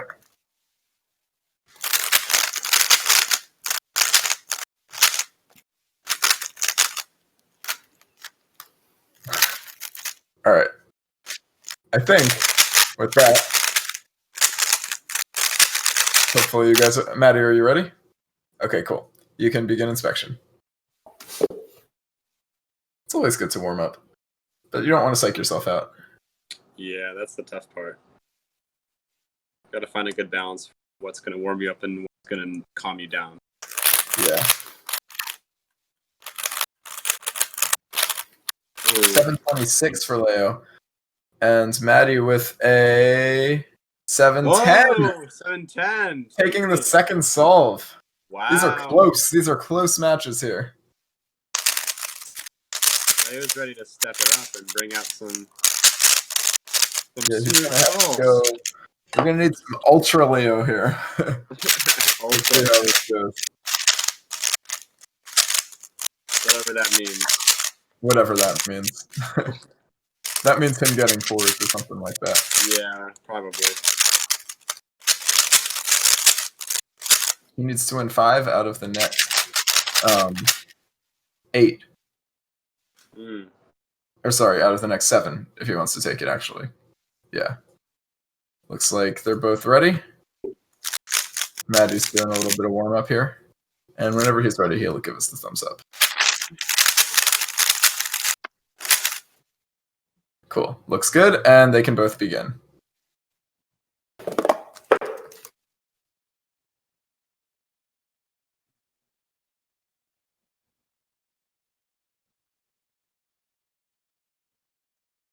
Starting at the exact same time there. That's always exciting. Leo's on PLL around 6. 745, but I think Leo's still going to take this one. Yeah, that is a 976 for Maddie. So Leo takes it. Leo's gotten 3 7s in a row. That is rare. Very rare. Indeed. Very interesting. Yeah. Cool.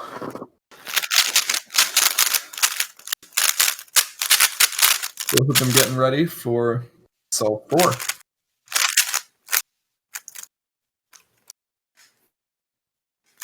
Yeah, Maddie's doing a lot of warm up these solves. But this is his chance to make finals, so understandable. All right, looks like they're both ready, so they can begin.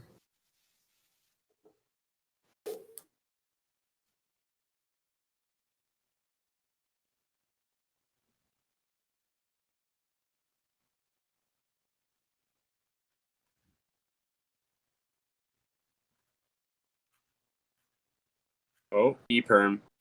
Oh, that hurt. Oh, 690. Okay. Wow. So Maddie Will we takes see an that. upset? Yo, that would be insane. So Leo is the 2-time champion. So this would definitely be an upset.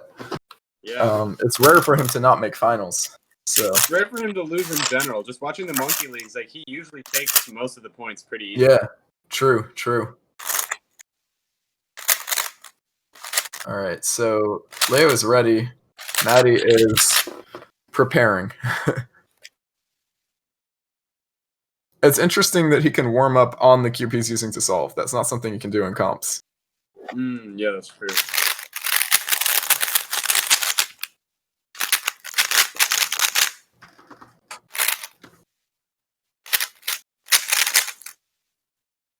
Hold up, I'm not ready. Okay, we're gonna wait a sec. Taking some deep breaths. Yeah. Sometimes you just gotta focus. Ready. All right, and they can start inspection. I would be extremely nervous in this situation if I were Maddie. It's very understandable. Or Leo, honestly. Either one, yeah. But I mean, Maddie, it feels like he's got something more to fight for because he hasn't ever made it this far before. The top true. two, at least. That would be definitely okay, an that's a ultimate goal. 5 from Leo. Oh, wow. Yeah, that's Yeah, not quite going to take it. A 720 is pretty good, but not going to take it. Not going to take this one against a 559. So Yeah. brings us to a 3-2 lead. Maddie's still in the lead, but it's narrow.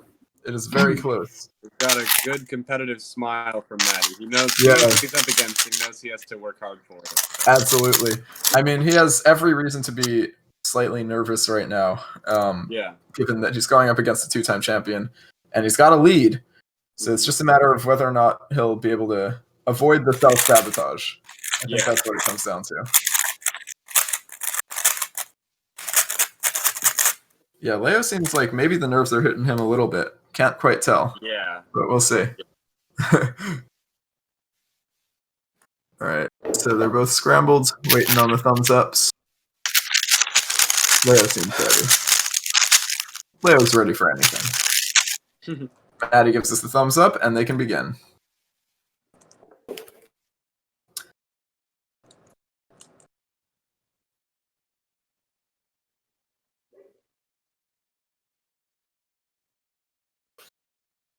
Both using a lot of inspection on this one.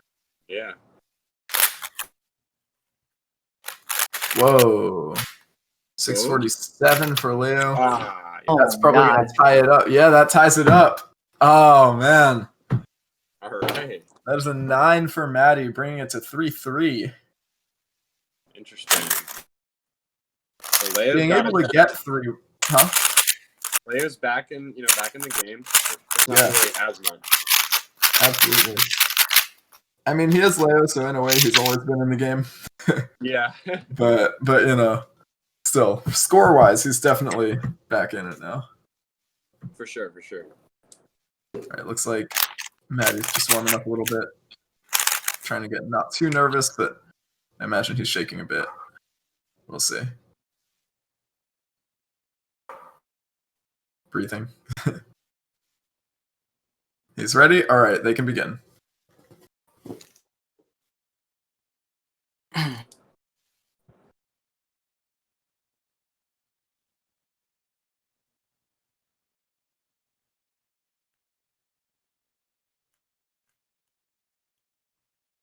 Very good TPS from Maddie. Wow.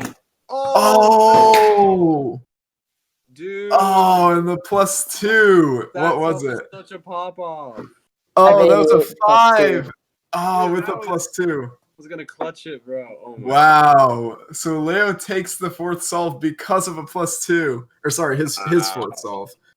That is going to make it 4-3 here. Okay. With Leo taking the lead. His first lead. Are we gonna see a nine game match? That is the question. Let's see. Maddie needs to take this one. Oh. Just preparing. Breathe. Just breathe. All ready. He's ready? All right, cool. They can begin.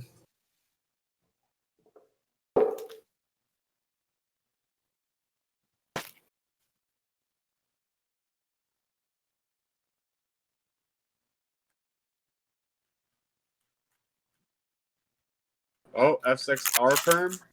Nice. 6 flat. Oh. What is that for Maddie? 7-13. And Leo takes it. Wow. Wow. 5-3.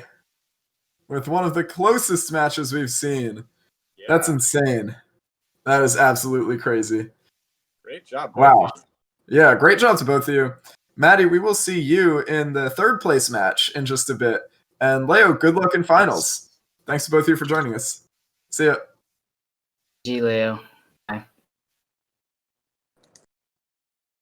All right, Maddie, we can chill here, I guess.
Hello and welcome back. This is a match between Timon and Max. For those of you guys watching the stream, we have the number 1, 2, and 3 seed still remaining. So the top 3 guys, that's what we have left in this competition. So these guys have definitely floated to the top, and we're here to see who gets to move on to the final to face Leo. Will it be Max or Timon? We'll find out very soon. Yeah. Okay. Both competitors are preparing. We have 3rd seed Max and 2nd seed Timon. Yeah. So once Max gets scrambled here, yeah. So both competitors are ready. We'll be able to get started.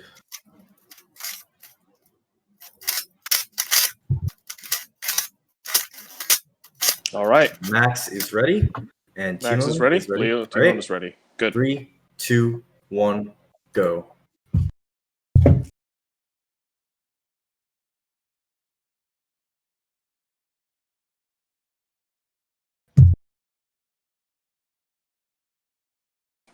So Max is a white-only solver, and Timon is color neutral. We'll see how that plays a role today. And Max starting off the 696. It's really nice that we have this very clear display. Timon looks like that's 614, so he'll take that first solve. Yeah. Yeah, Max had a really good OLL PLL transition. Oh, for sure, yeah. One thing I noticed in a lot of these newer solvers is they're really good at last layer. I mean, look ahead if you want to call it that. You know, they have look ahead. They have very good principles of predicting PLL. Yeah. Yeah. Not already just one look, right? Yeah. All right. So Like, Max is you either giving the know an thumbs up. out for it or one look. Right. All right. So Max is ready, and Timon's ready. Yep. 3, 2, 1, go. Awesome. Well, let's see what this second race will turn out. The chat thinks Timon's gonna win, 68-32. Ooh. And That was a 731. 731. Max. I found a double And X a cross. 630. Ooh. I hear a double X cross. Oh, nice stuff. But I mean, that's normal, but on that scramble, I would not have expected that. Ooh, nice. nice. Yeah, 634 it's always for Timon. always great to get a good time with something unexpected. Yeah, for sure.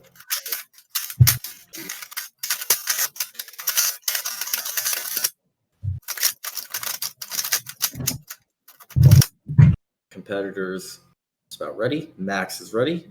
Timon is just doing a warm-up solve, so we'll wait on him for a little bit.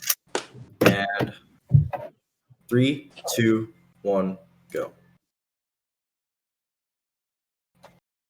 All right, both competitors taking their time on this one.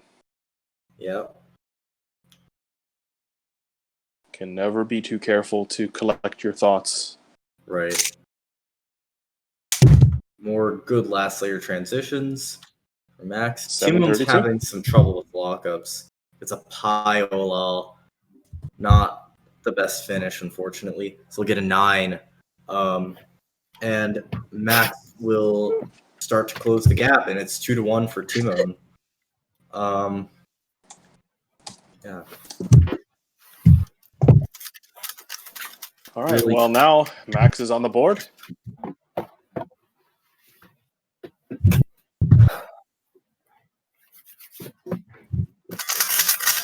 Right, Max is ready.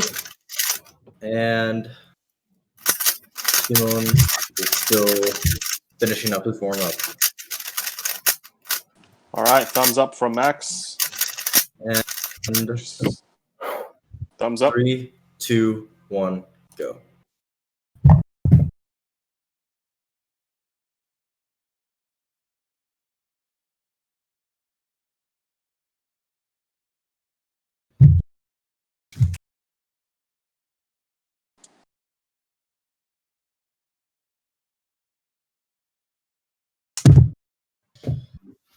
Looks like that'll be 695 for Timon. 3-1 now. Really just trying to keep it up. And it seems to be working, his consistency is on point. Aside from a few small mistakes, but this will be enough to, give him a pretty decent lead. And we'll Yeah, see how 3-1 means he's really close. Yeah.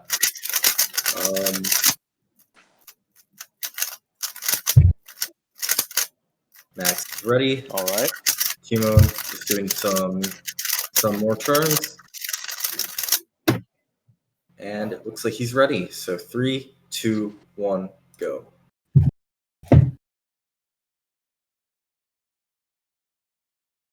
Yeah, Timon shaking his head during the inspection. I don't think he likes what he sees. Yeah. Oh, good stuff from Max, it looks like. He's not happy, though. 526. 526. Timon, I can't see that time. It is a 562, and it loses. 3-2. Wow, I wonder. Yeah, that was a pretty intense solve. Yeah. A little bit lucky, but yeah. Yeah, well. It was yellow cross though, so like. Same. Not used to it. Really? Imagine doing something you're not used to and getting a world-class result. I wish I could just do something I'm not used to and get a world-class result. That's pretty cool. All right, Max is ready. Timon's still ready and doing the warm-up. Giving the TPS, and it looks like he's just about ready. Yep, 3, 2, 1, go.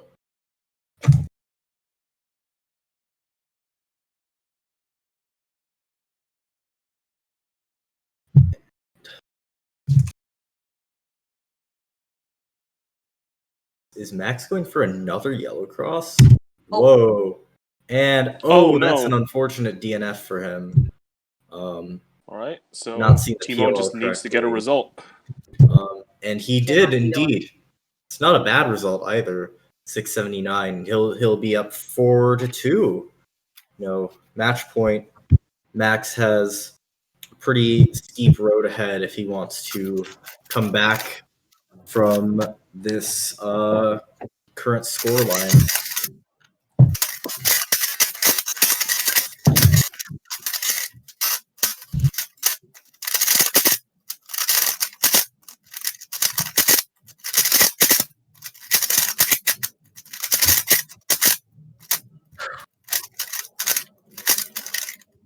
Max is ready. Timon is really, really focusing, really trying to give it all for this one solve. So close. Just one more. 3, 2, 1, go.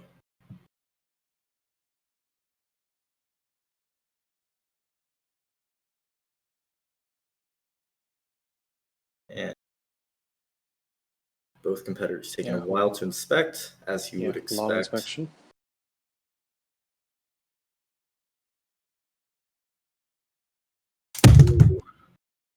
That was some very good stuff. 637 for Max, even with a pretty big lockup, and a 7 for Timon. So it's 4-3 in Max's favor. Max now. still lives on. Yeah. Or not in Max's favor, still in Timon's favor, but Max has the slim chance to come back, and he's trying to just grab on for dear life. And he's been successful so far. It's not easy against Timon. Yeah. Yeah. Can Timon get one win, or can Max score 2 in a row? Yeah. We shall find out. So a third of the chat thinks Max will win, and 2/3 are voting for Timon. Max is ready. Max is ready. Yes. Timon, he's breathing deeply, really wants to get this one. He's ready. 3, Thumbs up. 2, 1, go. Yeah, and the Aiden Bartlett in the chat mentions Max would have been in the lead without the +2. Yeah. And, that's certainly true. These things can make a big difference. Yeah. Hope Max can keep it together. And the point system, almost trivializes the fact that he even got a +2. He barely remembered that. And Timon with the fist bump. 583, and he takes it. He'll be moving on to the finals. Yeah, Timon versus GG. Leo. That's GG, guys. That's one heck of a final. All right, but it's not over yet. I think there is a third place match, so we shall go to that and see what happens there. Yeah, great. Thank you to both solvers, and I wish you both good luck in your matches.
And we're back. We have our third place match right here. So one of these two friends, Max or Maddie, will go home with the third place podium. And one will be in fourth place at the end of this. So as usual, it's going to be first to 5 wins. And yeah, good luck to both of you. Whenever you're ready, just let me know. And once you give the thumbs up, we'll get started. They may be separated by an ocean, but cubing at home will not separate their friendship. That's right. Nice. Pretty cheesy. All right, looks like they're both ready. Hope we can get the thumbs up. They both like to warm up. Max warms up with water and hot hands, but Maddie warms up with cubes. I see. All right, they're both ready and they can begin. Always.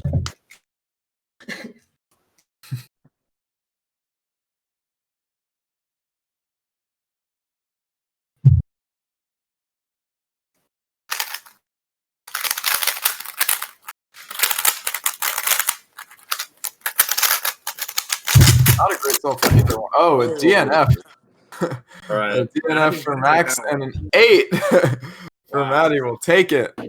You do not want a DNF in times like this. Oh yeah. Anything's better than a DNF. That's true. Except the DNF. Well, yeah. All right, Max is ready. Maddie is working on getting ready.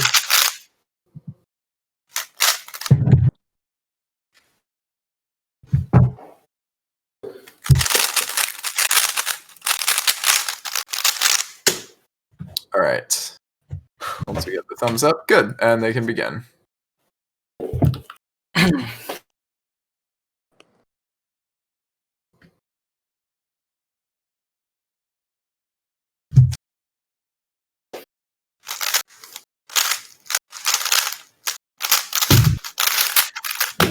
.603 for Max, and Maddie throws the timer, and it's a 583. Okay. Winning by 0.2.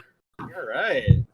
Maddie Close takes match his lead 2-0. So both of these competitors lost 5-3 against their respective challengers. And so we'll see. If they're both talking about how they get that lead and then they get kind of overconfident. So we'll see. We'll see if Maddie is able to keep the lead or if he gets overconfident. Let's find out. All right, Max is ready. Maddie's coming up.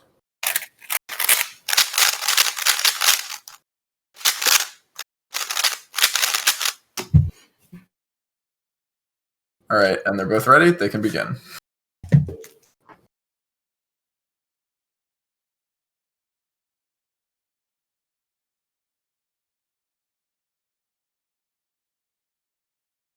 Very nice DPS. Ooh, Cooper, nice. Mm. 6 right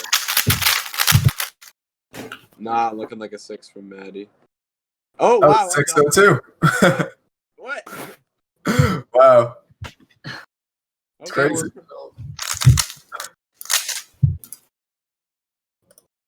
Wow. So that takes it to 2-1. Fourth match. That scramble is insane. Yeah. I agree. Wait, did Max not get a 5? No, Max got a 5. Wait, right? Yeah, Yeah, 5:44. Yeah, Isn't that okay. beat I reset the Max timer. also too? Yeah, it's 2-1 now. Max has 1. Yeah, but it says 1-2. Maddie's winning. On the... Yeah, Maddie is winning. Maddie had the first 2. Oh, I see. Okay. Yeah. All right. Let's see when we get the thumbs up. We got 1. All right. I think Maddie's ready as well. All right. Cool. They can begin.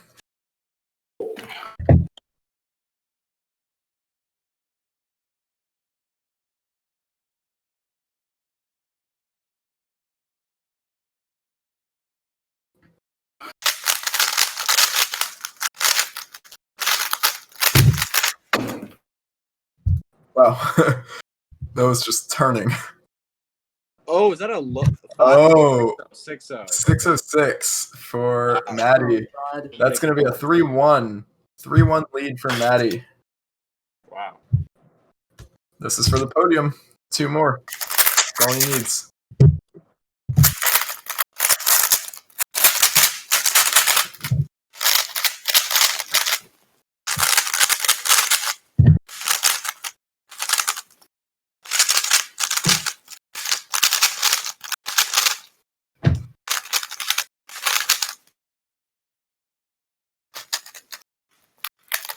Max is ready. Maddie's getting ready. Wait,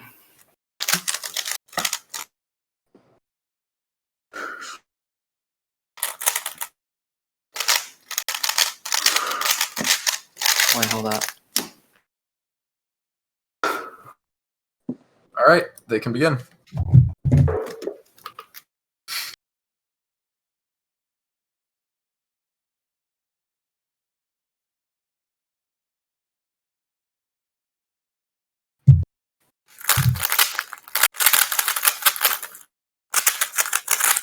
Blazing fast turning from both of them. Oh. Oh, looks like Maddie takes. Oh, no, he doesn't. Oh, okay. All right, that's going to be 3-2.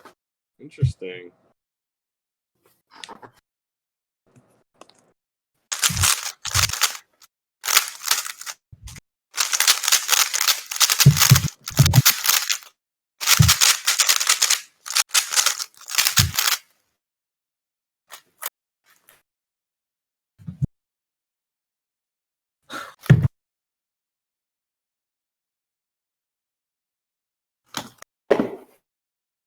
All right, we've got one ready.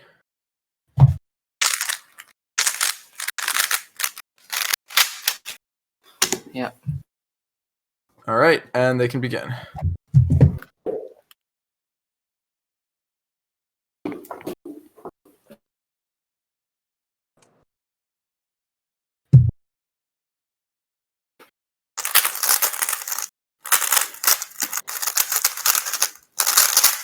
Wow. Oh. 687, 583. Okay. Maddie takes it 4-2. Insane. He brings it to his fifth point, potentially. We'll see.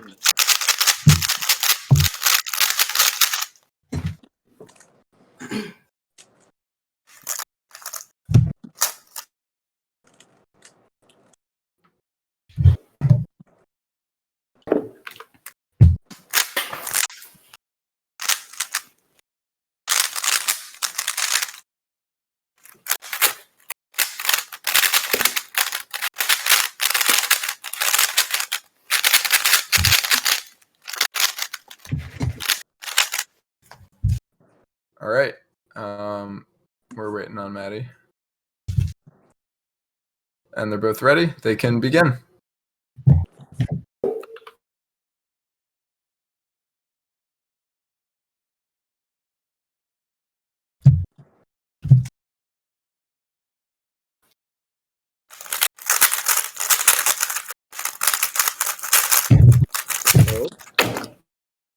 Ooh, what is that? Okay. And that means Maddie takes it. Maddie is your third place winner for today. Nice. There we go. Congratulations, Maddie, on your win. Good stuff. Yeah, thank you. Yeah, thank you to both of you for joining. It's been a good time. And now with that, it will be time for the final rounds of 3x3. It's been good. Derpy and I are going to say goodbye now and pass it over to Phil and Stanley. But thanks for joining us. It's been a good time. Thanks for having me.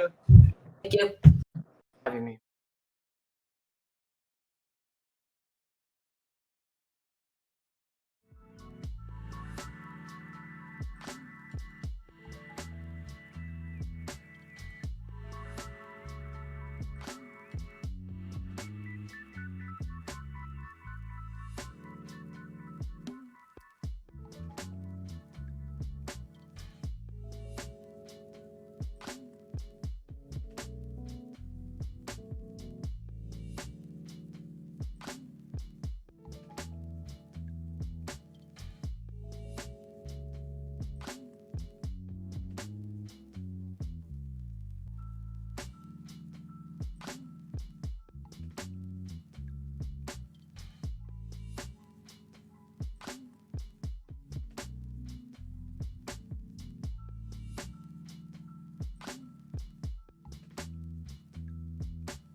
welcome back to the finals. This is a race between Leo and Timon. So this is like the rematch of all rematches. These guys have been racing in all sorts of competitions, contests, and contexts. So, yeah, this will decide who wins cubing at home 1.1. So, let's get started, and good luck to both competitors. Good luck. All right.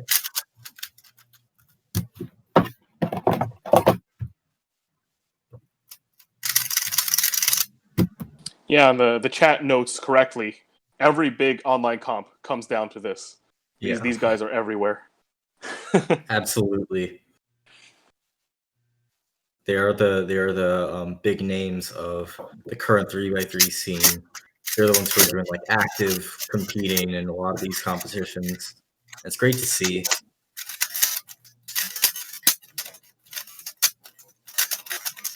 All right, so the chat's voting. Yeah, and once people and once the competitors are ready, if they could give me a thumbs up, that would be great. So Timon is ready, Leo's ready.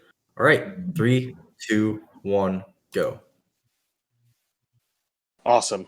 This is the first round of what we hope to be a very impressive series of solves. Yeah, for sure. Leo's starting. Very quick. Ooh, 594 to 5-9. start off. Timon looks like that solve looks like it was pretty decent, but not quite up to speed. 696. So Leo will take that first point. All right, and the chat's asking Leo to pull out the shades. He'll do that. He'll do that when he actually feels fulfilled by a solve. I don't think a single 5 is completely, like the thing for that for him right now. All right. Okay. Doing the careful warm up. Yeah. Really fine tuning his turning.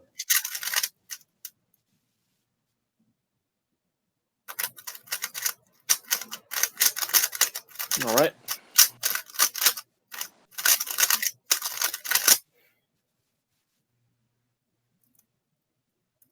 Both competitors taking their time on this one to make sure they are completely prepared. Absolutely, to do their not a bad solves. thing. No, everything matters here. Yeah. All right, Leo's giving the thumbs up. Yeah, Leo ready, and it looks like Timon is just about to be. Give him some more time. Really making sure everything is ideal. Gotta sit on the edge of the chair. It's optimal. Yeah. Yeah. Of course. Yeah, just try to get good posture. Yep. Ready? Ready. 3, 2, 1, go. And all right. Yeah. Now let's see what Timon's change of posture does for him. Yeah. Always very helpful in cubing to have a very forward posture. Leo's he's zooming once again. Not quite as much as last time. 678. Oh, not bad at all. There's a little Timon, hesitation with the ZB. Yeah, doesn't look very happy. The U prime and the U and the U prime and the U. Yeah, and he will be getting, what is that? 728. 728. Yeah. So Leo gets a second point. Timon still has none. Yeah.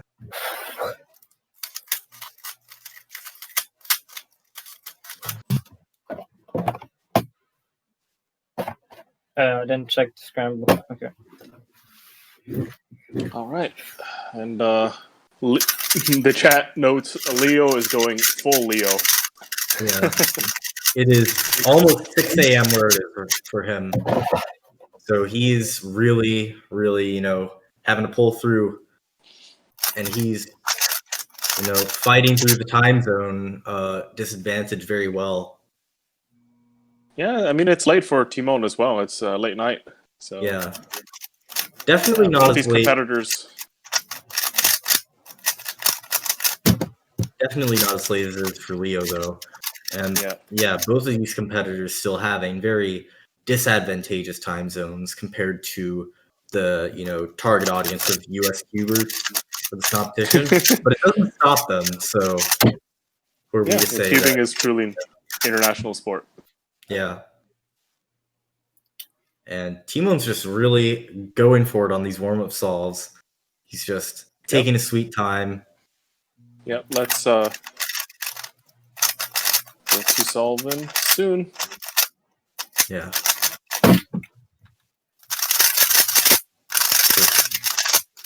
Competitors okay? Right. Okay. All right, 3. Leo, are you okay? Yeah. Yeah. Leo. Okay. All right. 3, 2, 1, go. Yeah, and the chat notes correctly that Leo Timon is warming up with a black cube. I believe that's just his warm-up cube. His regular cube is stickerless. Yeah. Good way for us to differentiate them as well. Leo with the 656. Yeah, mid-6. Timon's struggling a bit on that last layer. Does not look happy at all. I just lost by 0.005. Oh no! 657. Oh no. Leo, 3 got that 3-0 going on. Leo's amused too. Yeah. Wait, there's a storm. Okay. All right. Well, yeah, we hope that this doesn't discourage Timon too much. That was really close.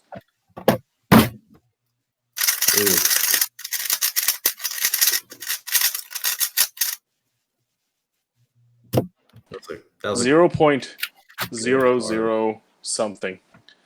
That was 5. tough. 1/200th of a second. Yeah. I can't name many actions that take that long. That amount of time. That is such a quick amount of time.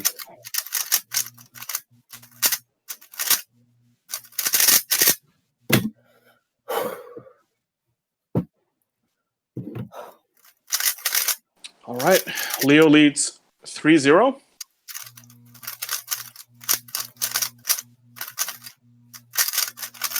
Timon once again taking a lot of warm salts, and he's ready. 3, 2, 1, go.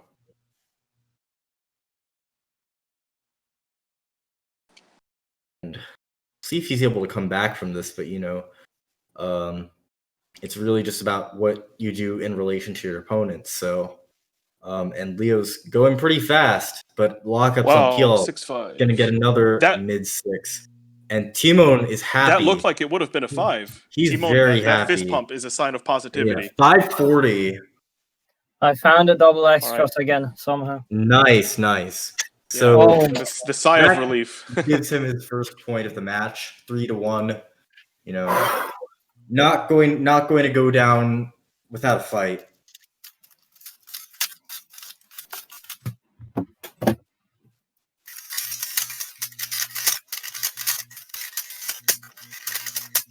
Back to the warm-up.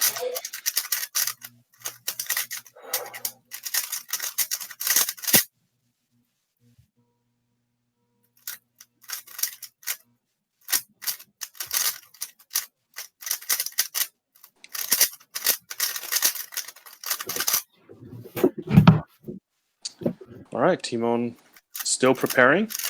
And looks like Leo's doing some prep on his own. Yeah, winning this would be huge for Leo. Timon Timon, thumbs up. Leo, thumbs up. Yep. All right. 3, 2, 1, go. Yeah, it's interesting to see how their strategies are just evolving through, the different point differentials. Yep, Leo with the quicker inspection. Yeah. Whoa! 585, and that looks like a very interesting reaction from him. Timon with not looking very happy about that one. getting what is that? A 7? 7-11. Yeah.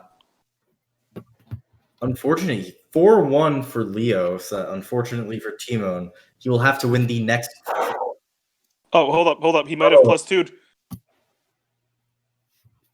That is looking like.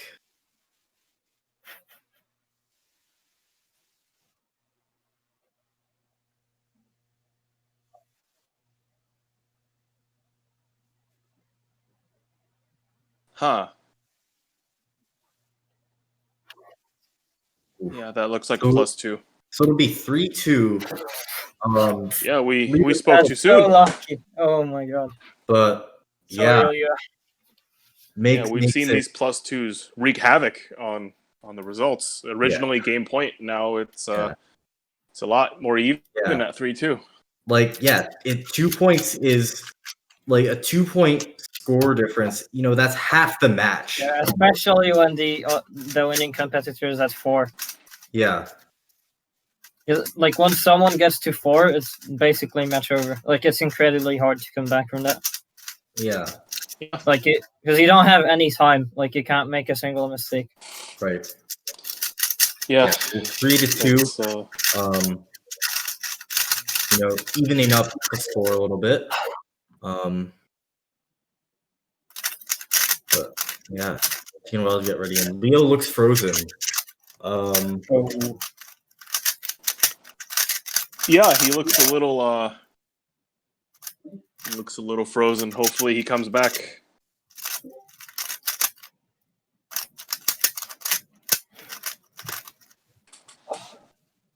All right, looks like he's in the process of coming back. Could be an internet issue. Yeah. We are.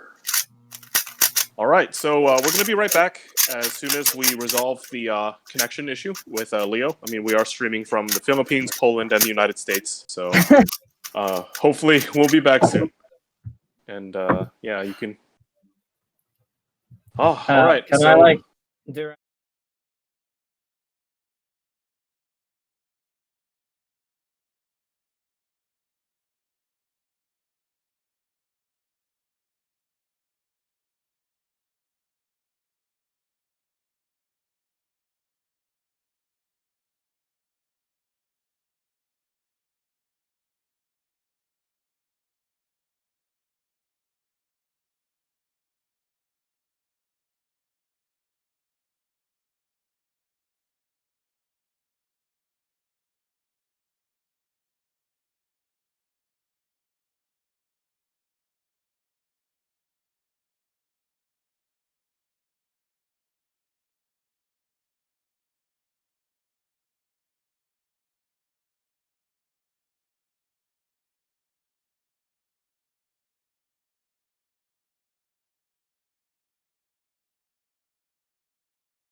Okay, welcome back. Sorry for the Hello. slight disruption.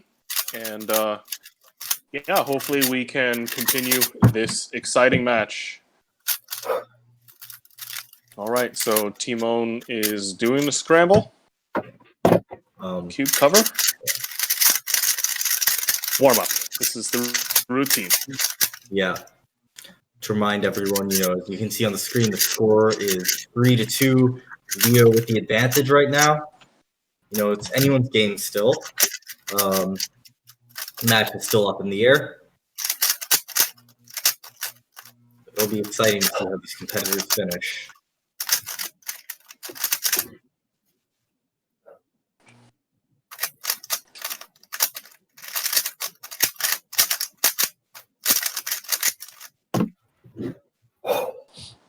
Yep. Timon is ready. Cool. Looks like. Is Leo ready? Okay, it looks like he is. All right. 3, 2, 1, go.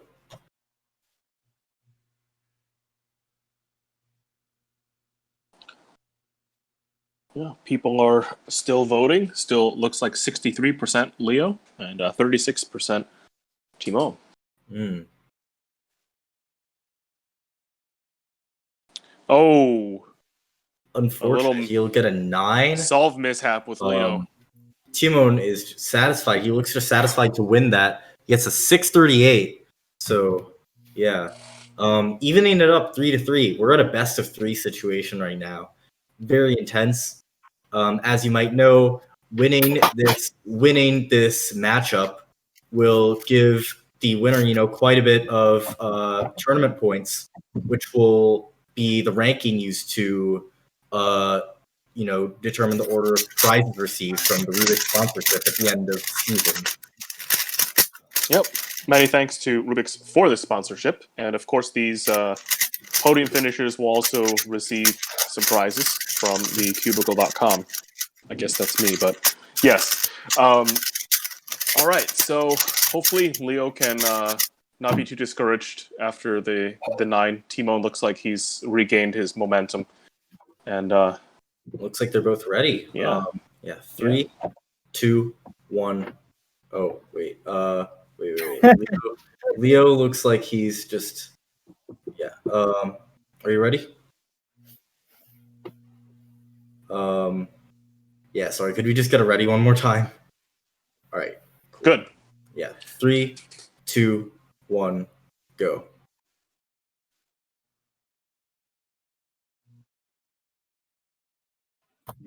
It didn't work for me. Wait, what? Hold on. Yeah, the chronograph started like 10 seconds late. Oh. Should we just do the inspection and the solve? Because Leo already finished his solve. Yeah. We should wait for an organizer to chime in on this one. Yeah. Yeah, if there's an organizer that can help us, that would be... I'll refresh the site. Okay. And we will contact the organizers. Yes. Sorry about this, guys.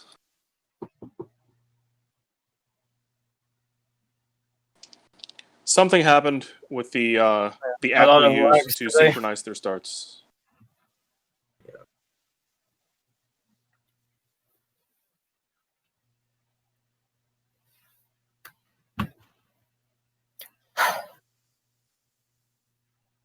I believe he was inspecting, and during the inspection, he noticed something. Almost immediately looked at the chronograph and it wasn't working. Yep. Yep. Okay. Okay. Also, all right. Where so are you sending an extra, or does the solve from Leo not count also? Okay. Yep. Okay. So pretend that didn't happen. Apologize, guys. All right. All right. So nothing like a good little disruption to change up the mood. Yeah. Yeah. Hopefully this doesn't distract our guys too much. So yeah, like the chronograph is still showing 0 for me, which happened last time. Is it showing 16? Yeah, now it's fixed. Okay. And thank you, Ragnar for cheering for me. I'm not competing in this event. But thank you for the encouragement. We have been casting this event for nearly 5 hours. Yeah. It's been a really long day, but of course these competitors are also, they're the ones under pressure working hard. So definitely give your cheers to them to the highest extent you can.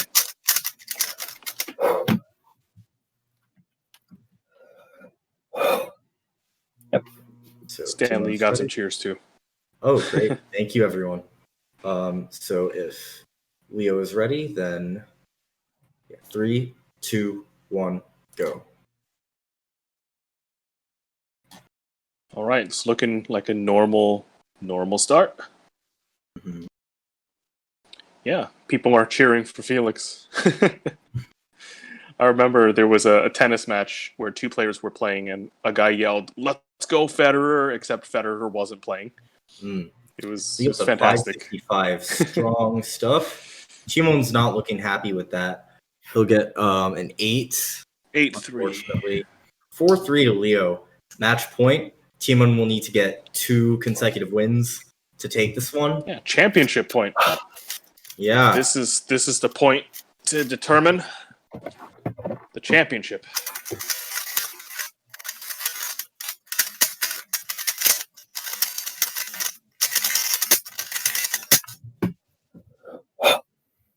Yep. All right. Timo's ready. And Timon's ready and Leo's ready. Good luck, guys. 3, 2, 1, go.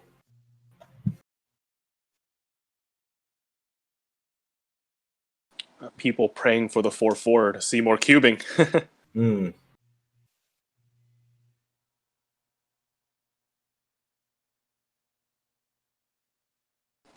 that note, Timon moving like solving very well.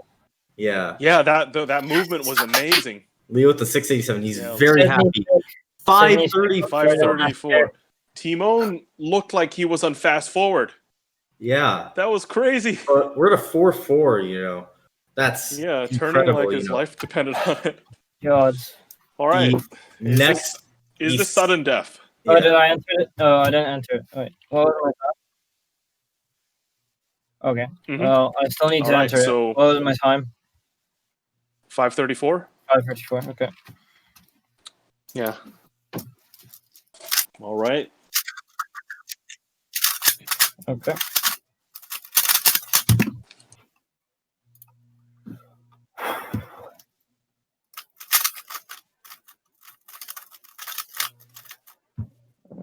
Yep. All right. This is it. Yeah. Oh, this is this is amazing. One solve. You know how Timon said that once a guy gets the 4, it's really hard for the other person to win. Yeah, this is. We'll find out. This is this is kind of ironic, but I mean, at this point, like I'm not losing, so it's, that comment doesn't really apply. But I was. So. Yeah, you were losing. But no one's losing now. So, but only one person can win, unfortunately. So, yeah, legend says they'll tie the next solve. Yeah, wouldn't that be cool? Yeah.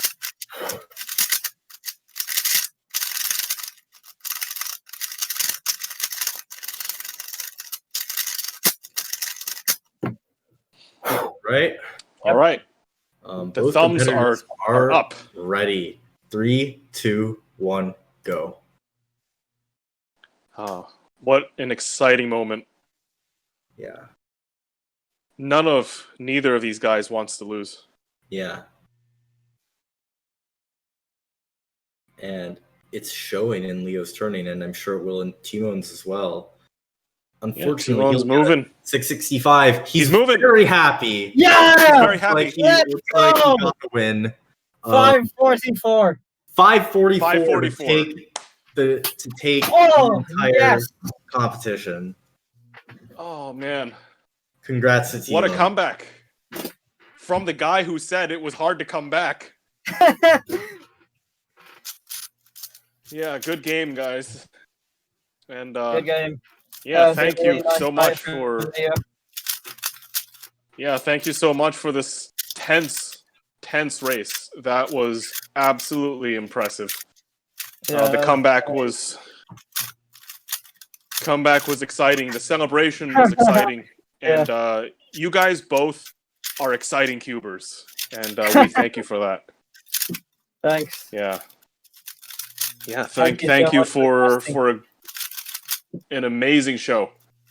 That was pretty impressive. All right, so that's it for the finals of Cubing at Home Season 1, Part 1. That was a whole lot of fun, and now we're going to go to our host Keaton for a wrap up and a summary, and look at the results for this tremendously cool competition.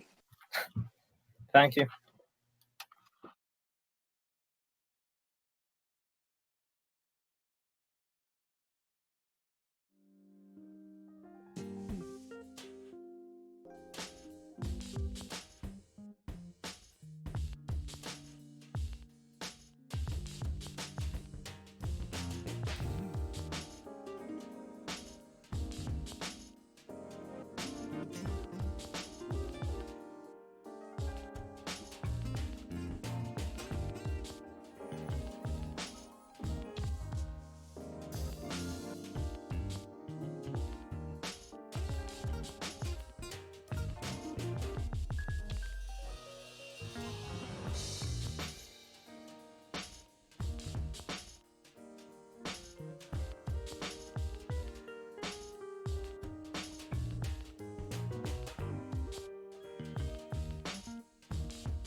Hello and welcome everybody to an award ceremony and wrap up from today's events. It has been a very exciting 5 hours of competing and 6 hours of streaming for you guys. We're really happy to have brought this to you guys, and we hope that you guys enjoyed the very first competition of our first season here at Cubing at Home, featuring an incredibly great 3x3 finals, if I do say so myself, and lots of competitive results across the board. So let's go through these results one by one just to make sure that you guys can see all of what's going on today. First off, let's start with 5x5 here. Oh, oops. Yeah. In third place for 5x5, we've got Lucas Etter coming in with the surprise 52 average, just eking out Luke Tixon and Kevin Hayes. In second place, we've got Timon with the 49.95 average. And in first place, Kieran Beahan with a nice 44 average and 41 single. Congrats to them. Moving on to one-handed, Yuri, our guest on stream, ended up getting an 11.34 average, which puts him at third place. In second place, that's me, Keaton Ellis. That's a very good average for myself, so I was very happy to get that. But just barely beating me out with a 10.78 average, we have Patrick Ponce. Moving on to our next event, we've got Square One. In third place, we've got Daniel Karnock just barely making it onto that podium there. In second place, we've got Max Shao with the 792 average. And in first place, our winner of Square One for Cubing at Home 1.1 and the current world champion, Aiden Bartlett. So congratulations to our Square One podium.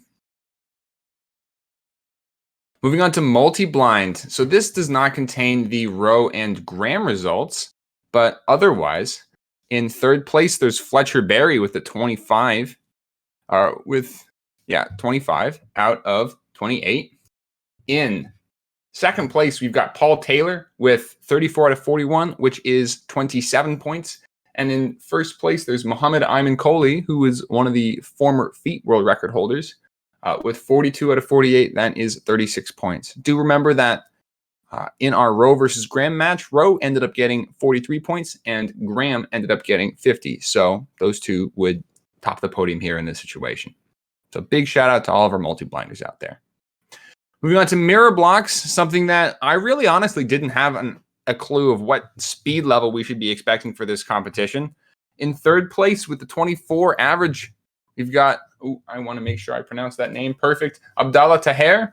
In second place, we've got Alexander Bonts with the 22.54 average. And in first place, 21.05 average, we have Braden Richards. Congratulations to our Mirror Blocks podium. Moving on, we've got 2x2. And this is the one that I was saying earlier, guys, was a nuts, absolutely nuts podium, with all three competitors in the podium getting 1.3 averages. In third place, we've got Zane Kanani with a 138 average. In second place, we've got Brennan Lynn with a 133 average. And in first place, a very impressive 131 average by Joaquin Renez Hernandez. So congratulations to all these guys. And congratulations to that podium. It's just nuts. So fast. Moving on to Paraminx. In third place, we've got Luke Van Lanningham with a 236. Timon Koloshinsky, who showed up on stream, ended up getting a 209. And in first place, without a little bit of that stream pressure, we've got John Gaynor with the 201, just almost sub 2, which is really incredible to think about. But big congratulations to all of these guys. And our last event is 3x3. In third place for 3x3, we had Matty Hiroto Inaba. In second place for 3x3, we had Leo Borromeo. And in first place for 3x3, of course, coming back from a 3-2, coming back and winning it, even though Leo got to 4 solves first, we have Timon Koloshinsky. Congratulations to Timon for winning our Cubing at Home 1.1 and being the first champion from this season. We look forward to seeing him at many more competitions. And in addition, we look forward to all of you guys showing up to our future competitions. We are excited incredibly excited to have all of you guys and incredibly thankful that you guys all showed up today. It has been an absolute blast of a stream. And from everyone here at Cubing at Home, thank you. We want to give a big shout out to all of our organizers, of course, Mitch, Saranch, Calvin, Samuel Baird, myself. We want to thank all of our staff.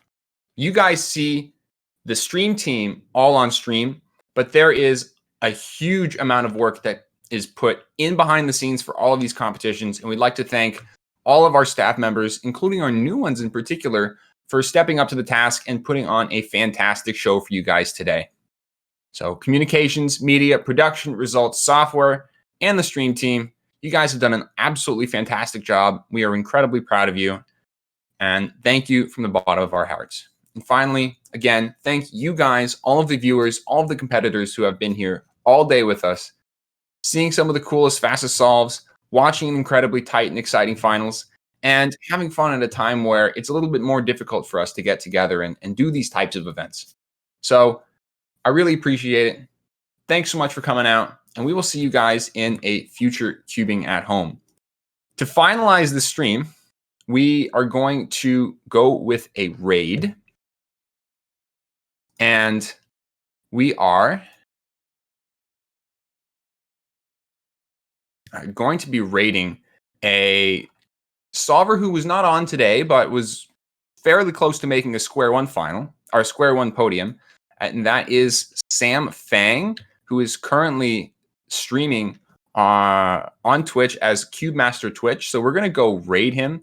So if Calvin, as one of the organizers, if you could help set that raid up, we are going to end the stream off by starting the raid.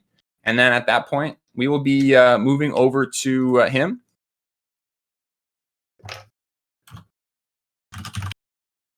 We are making sure that we get that raid set up. But big thank you to all of you guys who have come out this stream. And okay, the raid has occurred. Mitch